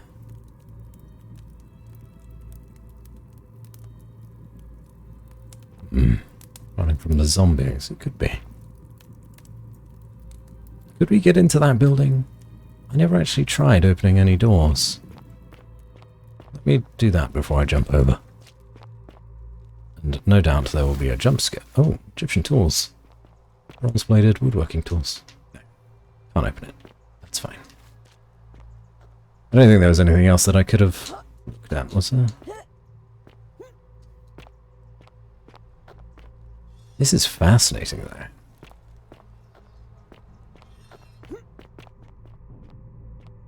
Nothing up here.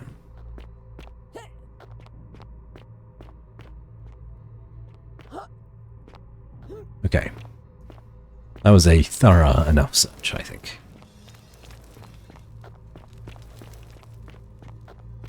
Hate this.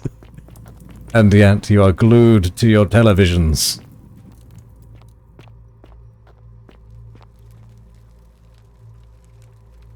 Legends are dead.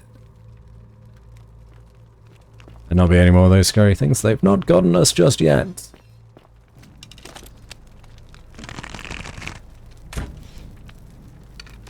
No, that one is gold. There's another... I don't think that's Anubis, but there's another god statue back there. Anything to collect? Any evidence to gather? Detective Batsy never leaves any stone unturned.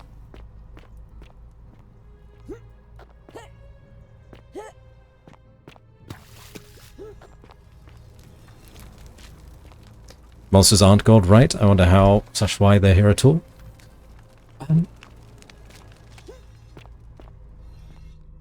Well, they sort of are. They sort of are. They could have been gold at one point, yeah. Another Anubis statue.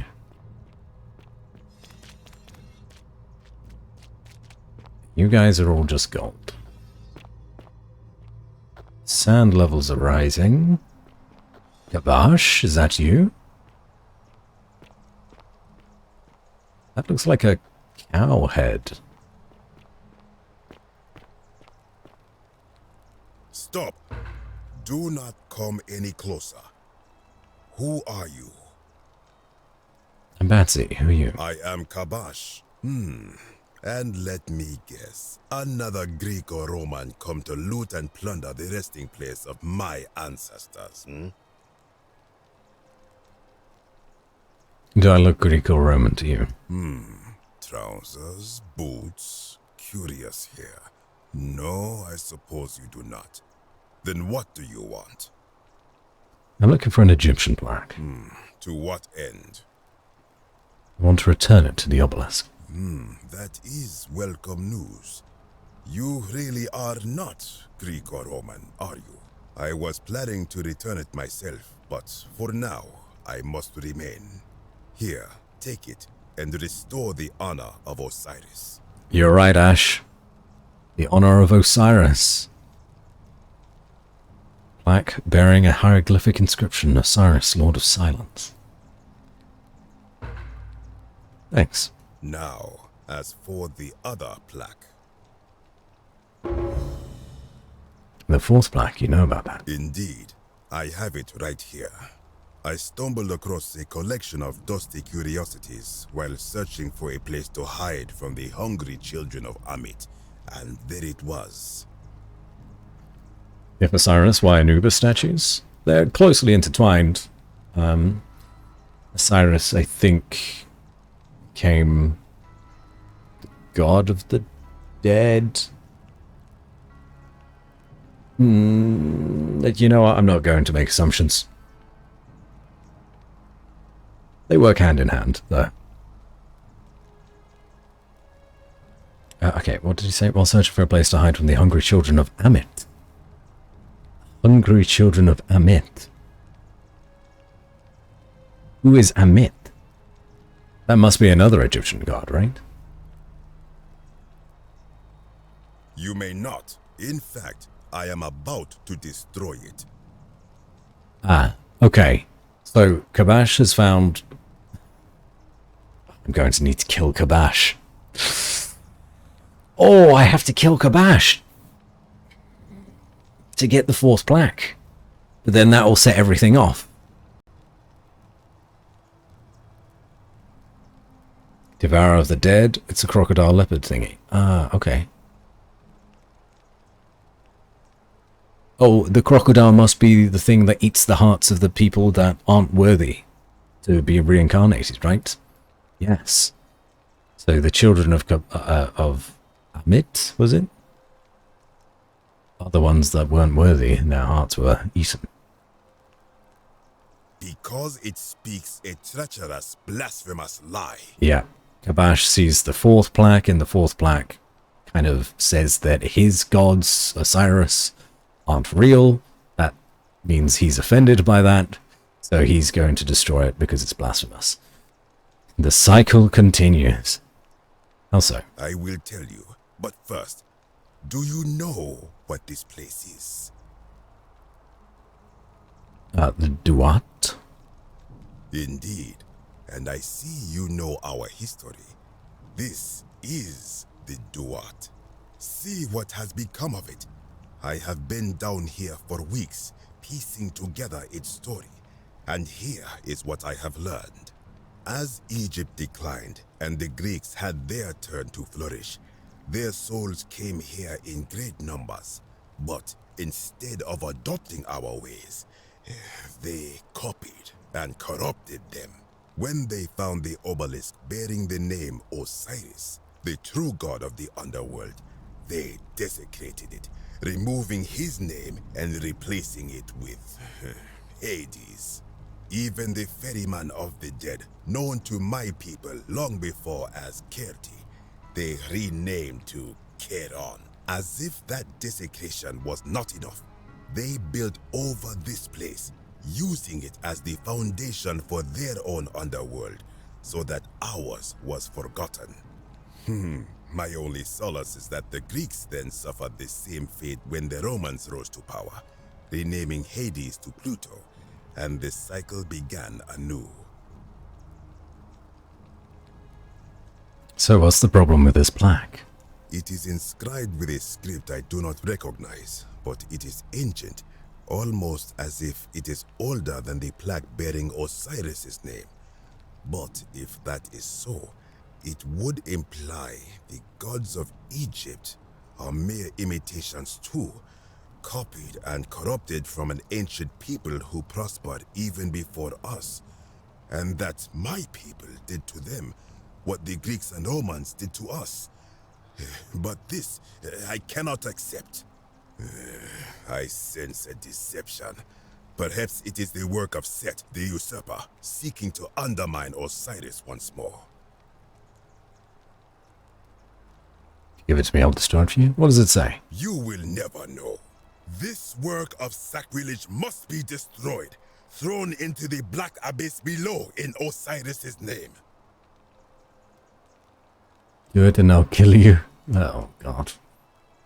Oh, fuck. If I kill him, all of the gold statues will come to life behind me and come after me. That will be a horror show. Please don't. You are too late. It is done.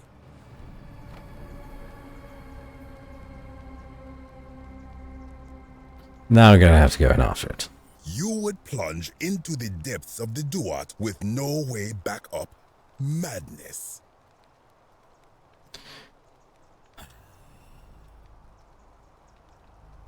We'll see. First, I have some questions. If it will help you to see reason, then ask.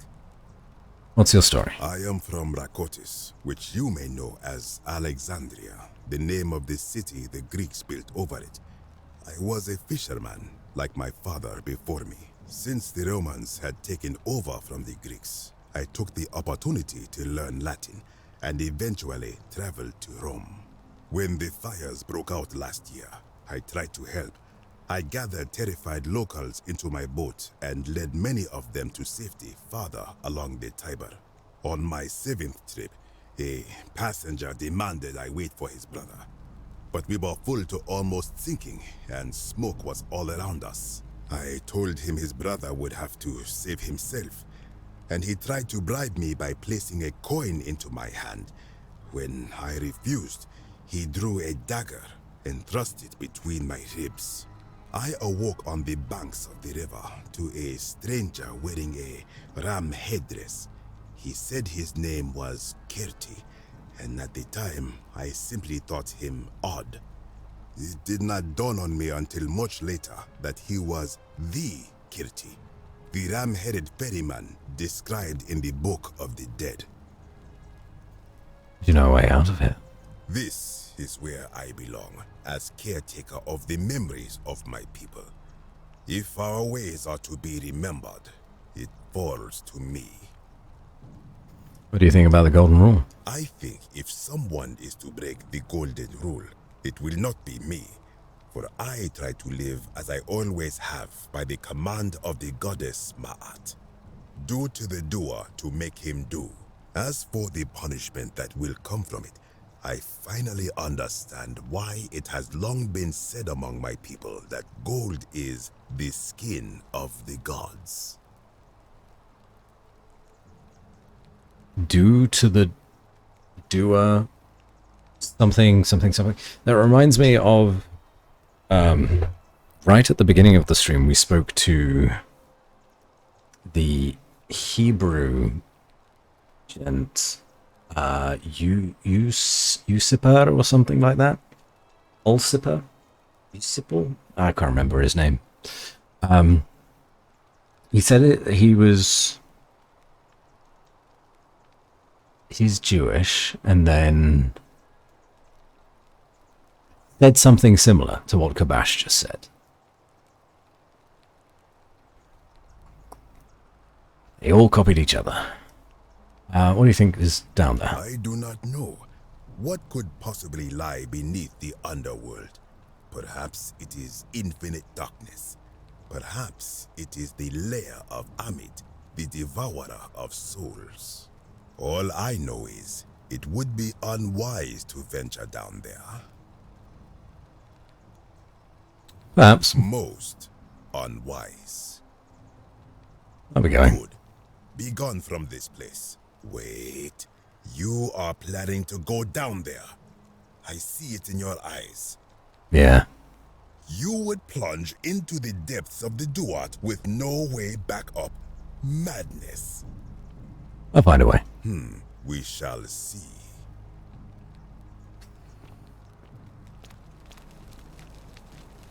Oh. Why did you have to go and throw it in there, man? I guess if I killed him, I would not have escaped. Not with my life. Okay. There we go. Venture beneath the Egyptian underworld. Sumerian. Black bearing a cuneiform inscription? Nurgle, the fierce one. Hold on. The Sumerians had a god called Nurgle?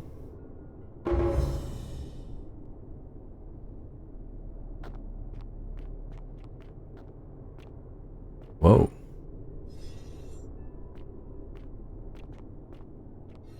They look really cool. Thought he's the ruler of the underworld. Oh. But Nurgle is from Warhammer. That's what I know it from. Oh yes, these are very Sumerian though. We have these in the British Museum. We have loads of these.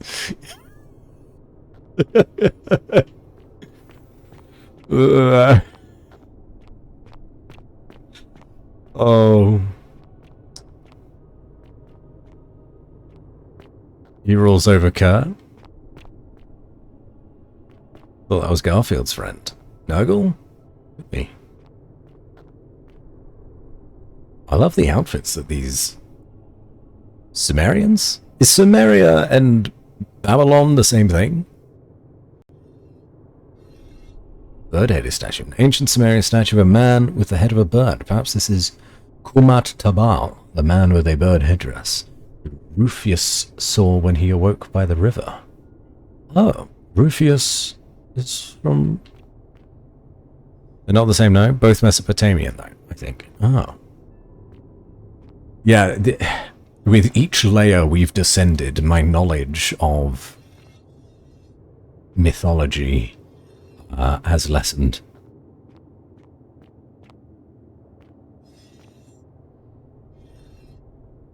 I mean, I don't see any bads at the minute, which is good.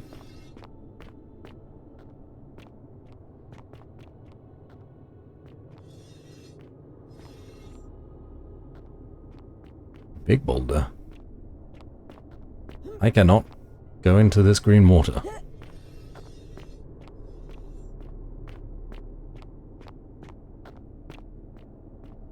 Pointing, eh?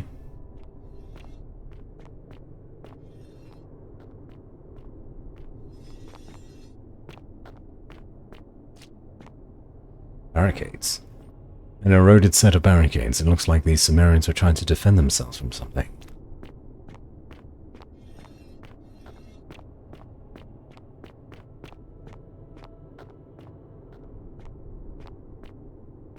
Interesting barricades.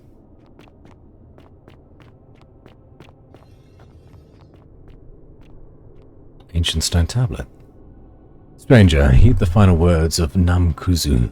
Bear witness to our aftermath and lament us. We did our best to live as the gods commanded. We planted and harvested together. We shared bread and beer. We accepted newcomers with open arms, as if family. But with each newcomer, the bonds of our family strained, and soon we were as strangers to each other. And when those bonds were finally broken, my brothers and sisters planted only for themselves, and ate and drank alone. And it was there, in the empty space between us, that sin took root.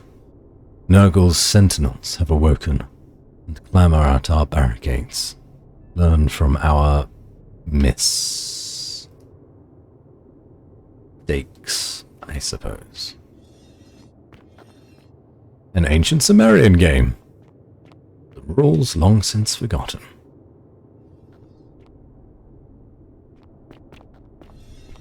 Sumerian.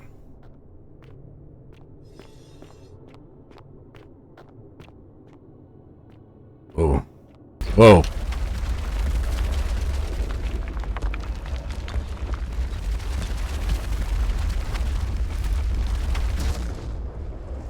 Let's try, mate.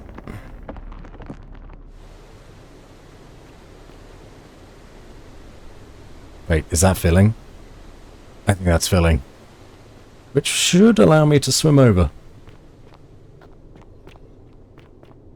If I want to explore, I need to explore.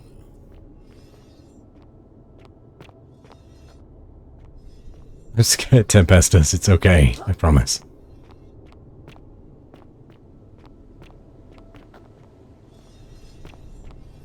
Sumerian plaque, written in cuneiform, which translates to the sins of the one shall become the suffering of the many.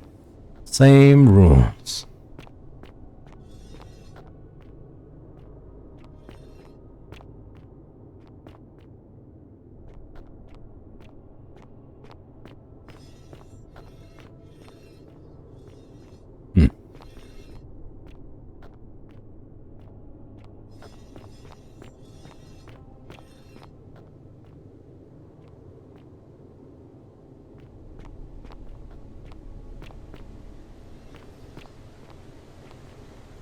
I'll go that way. Can't seem to go into the water. You know what? I'll trigger that. Why not?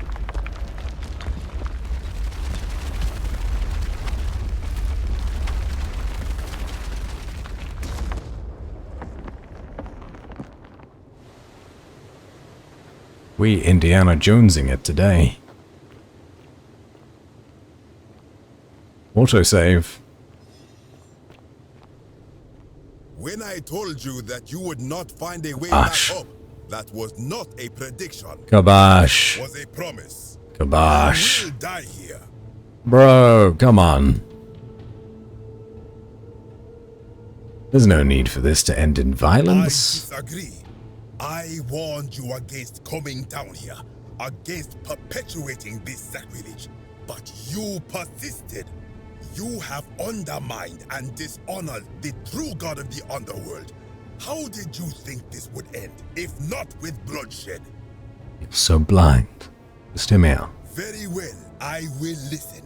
But if I sense deception, or if you further insult my gods, I will carry out my threat. So tell me, why should I let you live after you salvaged this instrument of blasphemy? There's no shame in building on the works of people who came before you. I'm just trying to replace all the plaques taken from the desecrated obelisk. Yeah, there's no shame in it. That may be true of many things, but this is different. If our gods were copied and corrupted from an older civilization, does that not mean they are false? Does that not mean our prayers to our gods all fell on deaf ears because we were not even addressing them by their true names?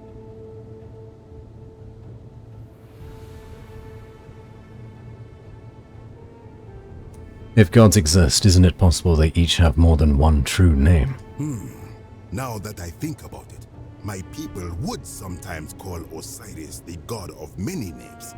Perhaps it is so.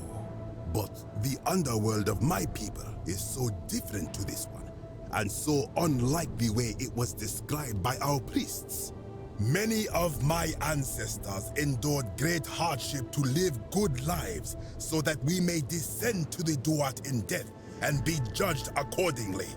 We prepare to have our hearts weighed on Anubis' scales and to swear ourselves innocent of sin before the 42 assessors of Ma'at.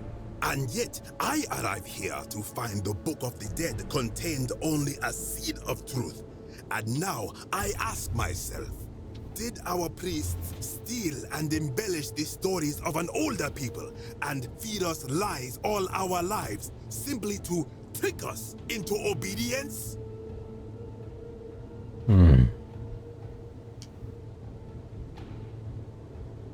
Isn't being a good person a worthwhile pursuit in and of itself? I am not sure I follow. Speak plainly.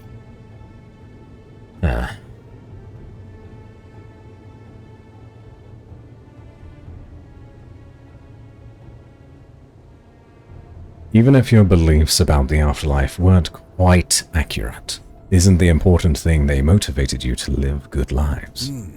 Perhaps there is some truth in that. What is your point? Are you going to abandon a lifetime of good character now that it matters most, just because you found out you were misled? You are persuasive. Very well. I will let you live, and you may do what you will with that plaque. I will remain here for a while, and attempt to learn what I can about the foundations of my people's beliefs. Go. Yeah, I'm a bard.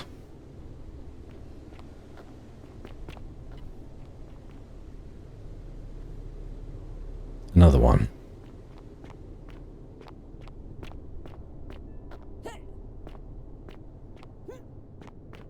This is beautiful, though. Look at that. I love the green water. That was so stressful. We did it, though. Don't worry. We got it. But where's the big ball?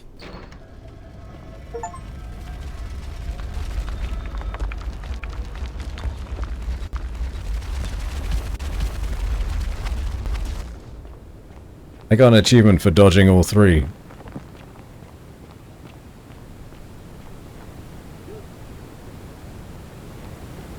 I don't know if I would be able to play through this game myself, because I think I'd get tired of looping. But wow, I love what it's doing. I'm glad. I mean, Tempestus and Lady, both absolutely terrified. Oh no! Oh wait, no, maybe this was supposed to happen. It was. It was. Whew. Everything's fine. Absolutely terrified, but having a great time. Hey, Kabash. We're gonna be best buds, right? You again. What is it now? We cool? Of course. As the Romans say, We cool. may fortune smile on you. Let's give you a heart attack, I'm sorry. We got out of there. We have ascended from Duat, the Egyptian underworld. And sorry, the Sumerian underworld.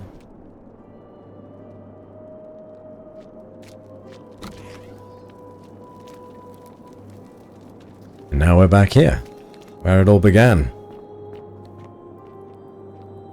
With our first kill. We can go back and talk to Diogenes.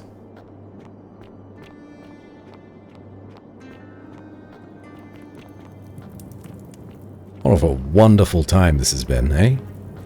We've learned so much. The story has unraveled. Duat is Egyptian, Ker is Sumerian, Mesopotamian, Babylonian. Thank you. There's a lot of slashes in Carry that. the gift of Prometheus in your hand. Remarkable. Thank you. Good to see you again, friend. Did you find what you need? I did. Yeah, I got 2 out of the 4. I enjoyed our chat, but please keep my presence here a secret. Yes. I will. So if I looked at this, where is it? Herculean task. We now have 2. The Egyptian plaque and the Sumerian plaque. Which I imagine probably the hardest ones to find. Go us. Right, Diogenes? Yeah. Go us. What a fun game. I will play it again on Thursday. But it has been another 5 hours. I just can't help myself. It's such a good time. And I'm glad you're all having a good time with it as well. Lord of Silence. The fierce one. Proliferate. Luvan FG. I am just finishing as well. I've just been streaming for 5 hours. Thank you so much for the raid, though. I'm so sorry. I am also sleepy. It is 14 minutes past 2 in the morning for me. Oh no, double raid, I suppose it must be. But thank you so much for bringing everyone over here. I will quit out of this. I've just saved. I'll stick on the Roman lo-fi.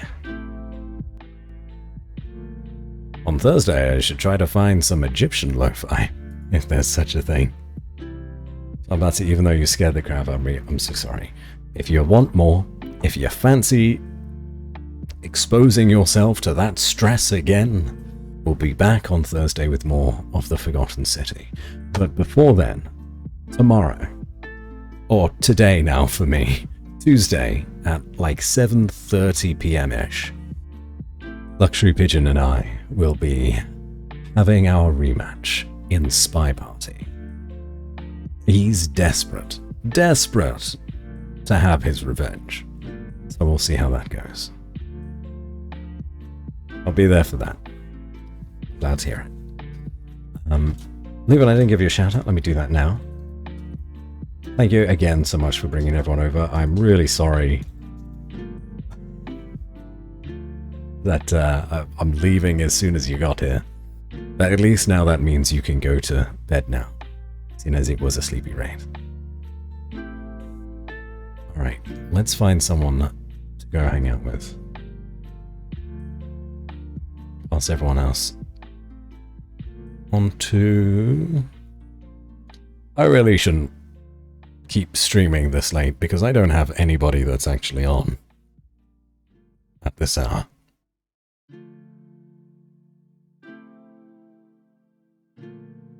Who are these people?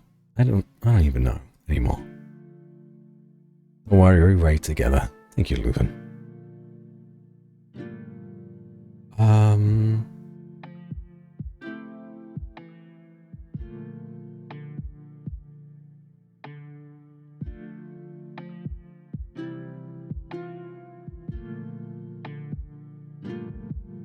Nebularium.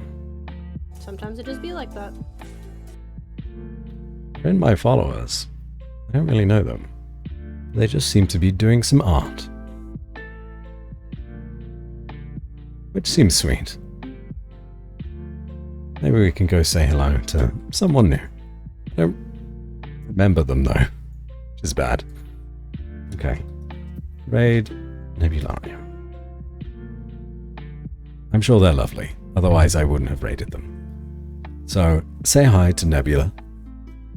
And I'll see you tomorrow, and if I won't see you tomorrow, I'll see you Thursday, because you're not missing more of the Forgotten City. I just know you won't. Have a good rest, everybody. Look after yourselves this week. It's only Monday, Tuesday for me now.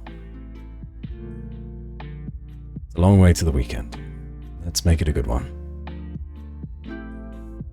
Ta-ta for now, and good night.